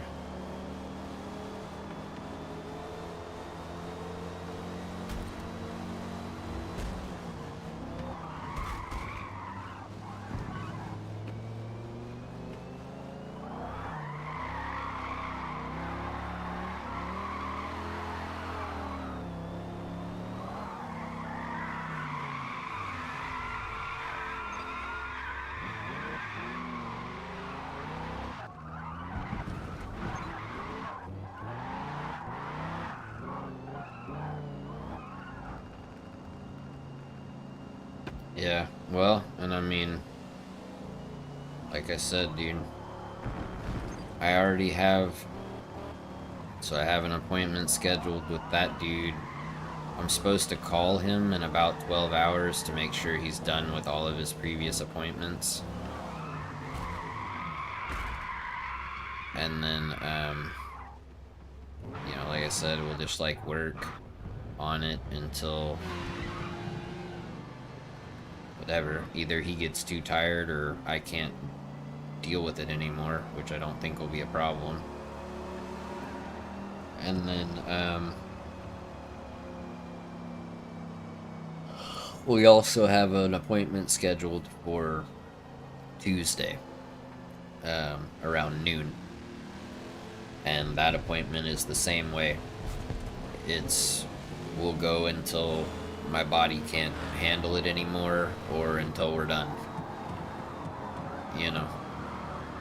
And since we're going to be doing some of it tomorrow, and then we'll have more time on Tuesday because I can be there by noon and we can work until midnight or whatever.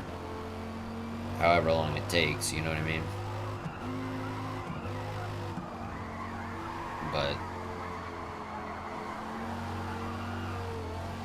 it's something I've wanted to do for a long time, and I figure what better time to do it than now.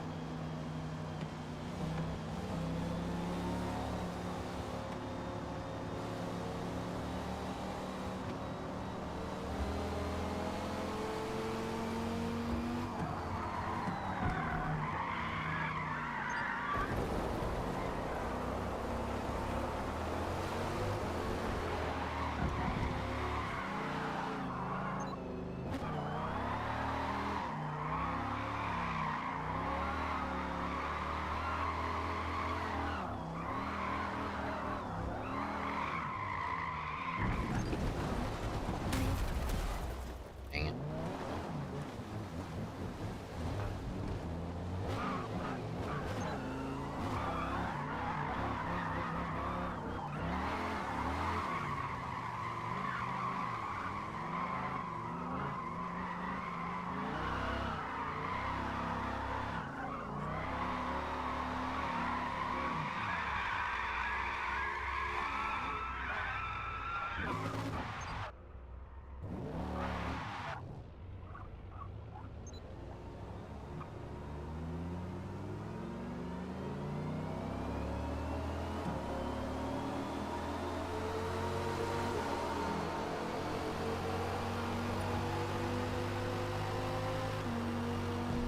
Well, that's the thing, Box. Like, I had the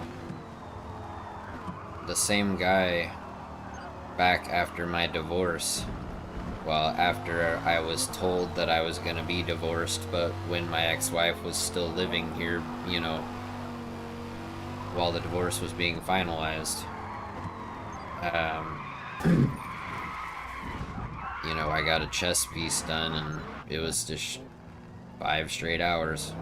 I just laid on the table, and he just worked 5 straight hours. You know, and then we were done.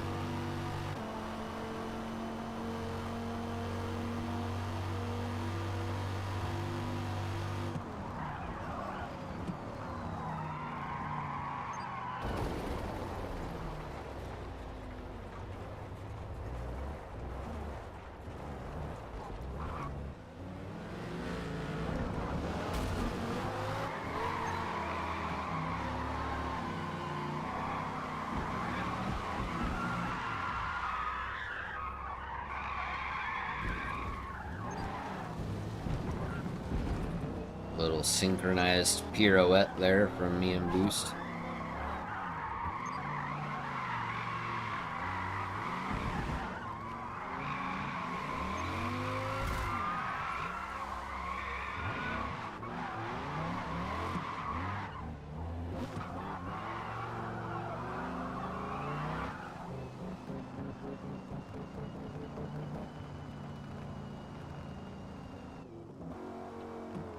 Ugh.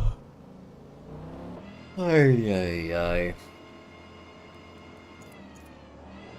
Wait, why did I add more fuel? I didn't need more fuel. Why would y'all recommend me to get more fuel? Ay, ay, ay, this game, bro.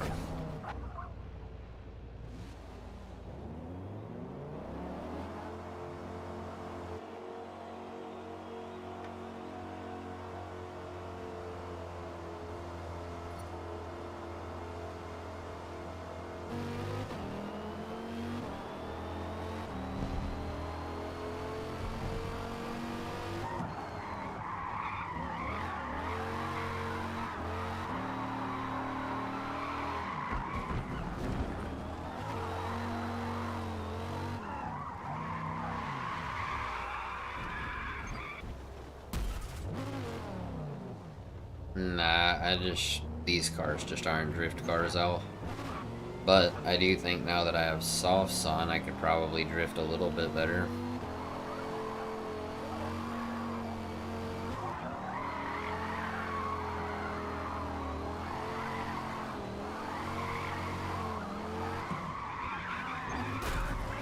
I say as I go spinning and crashing into the wall. Let me get to an actual corner.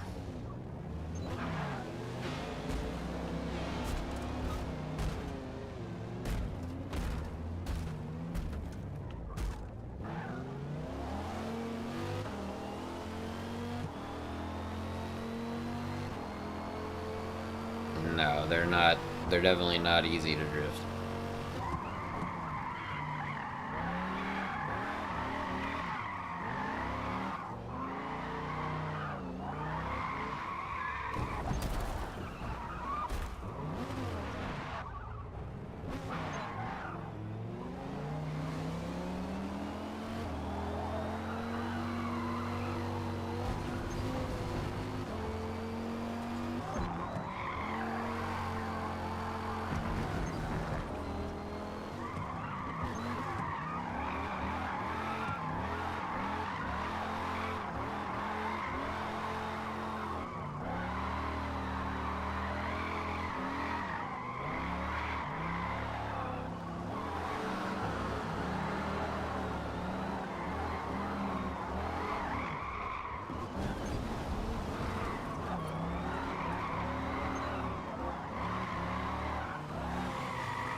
Can't do a Scandinavian flick in this thing, can you?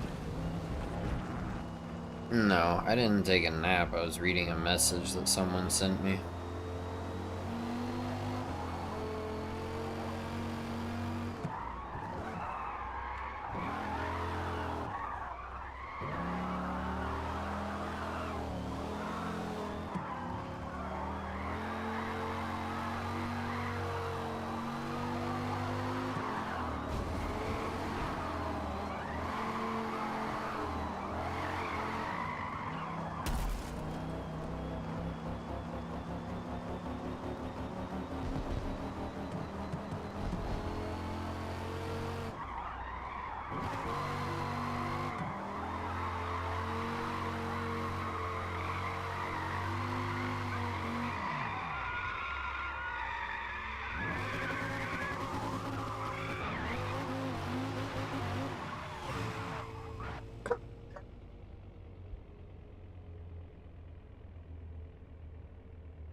Yeah.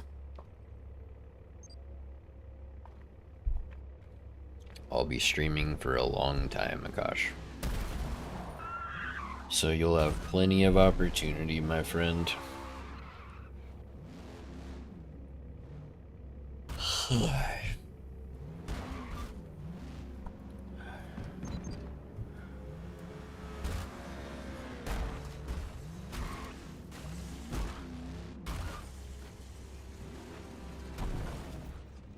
Yeah, I mean, like I said earlier, Akash,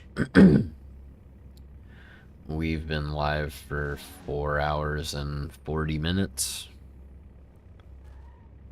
And I'm gonna stay live. I might fall asleep in my desk talking to you guys, but I'm just gonna stay live. And I'm gonna stay live until we hit 12 hours, or just under 12 hours. And then I'll go live again right after, and we'll keep going. So, knowing that you have 7 more hours and 10 minutes of this stream, you know, and then however long the next one will be, which will also be long, you know,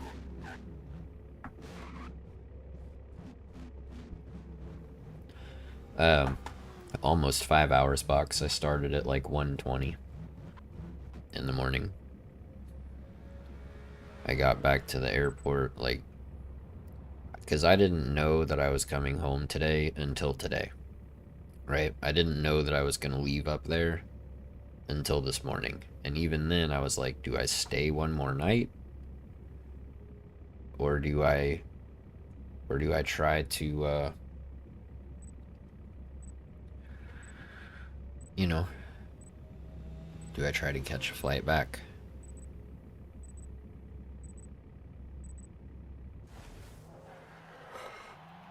And,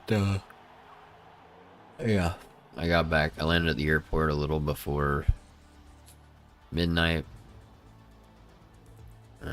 Had an Uber pick me up and take me,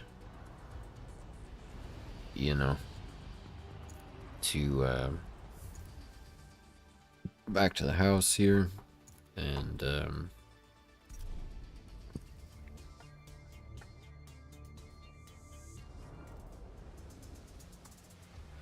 yeah, we're doing a marathon box, and that, I guess the reason I'm mentioning that is, you know, because of the deal that I made with everybody.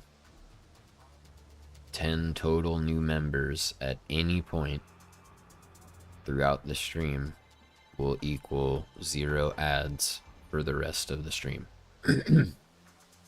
So if we got 10 members now, there would be no ads until 7 hours and 10 minutes, you know, for the next 7 hours and 10 minutes, because that's when I'll have to stop this stream and restart a new one, you know. But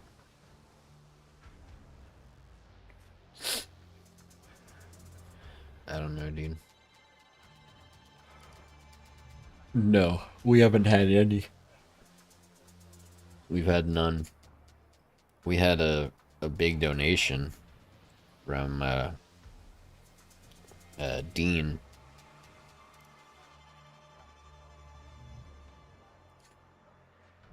Yeah, Dean gave two.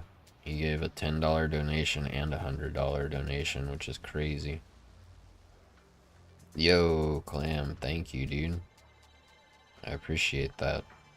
Flippin' Eck, Viking, Eric, Twig, Spilling. Congratulations, dude. Dudes. There we go. Halfway there.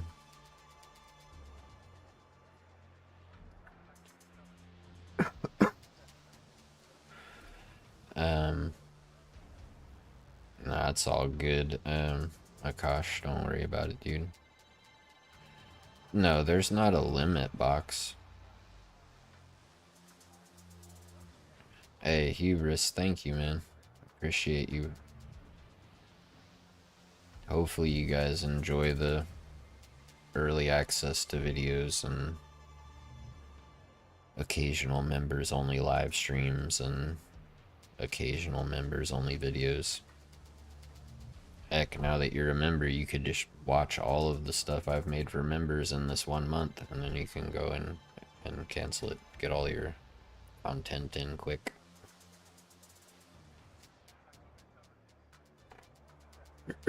But as a member, you definitely have more to watch. Quite a bit more to watch.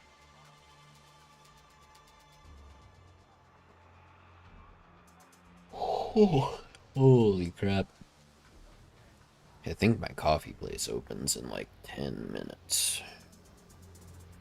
And considering coffee and very little sleep is all I've been living off of for the last, I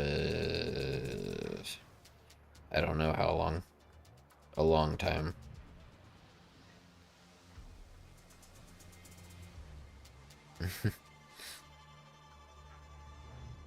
Well, we definitely know that you're a Chad, Lamb. 100%.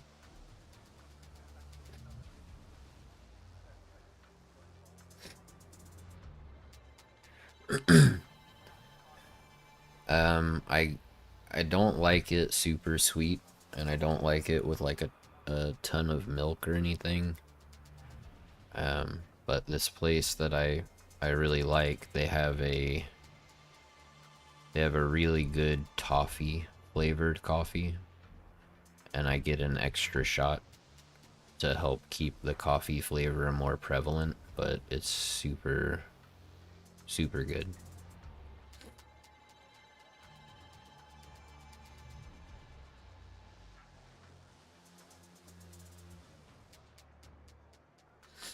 Um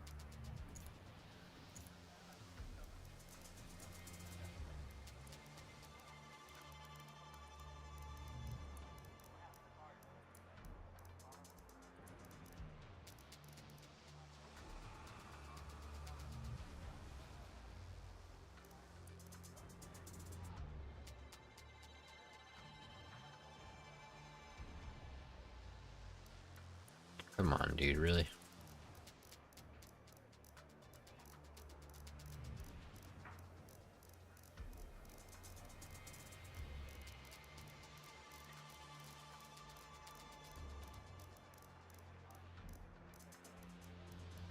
There.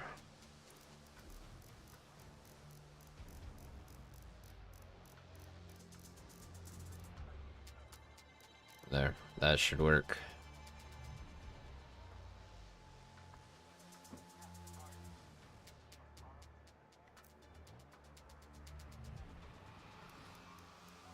Alright. Tire wear. Appreciate it, Nightshade. Have a good one, man. Yeah, I mean, I think we're just gonna do meetup mode and kind of drift around and be goofy right now, Box. Because I don't know that any of us really feel like racing right this second, you know? But yeah. So we're at 6 members. If we get 4 more, I'll turn off ads for the next 7 hours or so. So thank you to Clam and thank you to Hubris for doing that. Appreciate you guys. Okay, so here we should be able to select car and custom upgrade and then hop in and do, like, you know,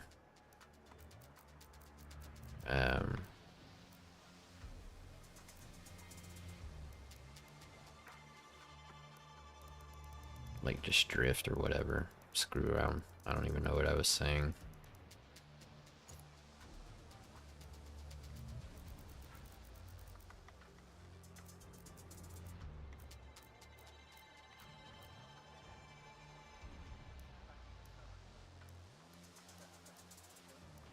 Didn't they say they were adding like some kind of drift Mustang? But I did not see one.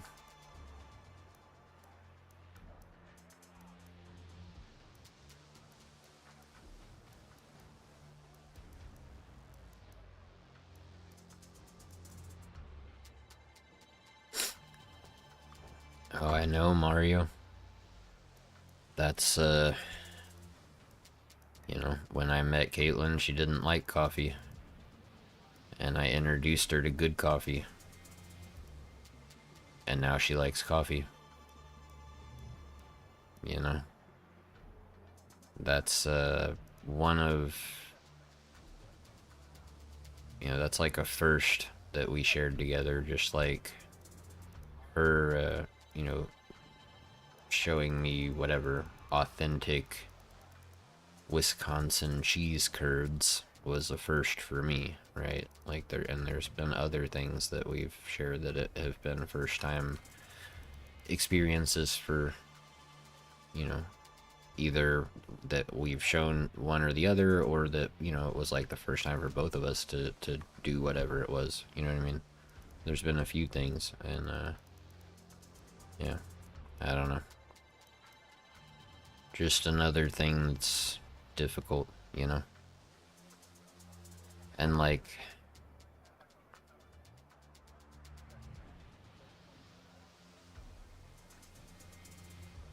I don't know, dude. Like, I really don't think you guys understand the extent that I went to. Like, the phone that she's using, I bought.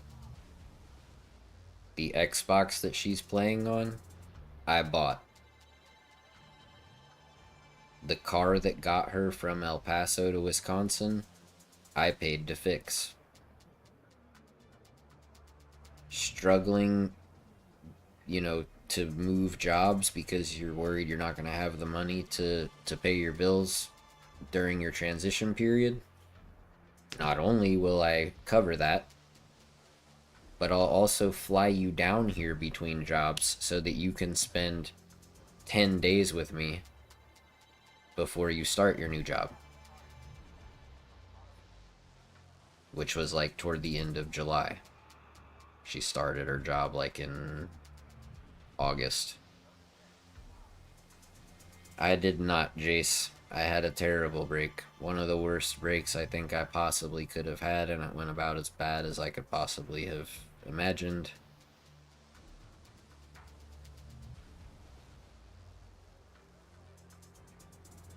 You know, so...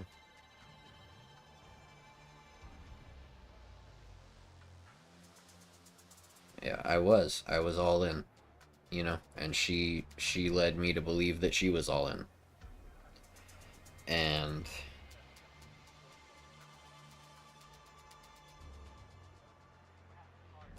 wasn't.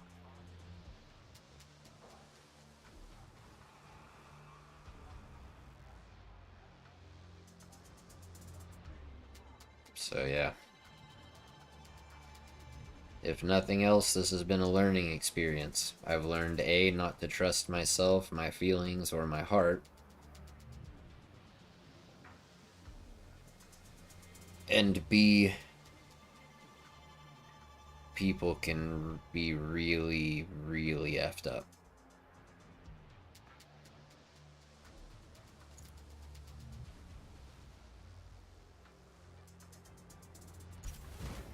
That's the thing though, like when she got divorced, she didn't do that.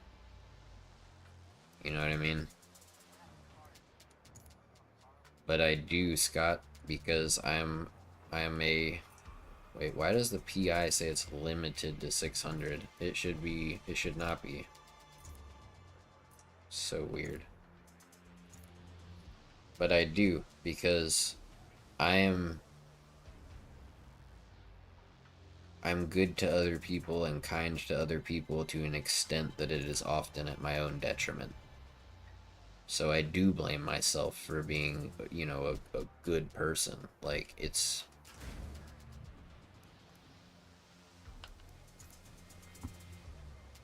I hurt myself by caring too much, by being too nice, by putting other people first, you know?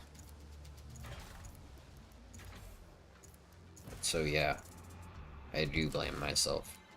And I'm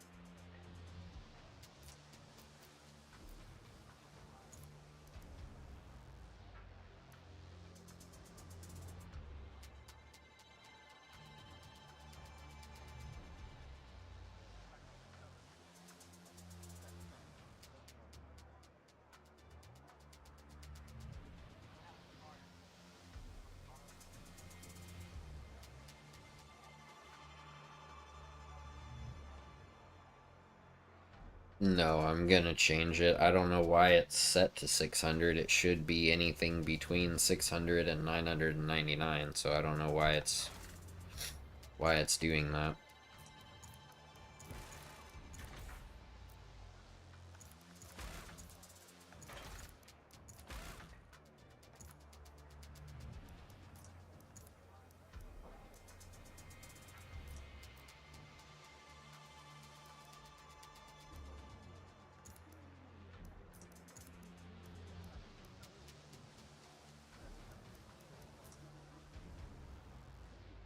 What's up, Savage?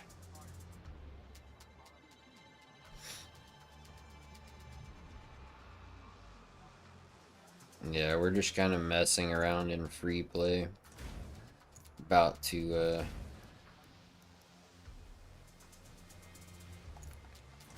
stupid. Exit without saving. Alright, you stupid thing. Why are you jacked up?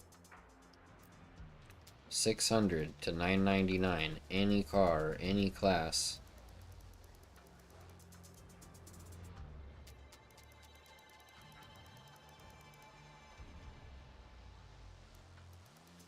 Any year, anything.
I don't know. There it goes. Now limit 999.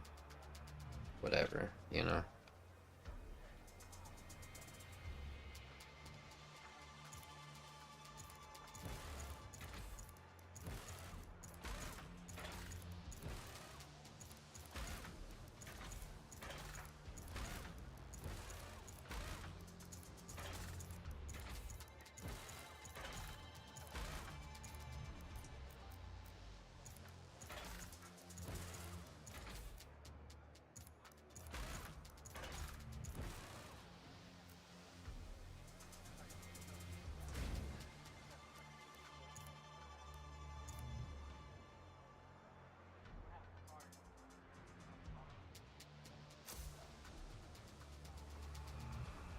Yeah, we'll see, Akash. We will see.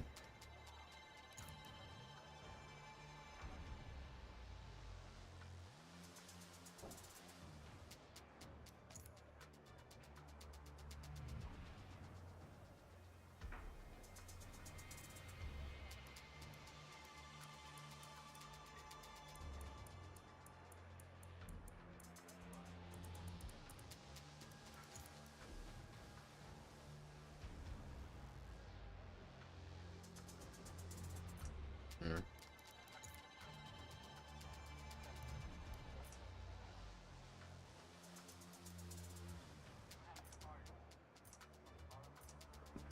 This whole, like, very limited tunes thing is really annoying.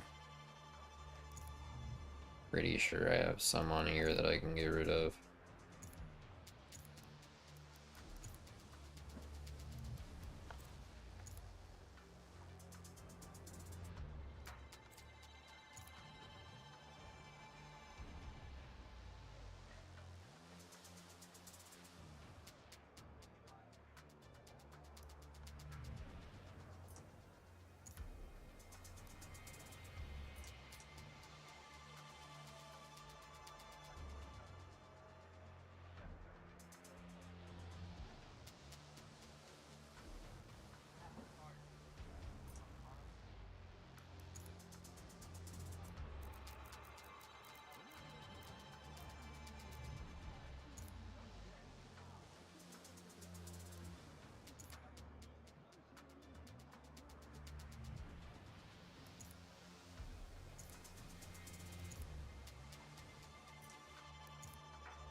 I wish it would show me if it was all-wheel drive or not.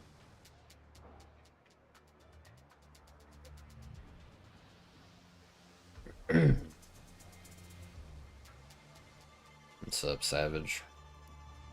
If you want to know what's going on, feel free to rewind the stream.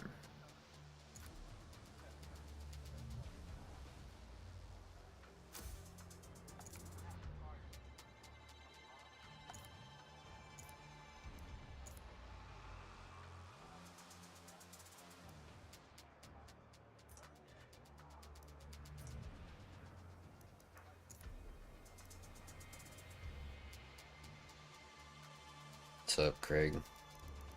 Been streaming for about 5 hours, dude.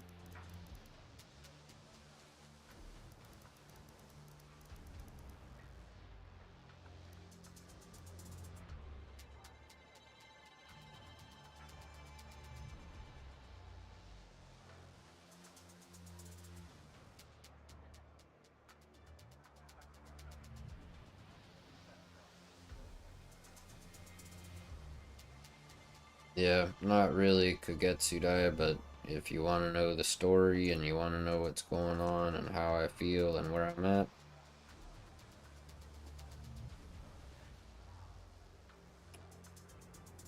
yeah.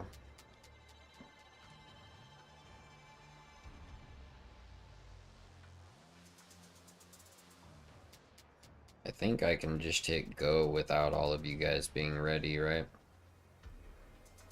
And you guys should still be able to just join in and do whatever whenever.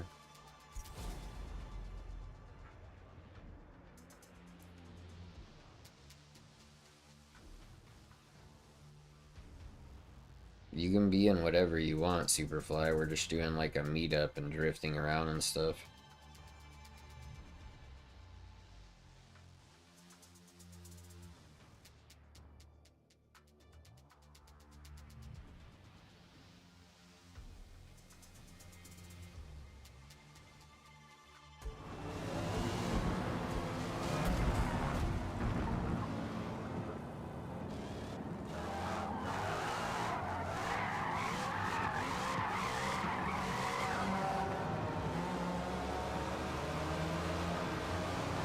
Boost, what are you in?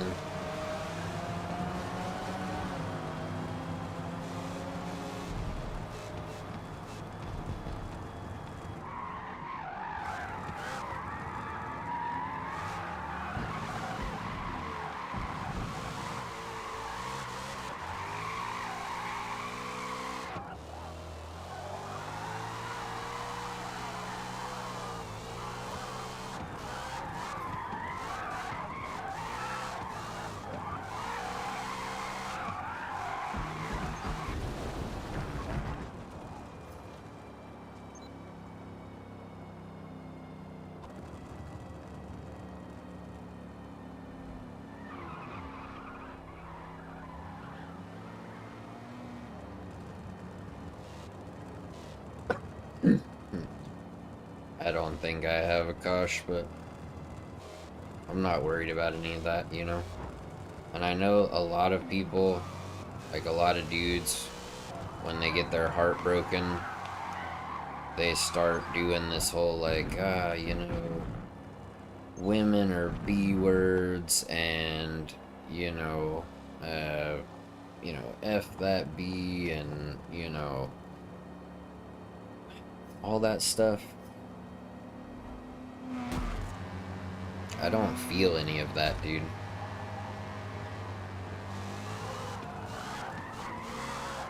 That's not how I feel. I love her and I want her to be happy, and while I wish that I could be the one to do that for her, apparently, apparently right now, that is not what is meant to be happening. So,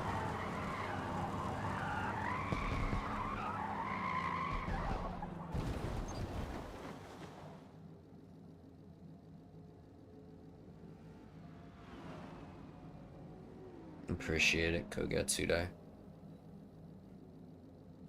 And I'm sure I will be for a while, Superfly. And it hurts a lot more than it should because of the things that she's said these last couple of days and this morning. Okay. My coffee place opens in 3 minutes.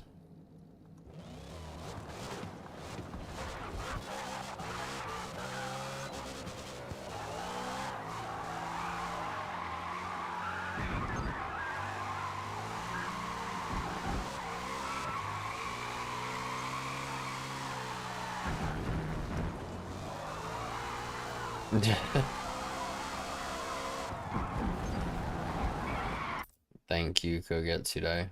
I really appreciate it. Well, Superfly, when I tell you that this whole thing has really screwed me up, like really bad, like really screwed me up, I mean it. I'm not kidding. When I tell you that I loved her more than I've ever loved anybody, I mean it. When I tell you that she made me feel a way that nobody else ever has, just by being around me, talking to me, interacting with me, the way that she treated me, um, all that stuff, that it happened, you know, whether or not it meant anything to her, who knows? I personally do think that she had feelings and that she's telling me she didn't to help push me away, to try to help me to move on because she's at this place in her life that we've talked about, over and over again.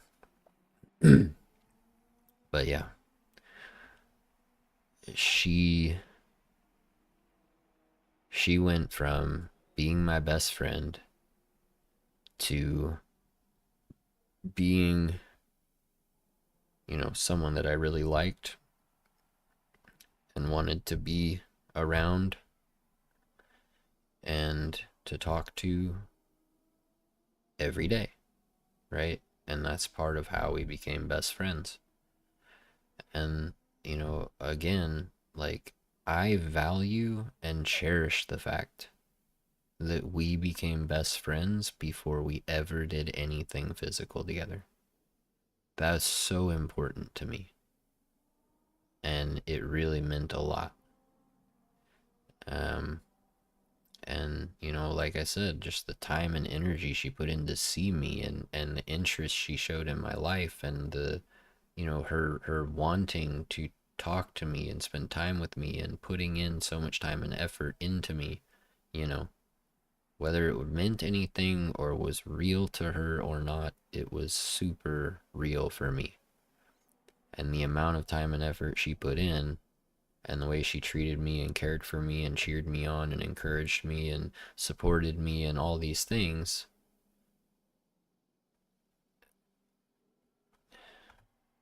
yeah, I mean, she did it more than anyone else ever has in my life. She did it more consistently than anyone else ever has in my life.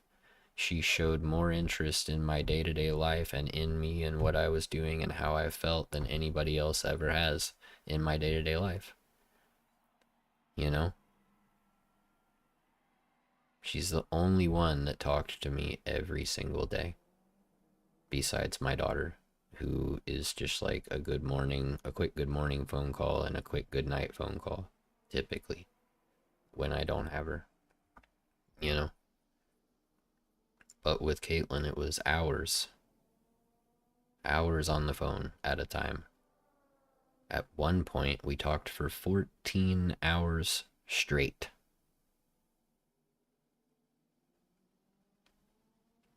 So, you know, I mean, yeah.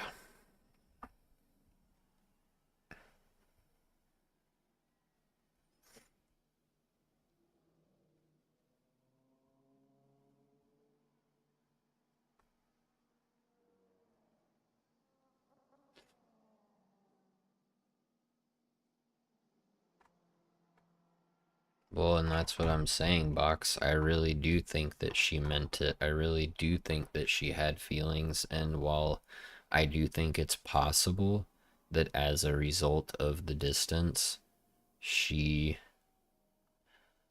you know, her feelings started to kind of grow cold, I know that they were there. I know that to some extent they're still there, because I know that you don't go from dating someone and being with someone to the extent that we were for 18 months, plan, you know, go and meet their family, meet their kid, and then plan for them to meet your family and feel nothing.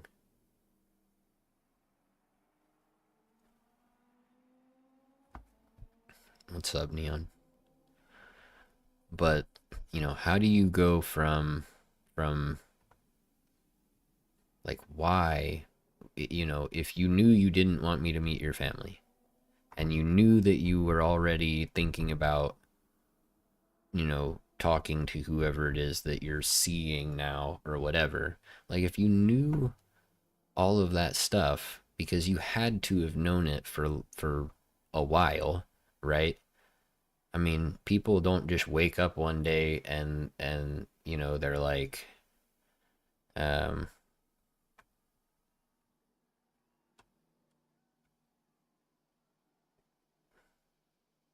I don't know. I don't even know what I'm saying anymore, dude. I feel like I've just been talking in circles. I don't know what else to tell you guys.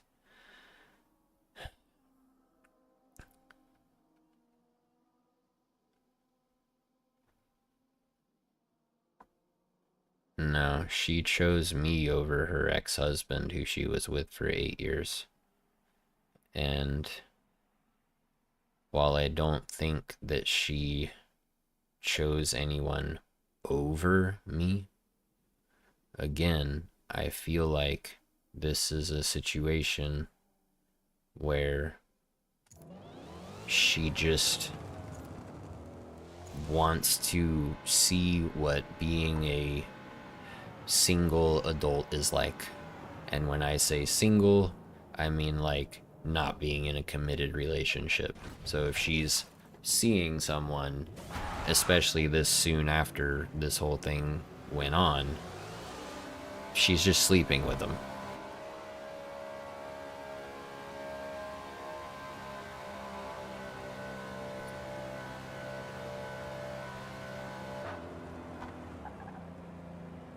Yeah, it's hard to do, Kogetsudai. I am a chronic overthinker. Like, it's really bad. And it really screws with me a lot. Well, that's the thing, Box. She tried to tell me, oh, I think I just clung to you during a hard time.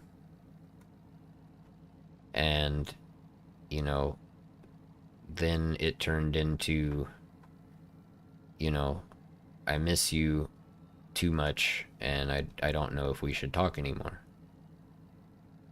And then that turned into, yes, I want to be your girlfriend and yes, I want to make this work. And then that turned into, how are we going to make this work? Or, you know, not any like super serious discussion about how we were going to make it work. But, you know, like she was, you know, telling me like, I don't know if I want to move down there or if I want you to move up here. And, you know, that kind of stuff. And instead of telling me she had made up her mind that she were for sure was going to stay up there and didn't want to move down here, and then talking about it and figuring out, do I move up there or do we say bye to each other? You know, instead of having that discussion, we just never got to have any discussion. And that's what I'm just like, that's really what has screwed me up, is her inability and lack of emotional maturity to have an actual discussion regarding everything. Because that's really what I was looking for when I went up there.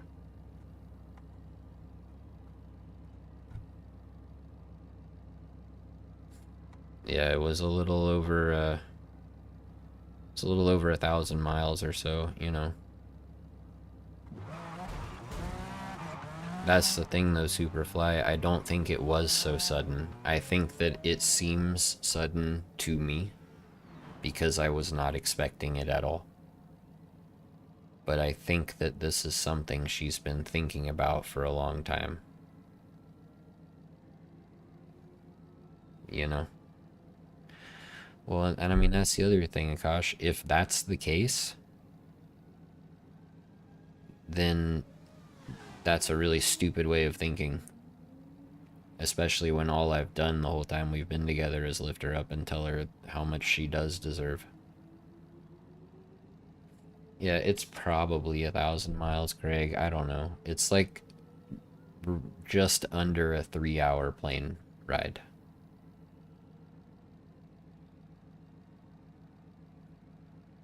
That's what I think, Superfly.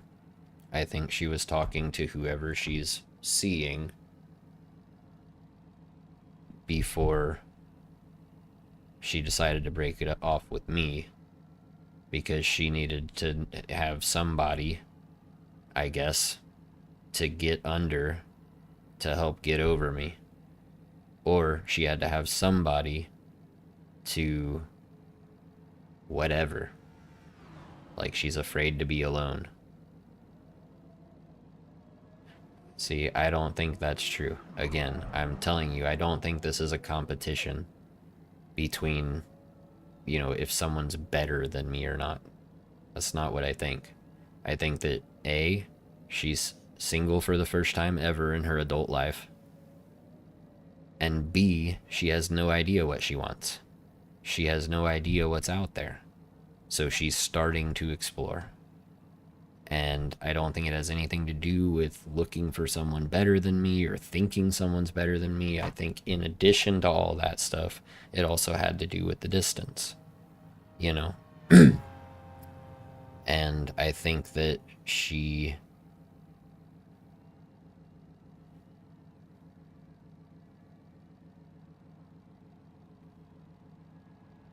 see, Superfly, I think that I just know her better than you do. And I don't even think that it's really close. I'm more along the lines of I'm more inclined to believe a combination of what Box and Akash are saying.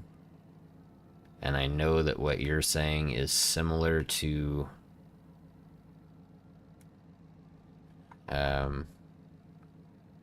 probably similar to what she wishes I felt right now, which is just kind of a big middle finger.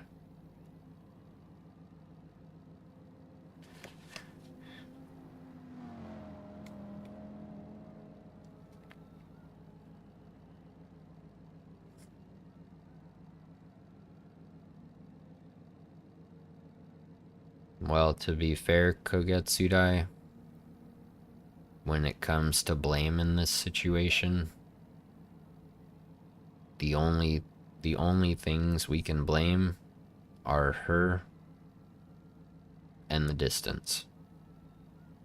That's it. You know? At this point. Because I wrote her that letter and I put everything out there, dude. My whole everything. Heart, soul, all of my feelings, all of everything I thought. You know, I just put it all out there. And, you know, it's whatever. I told her, do with it what you will. You know, throw it away when you get home, set it on fire, bury it in your closet, let your dog eat it. I don't care. You know, I just needed you to hear what I had to say so that I could, you know,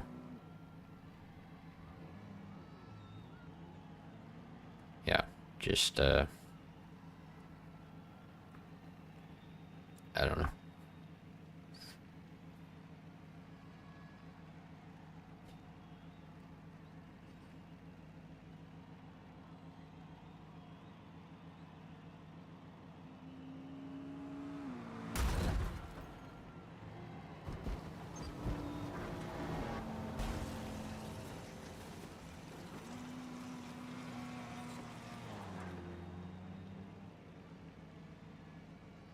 Nah, Box, I don't, again, guys, like, I think that you guys have, a perspective based on your own personal experiences, which is understandable, and I understand that's really the only way that you can try to relate. And I appreciate that. But I also know that what happened here was not normal. From the way we met to you know, the friendship we developed first to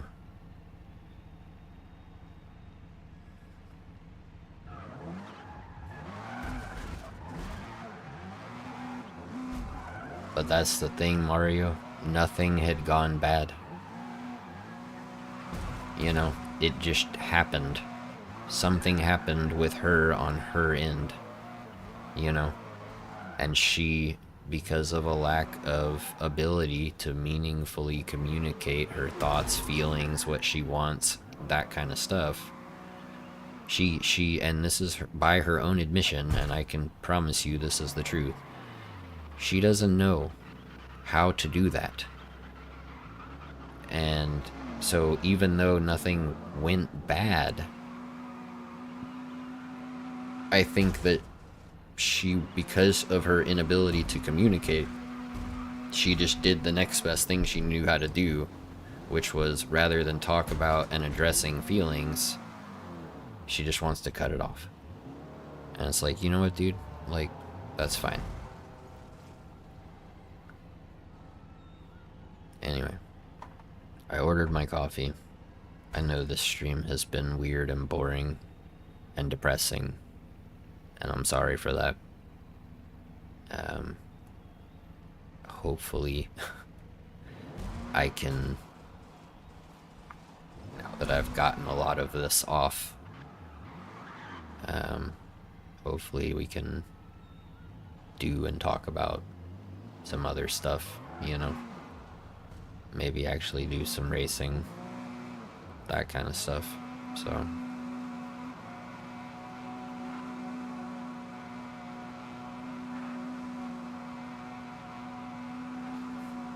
Oh, and see, Superfly, like, you're 10 years younger than I am, too. So you have to understand that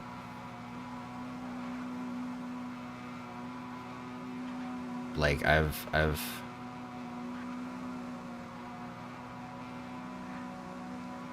had a lot of experience, and I really understand the difference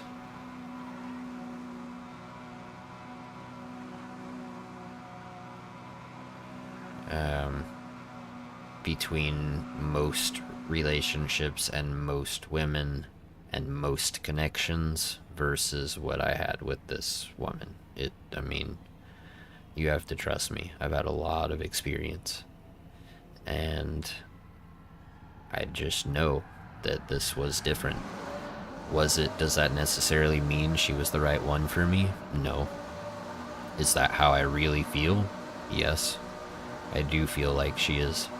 But that doesn't mean that she actually is, you know?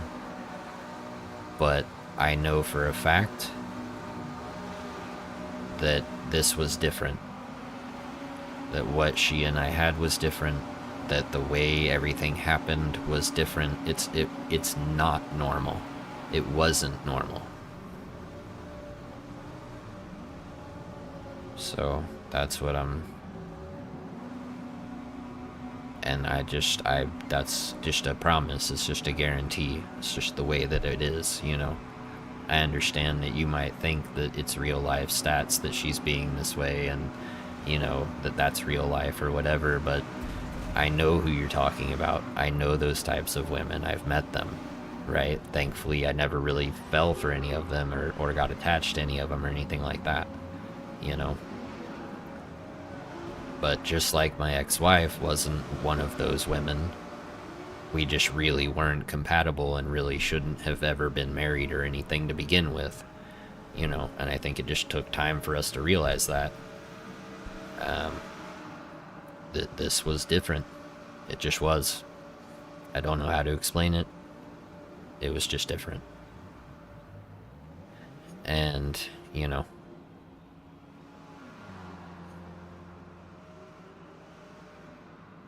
like I said, I know her very, very, very well. And on a very, very, very deep level that like, beyond words, okay? And that's how it had been, like, since we met. We both just had this deeper understanding of each other. And, yeah.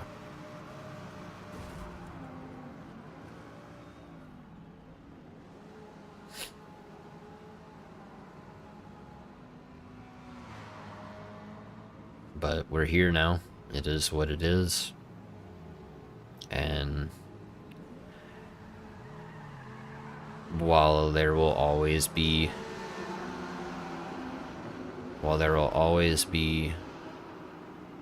a piece of me that loves her, there's a lot of me that realizes I can't just sit here and wait. I can't just drown myself in sorrow and depression. I can't let, you know, all that stuff. So, you know,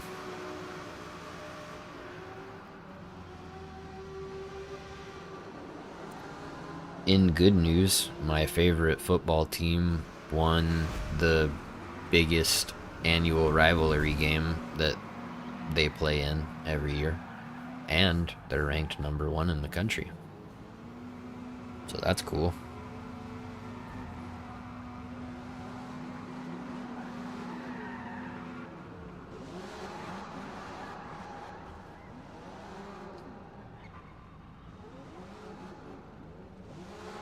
There's a lot of upsets this weekend too, dude. Like Arizona State upset #16 Utah.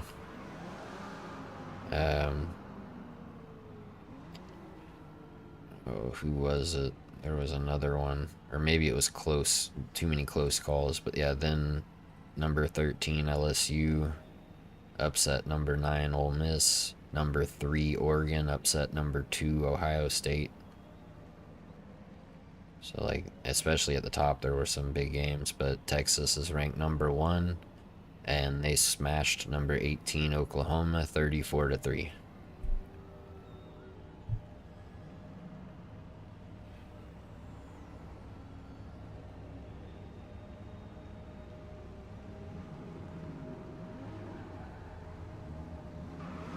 Yeah, well, and that's the thing, Box. Like, the only thing that I can really find any solace in right now is I know I did everything I could do. I laid everything out there. I did the best I could. I know I gave her something that she'd never had before. And,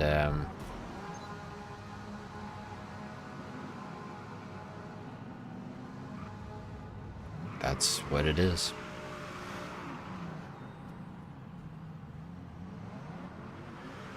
So I just have to take solace in knowing I did everything I could. I said everything I felt I needed to say. And now it's just a matter of trying to move forward. And the way I intend to do that, at least for the next foreseeable future, is to just bury myself in this. Hanging out with you guys. Stream as often as possible for as long as possible. You know. And just really bury myself, you know. Like I said, I haven't had a job since January, so this has been my work. You know, that's part of why I do a new video every single day, 7 days a week, 365 days a year, at 9 a.m. every morning, you know. Like, even if I have to stay up till 5 o'clock in the morning to record it, like, that's what I've been doing, you know. And then the streams on top of that, and then, you know, when I have my daughter, that I have her, and then I need to make videos in addition to taking care of her and stuff like that.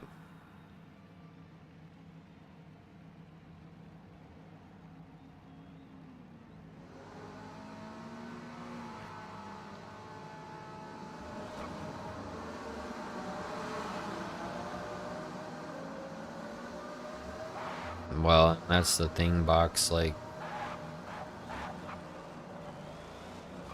I probably will get out stronger, but there's gonna be damage done from this that I just don't know how, you know, how I'm gonna trust people anymore. I just, yeah.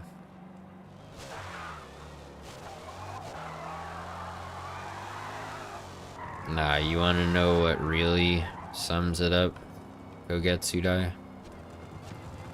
Is, somebody you loved. I forget the dude's name. I think he has Tourette's and whatnot, but he made an absolute banger song. Someone You Loved by Louis Capaldi. Yeah, I know they won't go away, Box.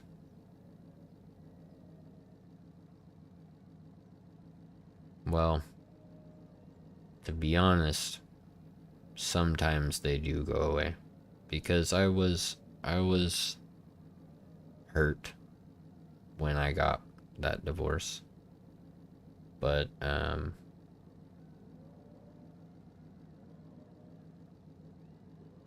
it just took some time for me to realize how uncompatible she and I were, and how much more sense it made for us to be divorced than it ever made for us to be married. But, yeah, I mean, it took a few months, and the difference is during my divorce, I was angry. I was upset. I was mad, I wasn't crushed. I wasn't heartbroken. I didn't feel devastated.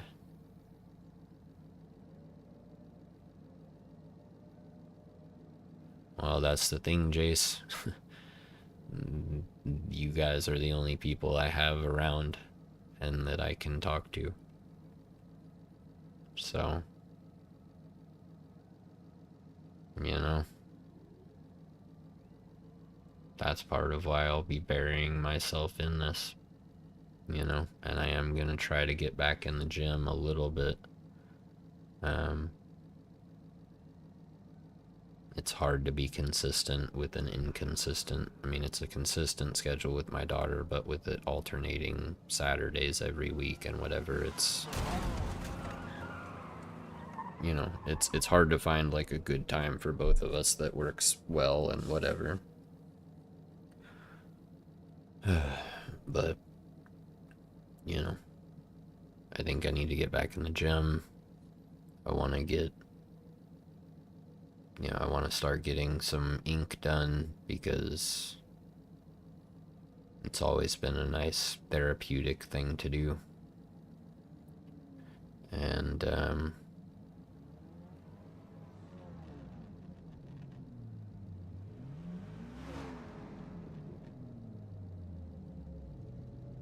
I don't know.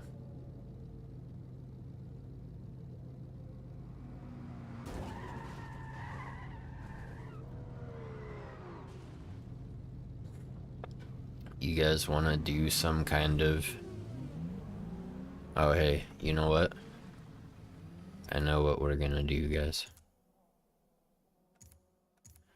Everybody go to the event menu.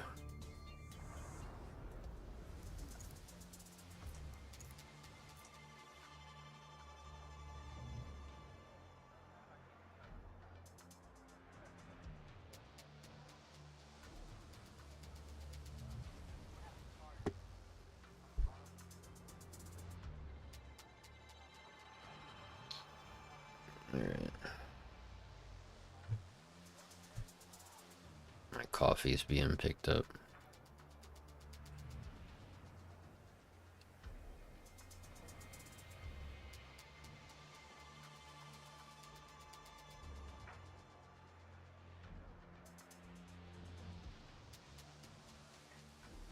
Yeah, well, I mean, that's the other thing, Craig. I don't know who this person she's supposedly seeing is, and I don't know if she's actually seeing someone or not, or if she's just telling me that to push me away. Because previously she said that she, you know, just needed to work on herself or whatever. But,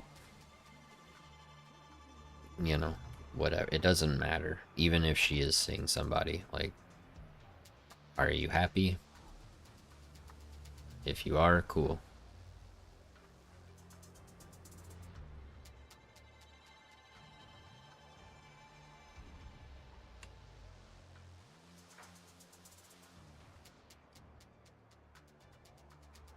Well, I understand that, Superfly. I mean, it was hard for me too.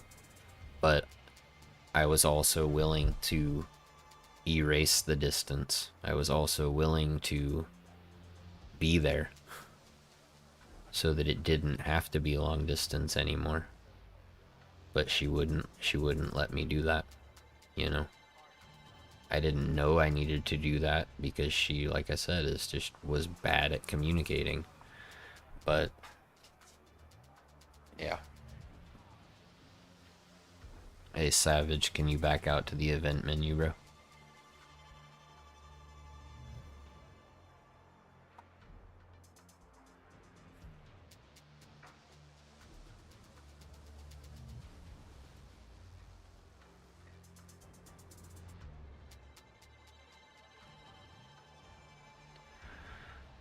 Well, I mean,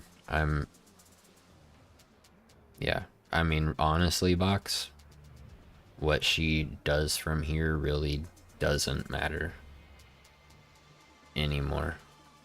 Because, um,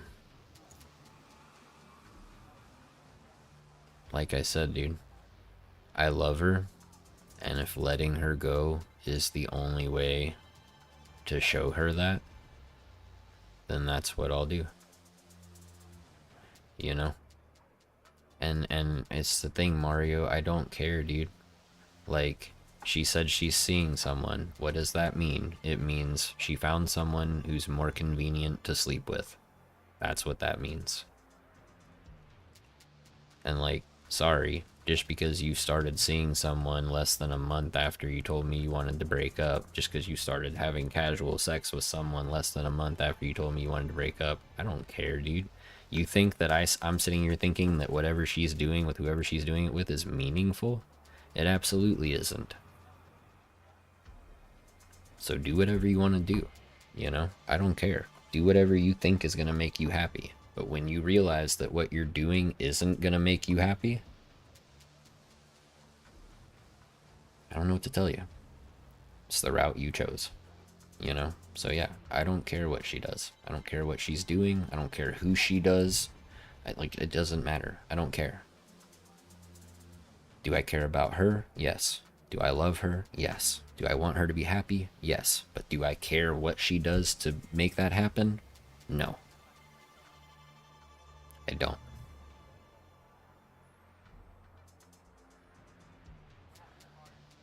I don't. That's the thing, Scott. I don't know how I would handle it.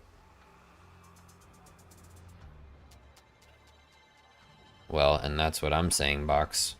She's trying to tell me that the connection that she pointed out when we were first started talking and stuff never existed. And they existed before she and I ever had sex, you know?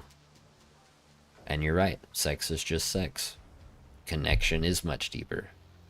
And yeah, like, it's. That's the thing, though, Superfly. Like, she wasn't, you know? And I mean, I didn't think she was, but apparently that's all I was to her was casual sex and money. And now she found somebody who's more convenient to be, you know, who's more convenient to sleep with. So, you know, whatever.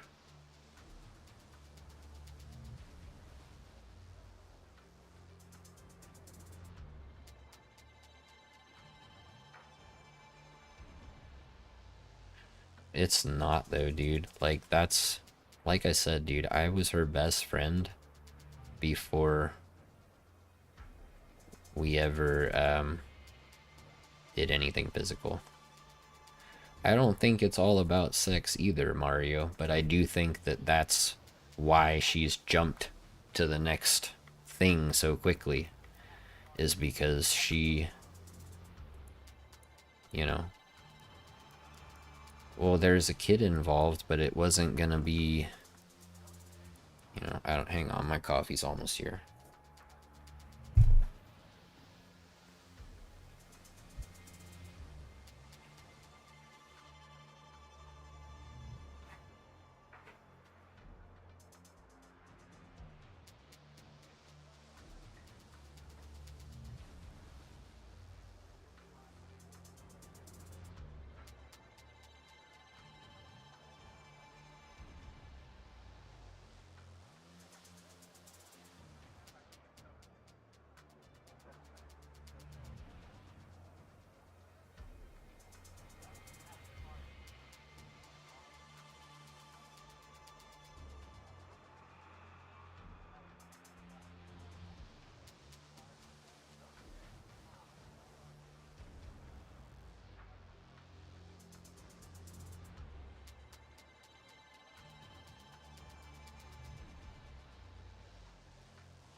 Take care, Scott. Thanks for hanging out, dude. Really appreciate you. George Carlin is the GOAT box. 100%.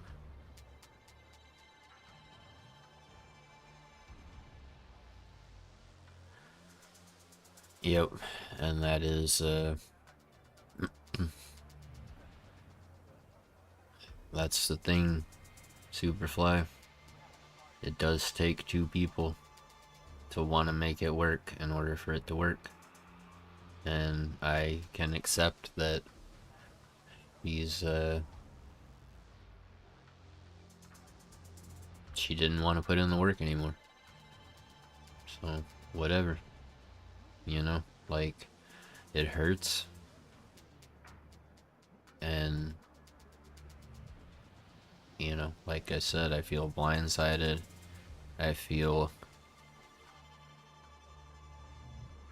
yeah, like I was slapped in the face. Your grandma sounds like a smart lady, Superfly. But yeah, I mean, I felt so betrayed, especially because it wasn't that long ago, you know, that we were talking about how we're going to get through things together and we're going to do things as a team and we're going to figure things out as a team and, you know, all this stuff. I mean, I guess it was all just a bunch of bullcrap, you know?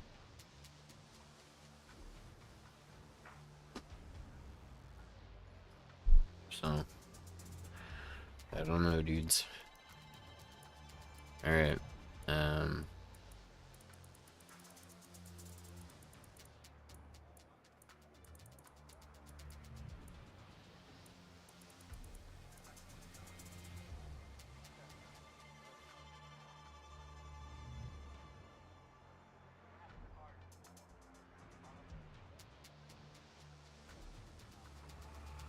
yeah, I mean, it's, you know,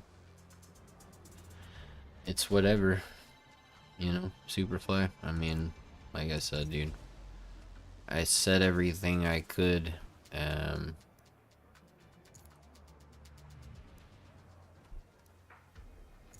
you know, I did everything I could. I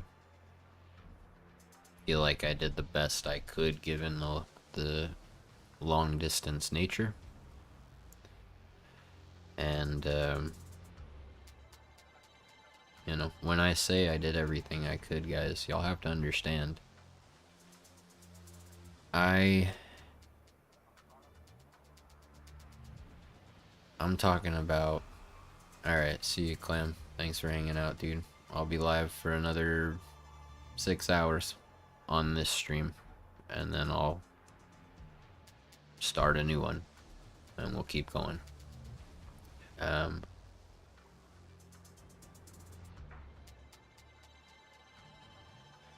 But so here's what I'm telling y'all, okay? And here are the things I did to try to mitigate the distance as much as possible. Okay?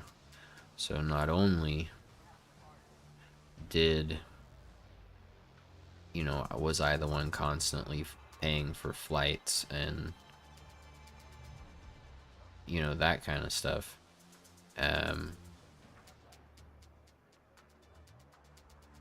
But I also, every morning, good morning, beautiful, I hope you have a great day. At some point randomly during the day, you know, hey, just wanted to let you know I think you're really pretty. Or, you know, a random bouquet of flowers at work. Just wanted to let you know I'm thinking about you. I hope you're having a great day. Or when she got her new job that I encouraged her to go get, you know, random bouquet of flowers. Hey, I'm really proud of you. Congratulations on your new position. You know, can't wait to see you.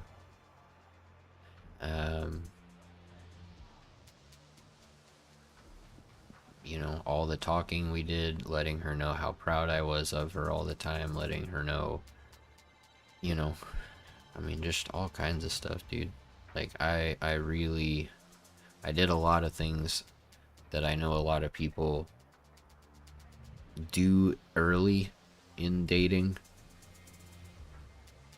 but it eventually goes by the wayside. I never wavered, and not one time did I waver.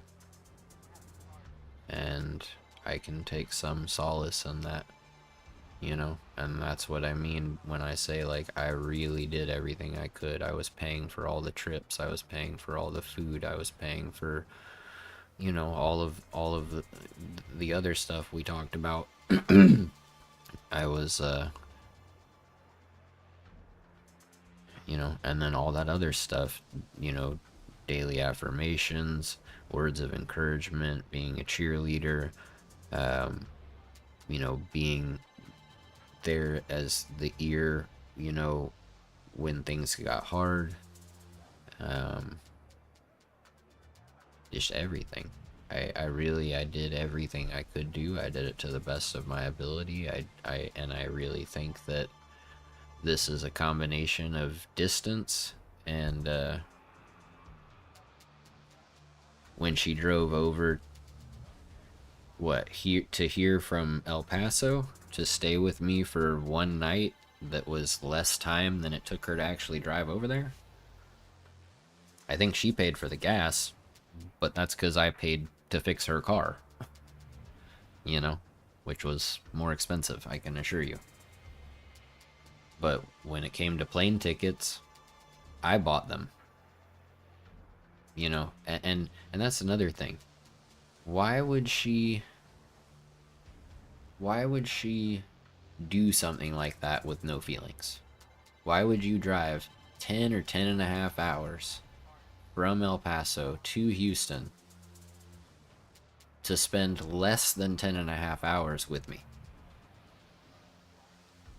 Nah, it ain't because of boredom, bro. It wasn't because of boredom. It was because of all of the things that had happened leading up to that point, which were real, regardless of what she says. But see, that's not it, because at some point, regardless of what she says, it was very real. Now, perhaps the distance and the newness wearing off has, you know, that's what's led to us being here now. But at the end of the day, like I said, it doesn't really matter. I can't make her choose me, and even if I could, I wouldn't want to. I would want her to choose me because she wants to. And as long as she knows that, you know, I could be up there, should she want that, then you know, whatever. Like, I can live with that. And like I said, I know I did everything to the best of my ability, and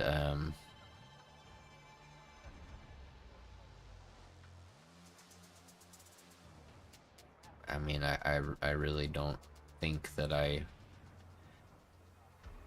did anything seriously wrong. Well, you know, maybe I said, you know, something at some point that was kind of meh, you know.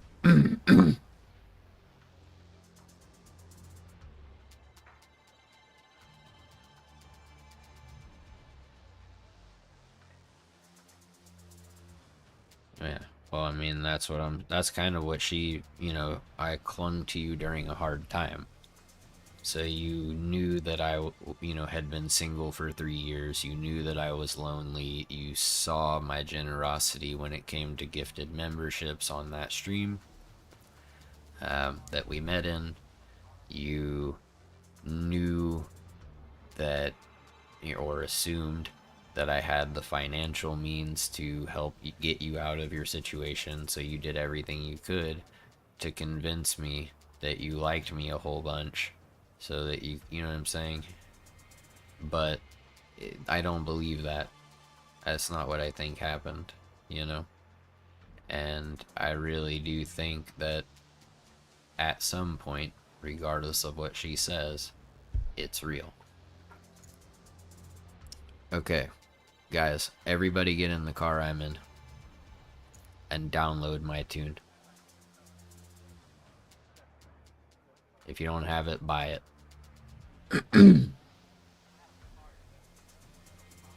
Yeah, but I mean, that's what I'm saying, Box. Like, I did everything I could. I said everything I had to say.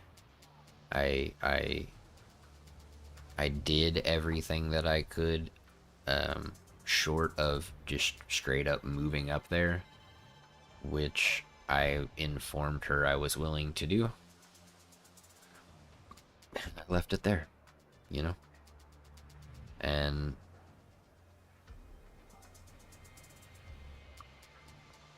we'll delete one boost.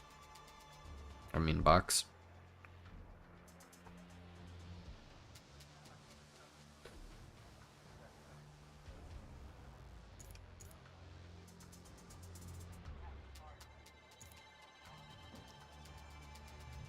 This is gonna be fun.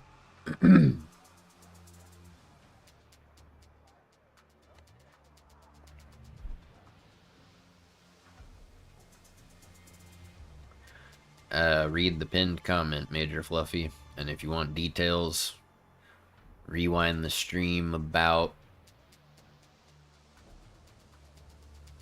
6 hours.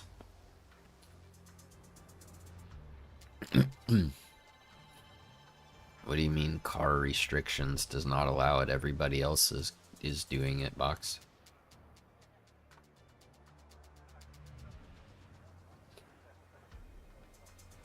Yeah.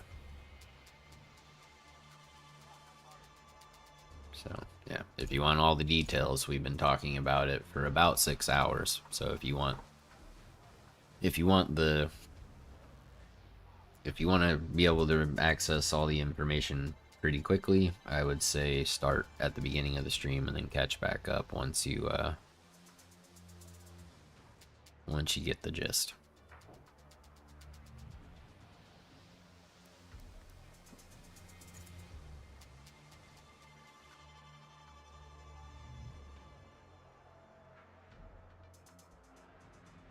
Oh, okay.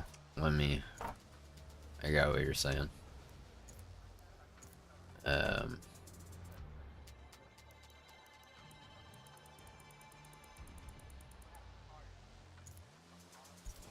Alright, there you go. You should be able to get into anything now, so that you can go and delete one.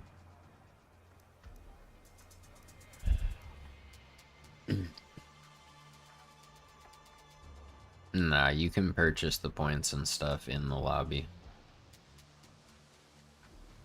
He just needs to delete a tune because he has 450 out of 450. So...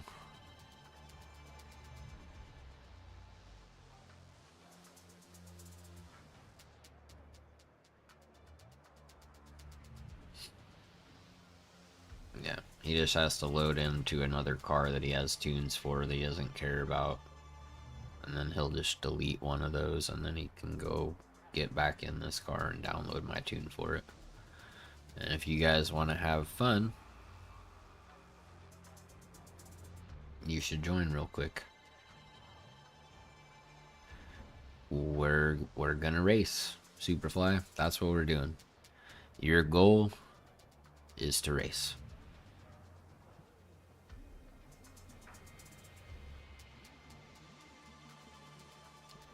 Yeah, Box, you are in the wrong Jag. You need the 59 Mark II.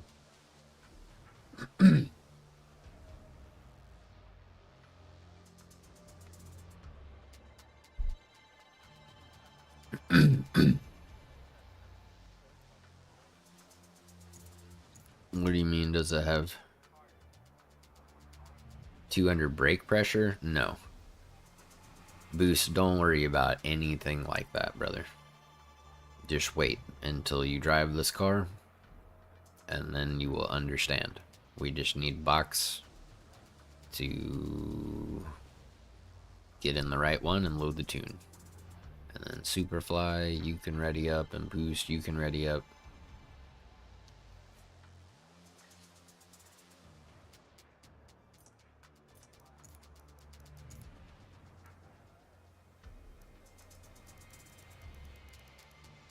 What, you want to go to a harder track, Superfly?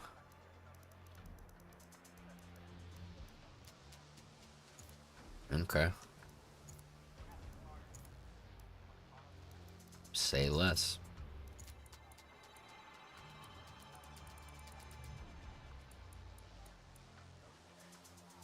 What's up, Harry? Read the pinned comment. If you want more details, rewind the stream. You can start at the beginning and you'll probably get the gist pretty quickly.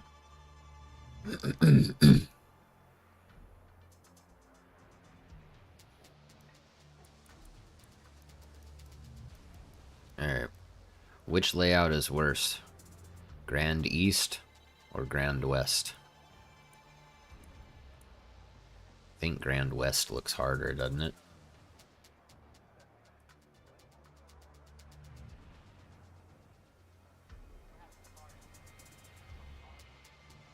You should, Harry. You should do this one race with us.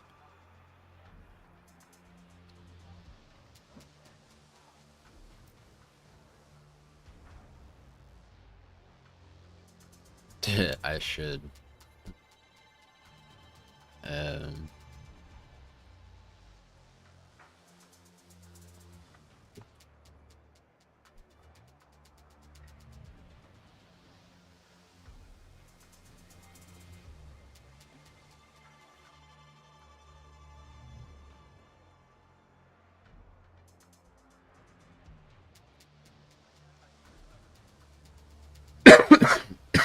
Excuse me. There we go. You're coming, Basher? Okay. Yeah, if you guys want to have a fun race, this is the race. This is the race to do. And we're gonna do the Jag. Mark II 3.8. Was that the right one? I think that's that one, right?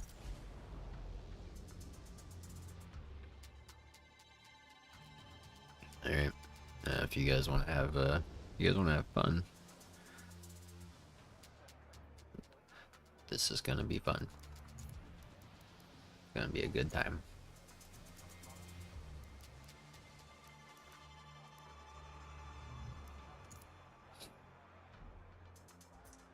Nah, Boost. This car is the GOAT. And my tune on this car is probably the greatest tune that this car has ever seen. Quite frankly.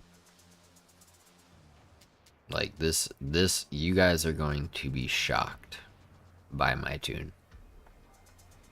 I really think you will be. I'm almost positive that you will be. Because it's just chef's kiss, the greatest thing you will have ever driven in your life.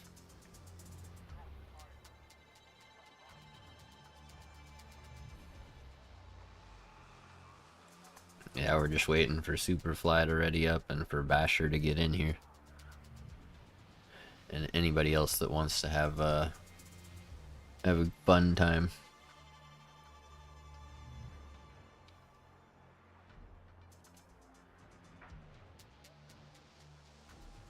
Dude, y'all already know. It's gonna be the most incredible thing you've ever seen. Do you know how fast this car is? This car is crazy fast. It does VIR Grand West in 1 minute and 30 seconds. So yeah, let's get serious here.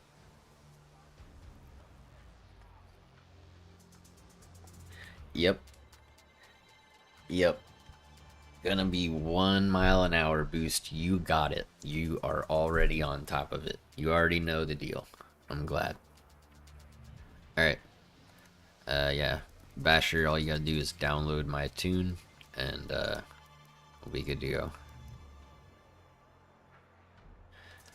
You won't feel stupid once you start driving it, Boost. You're gonna be like, holy crap, this is incredible. Why was I sleeping on this absolute animal of a car? It's an absolute monster. You'll see.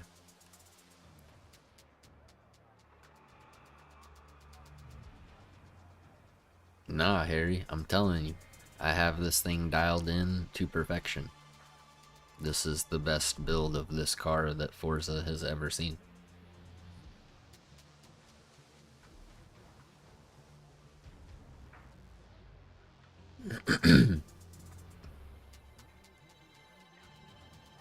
Alright. Good luck, gentlemen.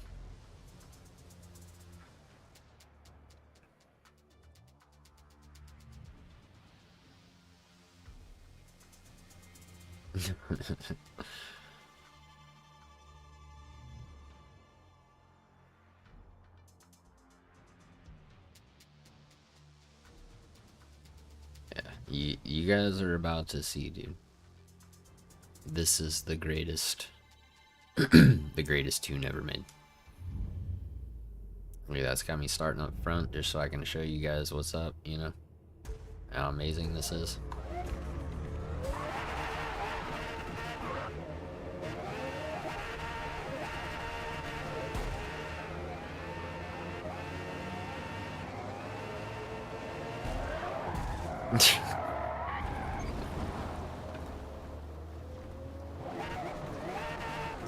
You know what, I'm gonna change one thing though, because in these cars,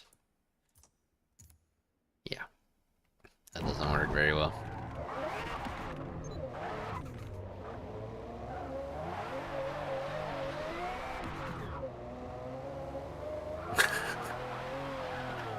See, Boost, it's way faster than 1 mile an hour. There you go. Look at this. It's incredible. It's the greatest car ever seen.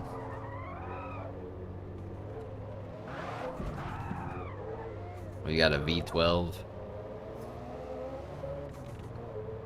The world's softest springs and flattest tires. No roll bars.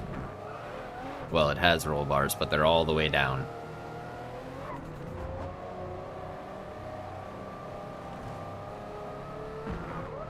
Oh, God. Nah, yeah, whatever. Who cares? Mow the grass.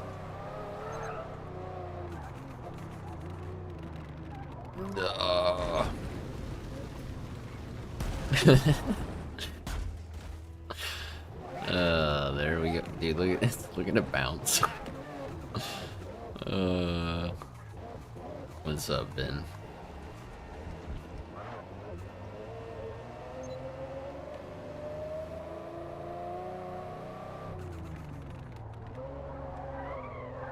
Like stock brakes, stock tires, stock wheels. Whoa. Alright, here we go.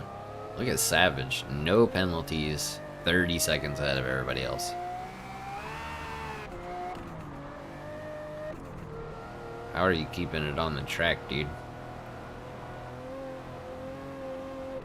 Oh. I was supposed to turn here. I'm used to the other layout.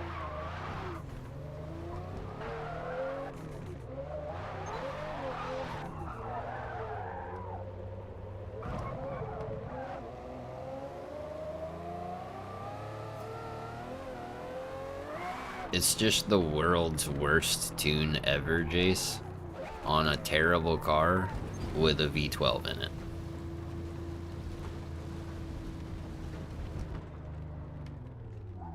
Why does everybody keep talking about the Starship launch? What is Starship, bro? Like, I don't...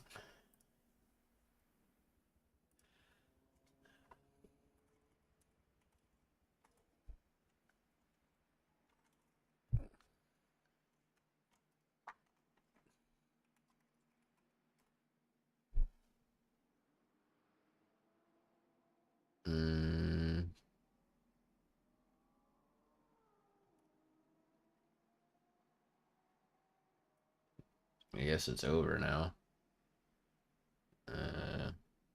Let's see, when do they get to the actual part where they're about to launch it? That's the thing. I'm gonna get a copyright strike trying to show this stuff.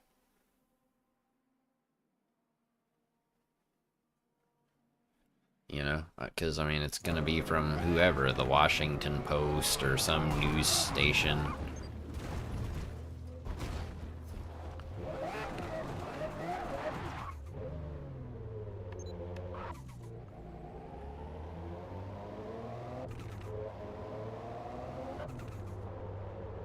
Y'all hear the turbos?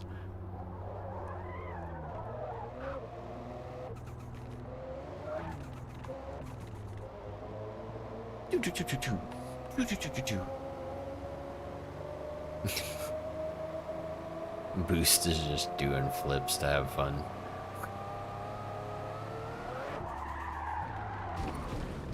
There we go.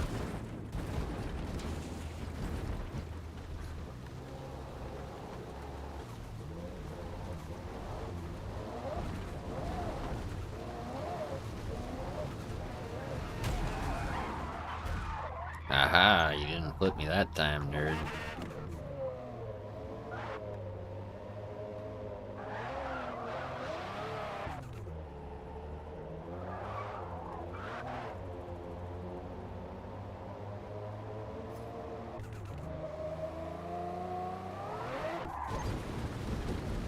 Ah, come on.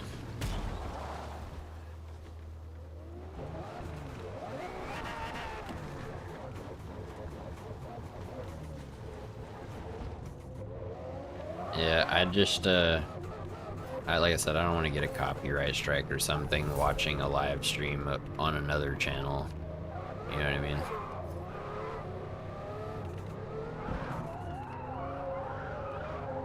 What's up, Cranky Cake? Welcome in, dude. We're doing the, world's worst car race around VIR.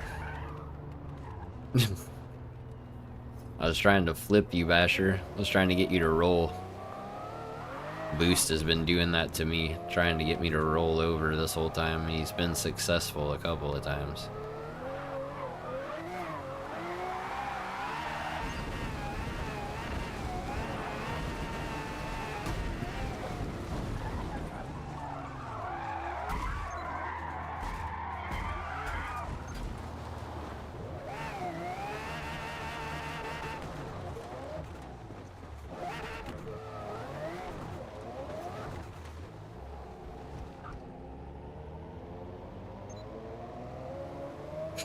You see how soft the springs are, dude? It's hilarious.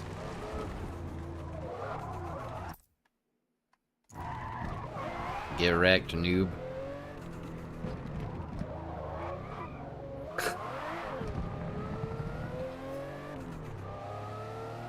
Alright, let's see how fast we can go before we crash.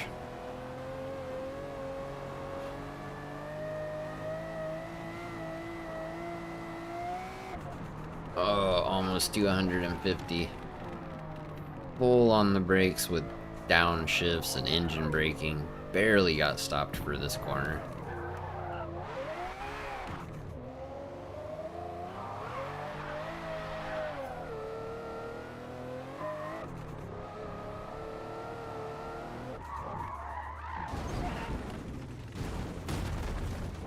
There we go. That was a good flip. Help! I'm stuck. Just kidding.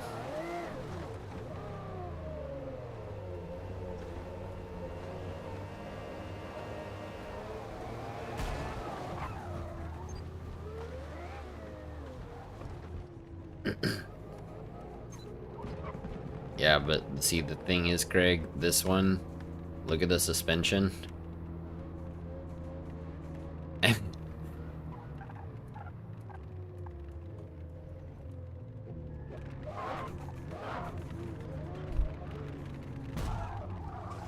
No, this is a Mark II Jag from like the 50s or something. But Yeah. We put a V12 engine in it and put it on the world's worst suspension ever.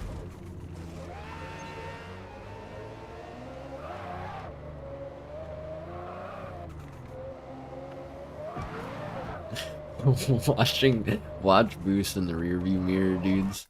It's fun. It's funny.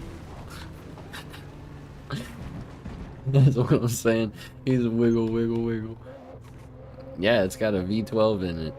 Block. That's what I'm telling you. Like, look at this. You want to see first gear? Watch.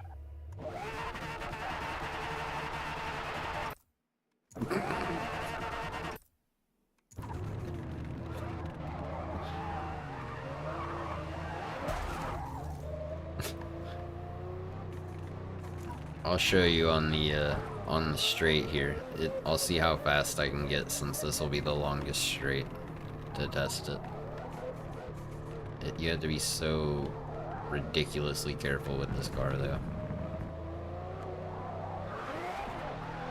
Alright, come on. Go, go, go, go.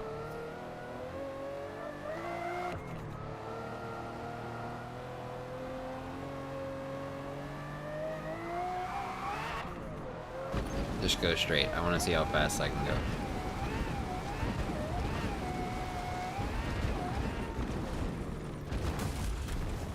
Nice.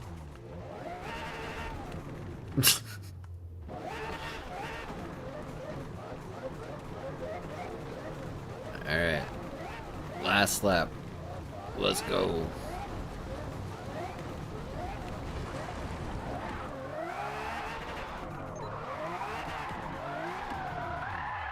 Wee.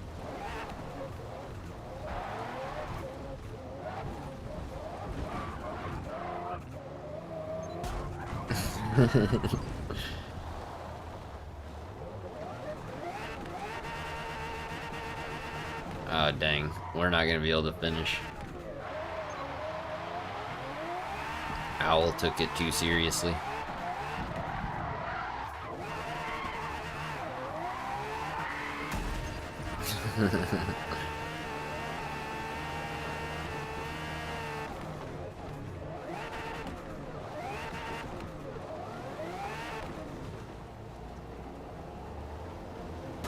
Ugh. Look at it bounce, dude. It's so funny, bro.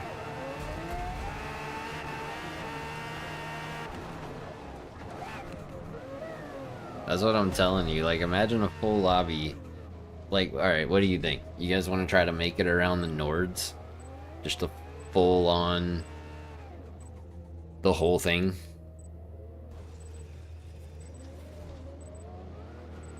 I told you, Al. It's incredible. It's peak, top notch. Oh, you turned on traction control? You cheater. You cheater. You're not allowed to do that. That takes away the fun. I did turn off the clutch, though. I did switch to regular manual instead of manual with clutch, because trying to do the clutch with all that, no. Alright, continue. Yeah, the closest thing I think that we have to karts are those Formula Mazda cars, to be honest. Or there might be one or two others for, you know, that could be, or that could compete for like a similar thing.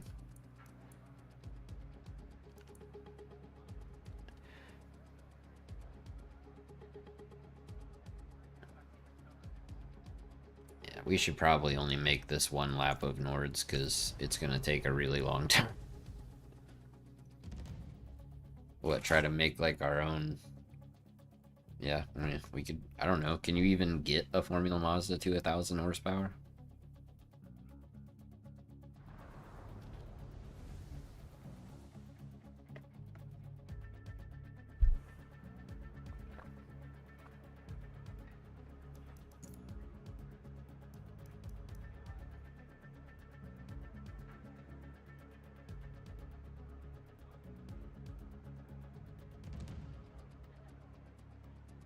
Yeah, it's got a V12 in it.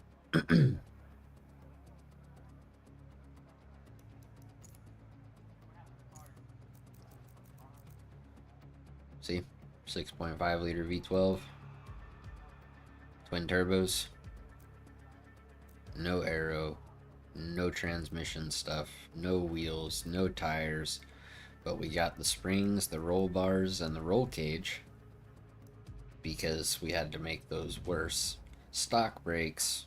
No weight reduction. Maximum ballast. No upgrades here. So as you can see, this has been designed for speed, agility, and one of the most on-edge, high-speed, adrenaline-pumping racing experiences you've ever seen in your life. Alright, how much gas do I actually need here?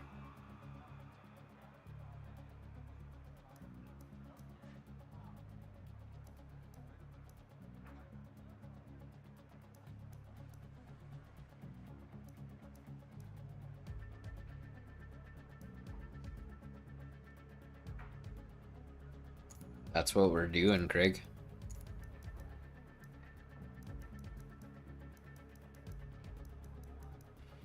That's what we're doing. That's what we just did at VIR. What I could do, though, is I could resave it, right? I could change something.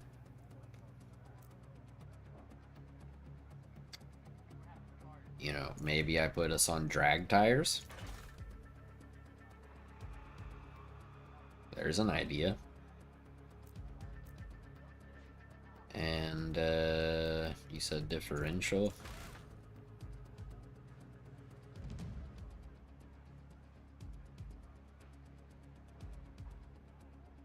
Oh, I don't even think Grim will participate in this, dude.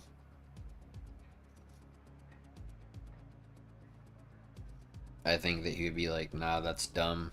And then I don't think he would even participate.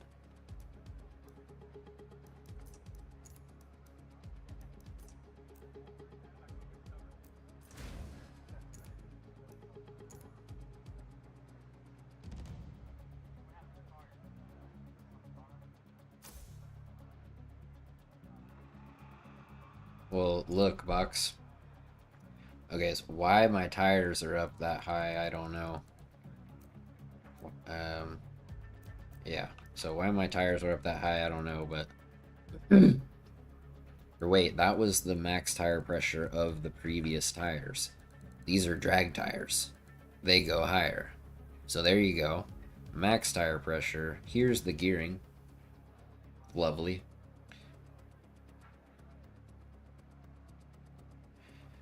Well, this is the... You'll see, Marley. This is terrible. The alignment and everything is straight zeros. Caster, 0. Roll bars, 0. Springs, 0. Ride height, max.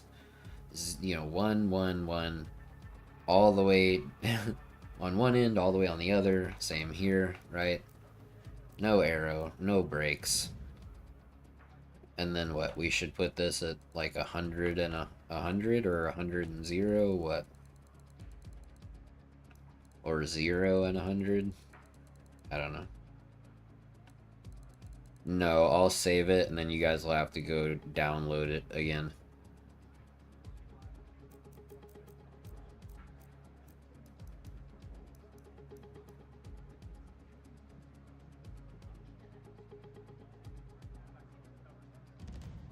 Zero and 0.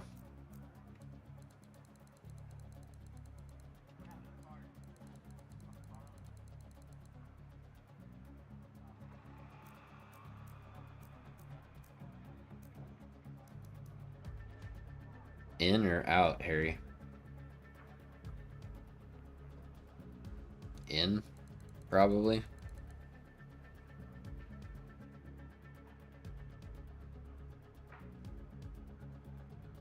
Oh, out.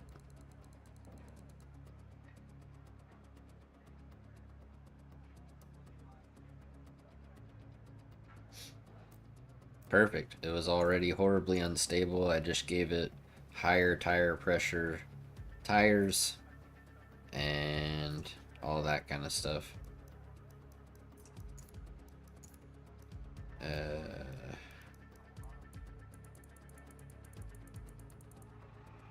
There you go. Box. Now you should be able to go delete a tune. Alright,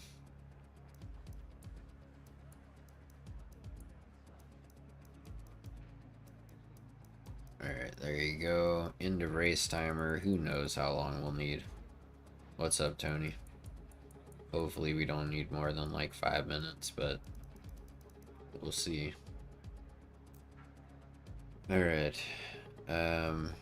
One full lap Nürburgring in the greatest car ever made. Or ever tuned, I should say. Alright, and then let me save the tune now that I've fixed it. Save and share.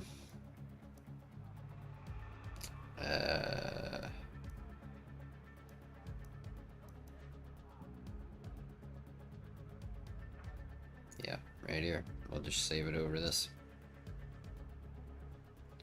No, I just turned them off.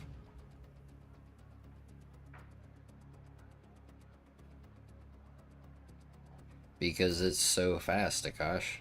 You don't realize that?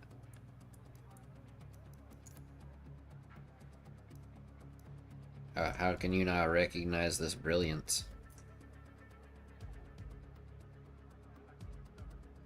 Yeah, Mark II 3.8.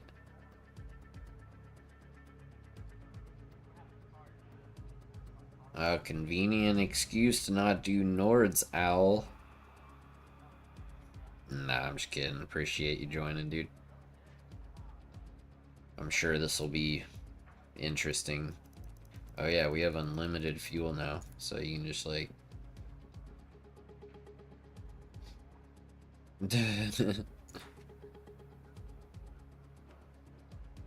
Wait, why is the braking so much better all of a sudden? I didn't put brakes on this. Right?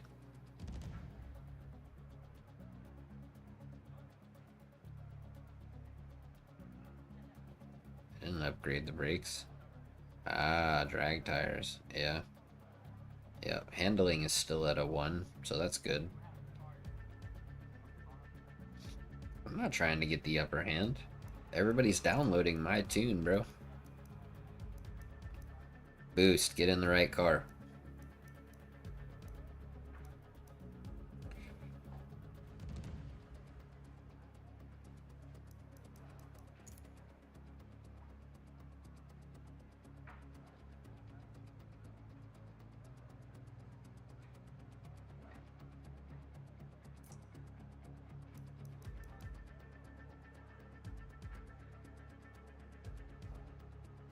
I see that now, Boost.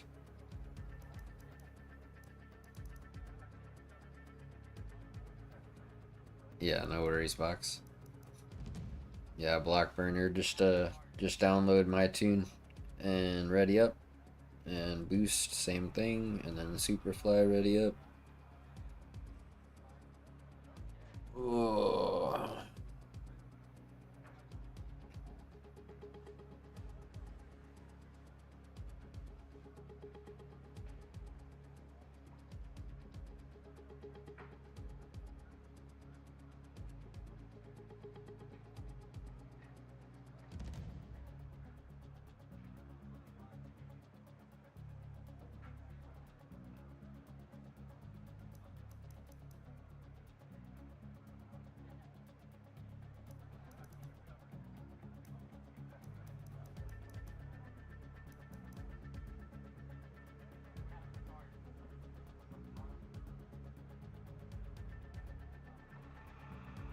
What a waste. What a waste. 10 seconds for you. Go to jail.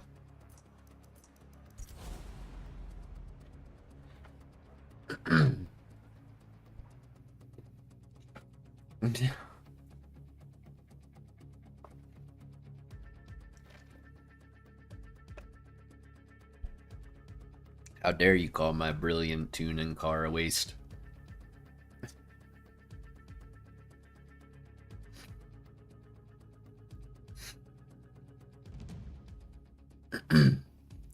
Alright, here we go.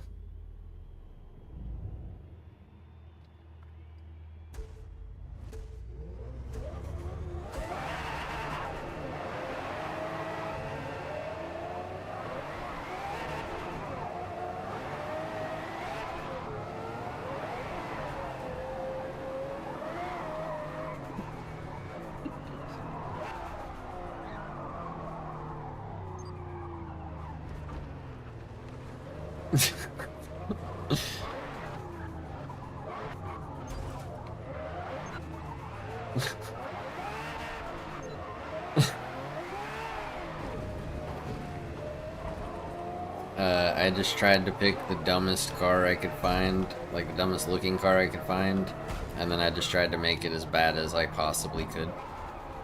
And now we're having a grand old time trying to get it around here.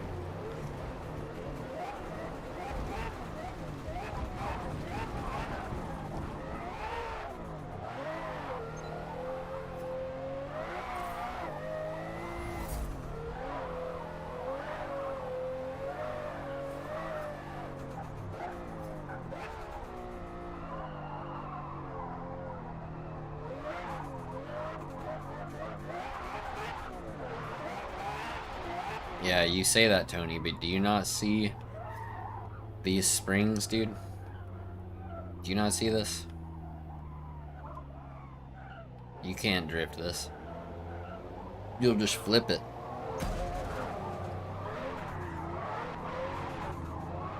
And now that I have these drag tires on it, it's so hard to turn, bro.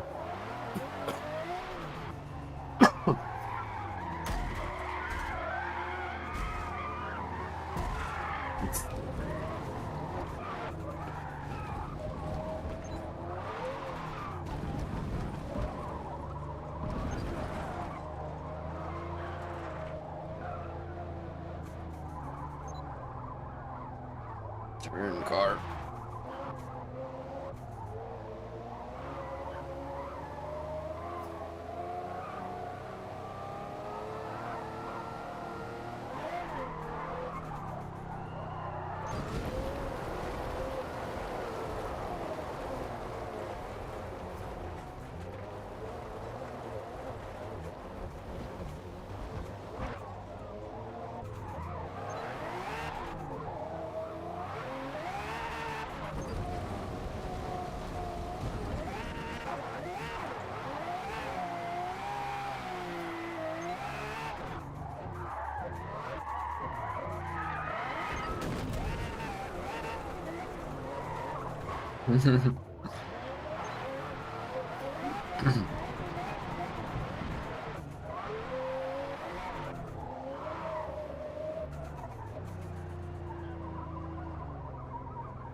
Really doesn't want to turn at all with drag tires. Before it was like, you know,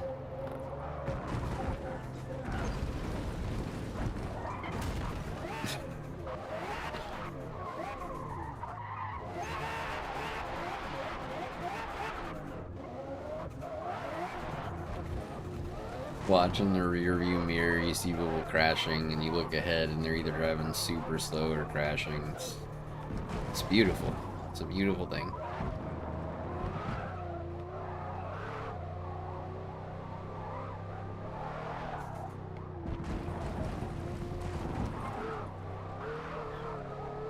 What do you mean you're not going to get onto the main circuit?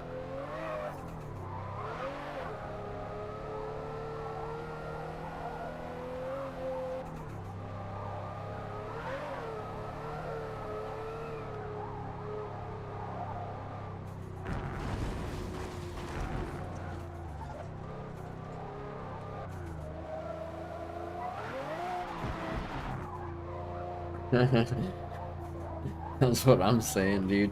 Like, even I can't. I keep trying, and it just keeps going straight.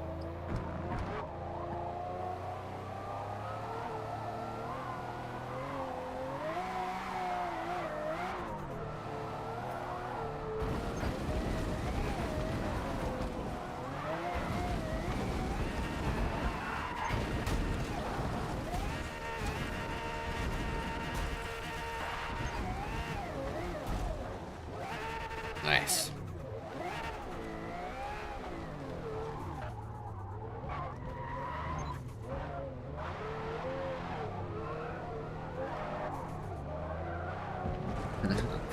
Yeah, going straight is kind of hard.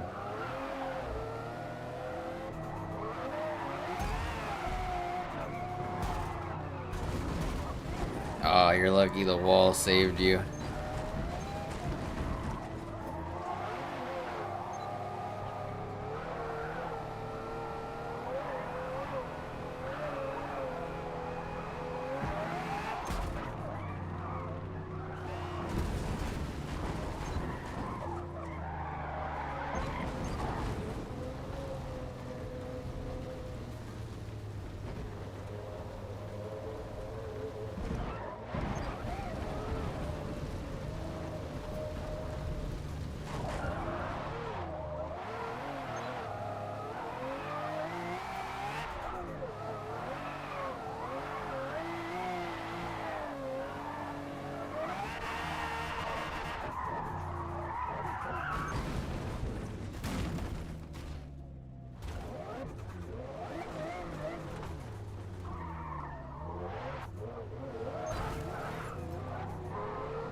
I'm trying to...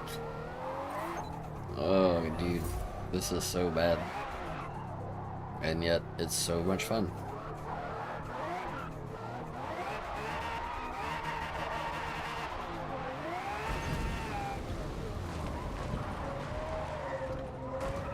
Jesus.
So Basher and Block, the two wheel guys, gave up.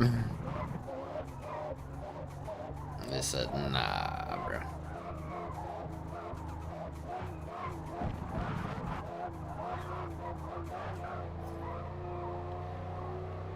Bro, this game estimated that this car could make it around here in 10 minutes and 44 seconds. I think it may have been a little on the optimistic side.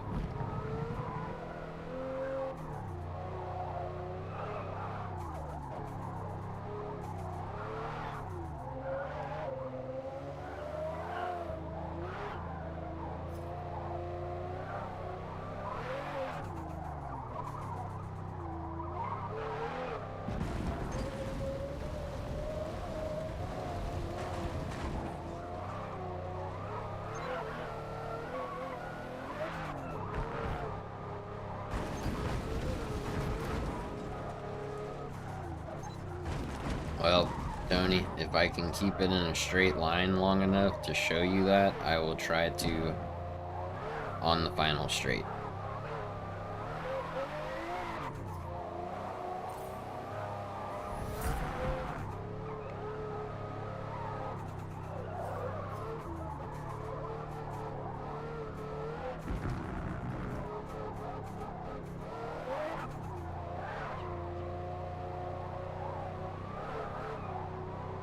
I'll make you guys a deal too.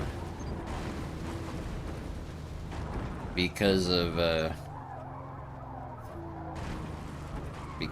Dean's generosity earlier.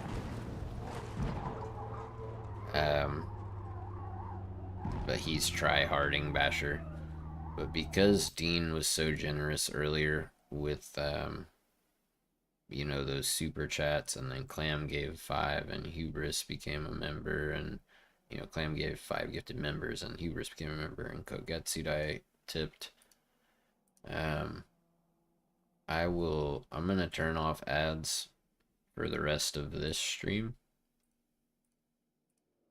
And then we have 6 new members on this stream. Normally, you know, it's 10 to turn off ads, but I will count these 6 members to the next stream when I start it.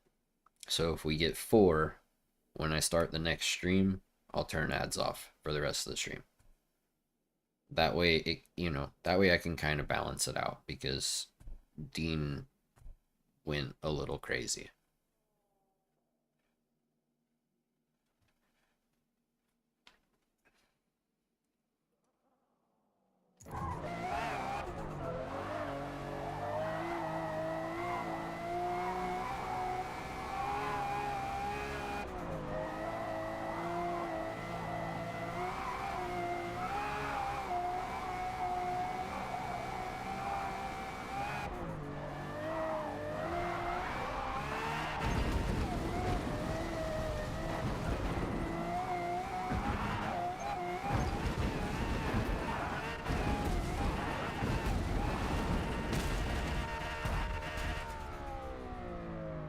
Can you imagine if I had landed that, bro? Or am I actually stuck, or can I get up? There we go.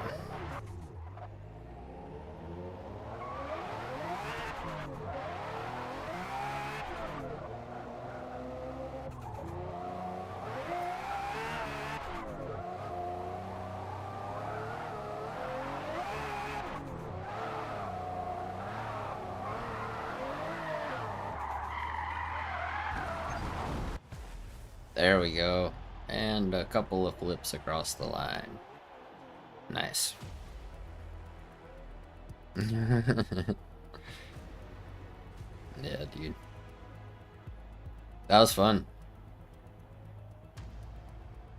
See? Hopefully you guys had a laugh. Enjoyed doing something a little bit different. You know?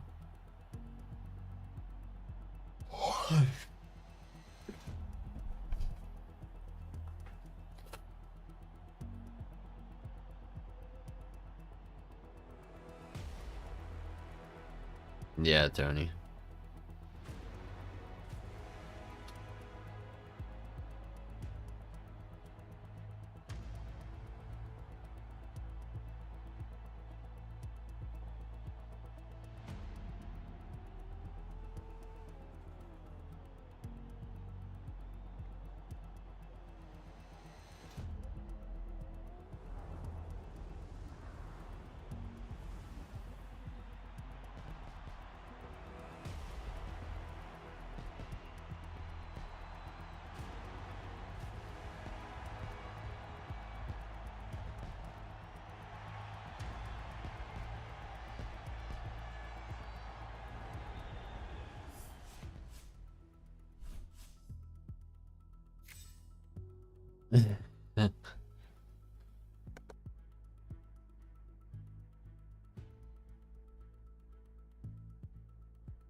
Well, I mean, join up, Tony. It's Sunday. What are you doing?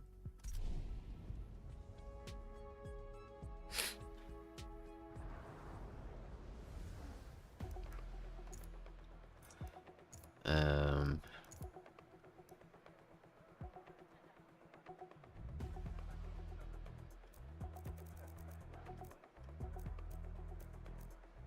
oh, well, see, that's your problem, Tony, is you went to sleep. Noob. Get good, bruh.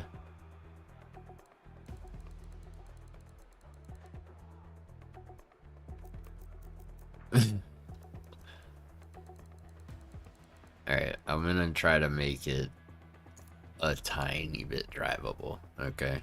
A tiny bit drivable. We're not gonna have the max rear toe and all that crazy nonsense. Dude, look at this. It has more grip at 60 than at 120, which is like the exact opposite of what we typically drive.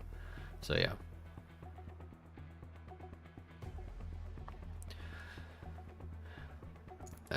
If it's short, alright. Let me, no,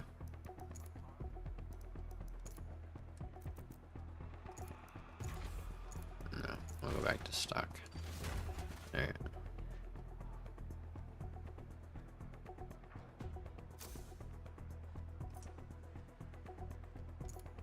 Alright, yeah, setup manager. Save and share.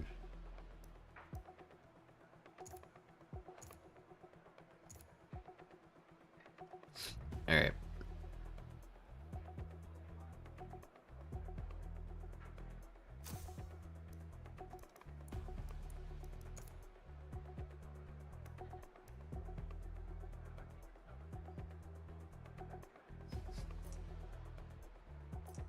Alright.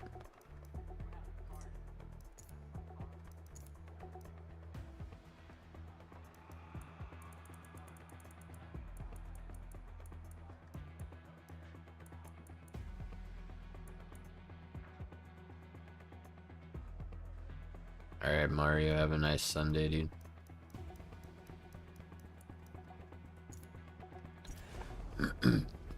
Alright, I resaved and shared the, the same amazing tune. So if you guys want to go ahead and grab the new one, it actually is back down to 538 and should be a little bit more drivable. I mean, look, I even left y'all with the stock tire pressures, right? Everything else is gonna be not great. But I changed the diff, I fixed the rear toe, and y'all got normal tires back. So, there you go. Yeah, it's a public tune out there for this, Tony.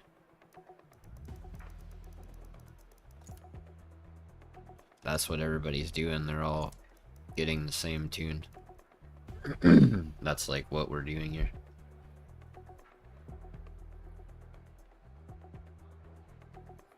Alright, so we got Eagle Rock Oval. Yeah. It is really small, so maybe I should do like 10 laps.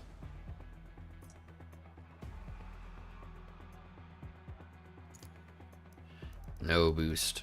We're not out here try-harding.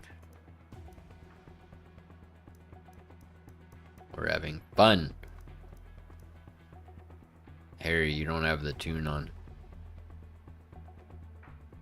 At least it says you don't. Shows me for everybody else, but it doesn't show.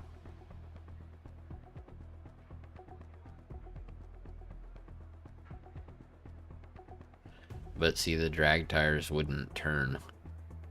That's the problem I was having with them, is they just wouldn't turn.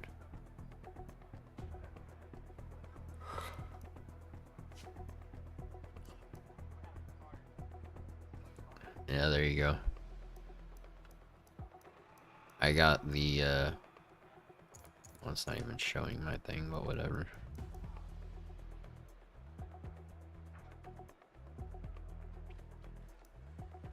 Do you have the right tune on, Harry? And it's just like bugging out and not showing up? I'm gonna assume so since you're 538 PI, but...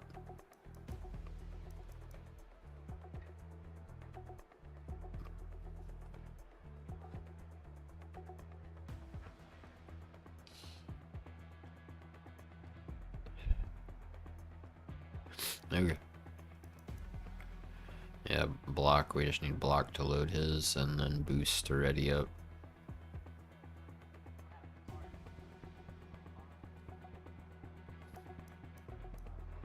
Oh, there it goes. Now it's showing it is on for you.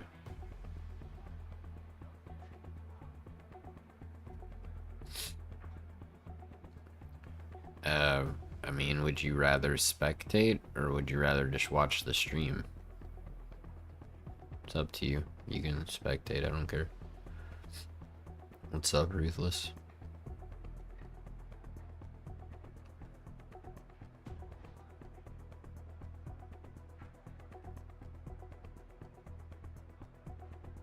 Alright, here we go.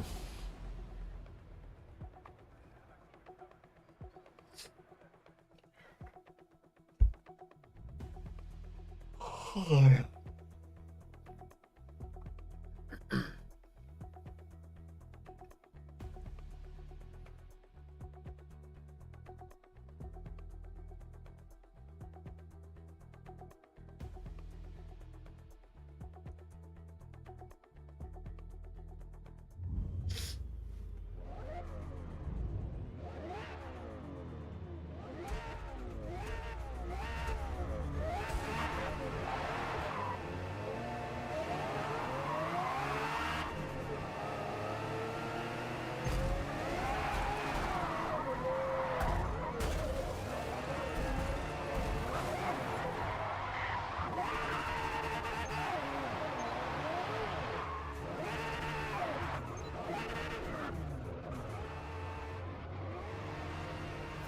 The world's softest suspensioned Lamborghini V12 stock tire compound.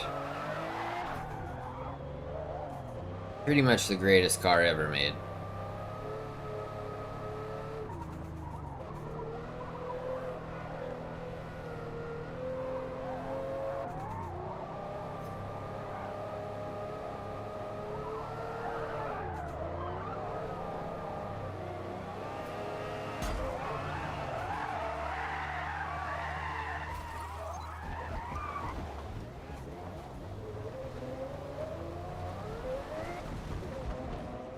It's great, Joe.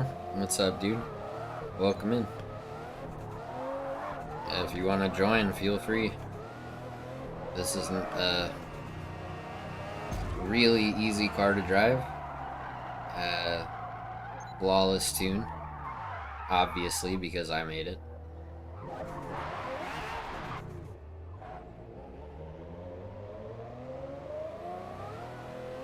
No. I mean, with a good tune, yeah. With this tune, no.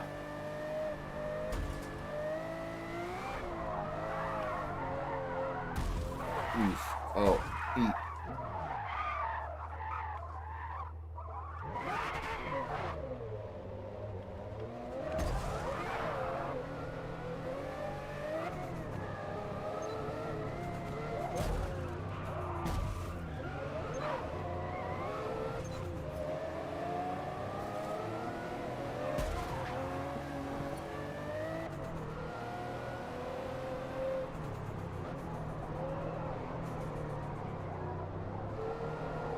Sounds good, Joe.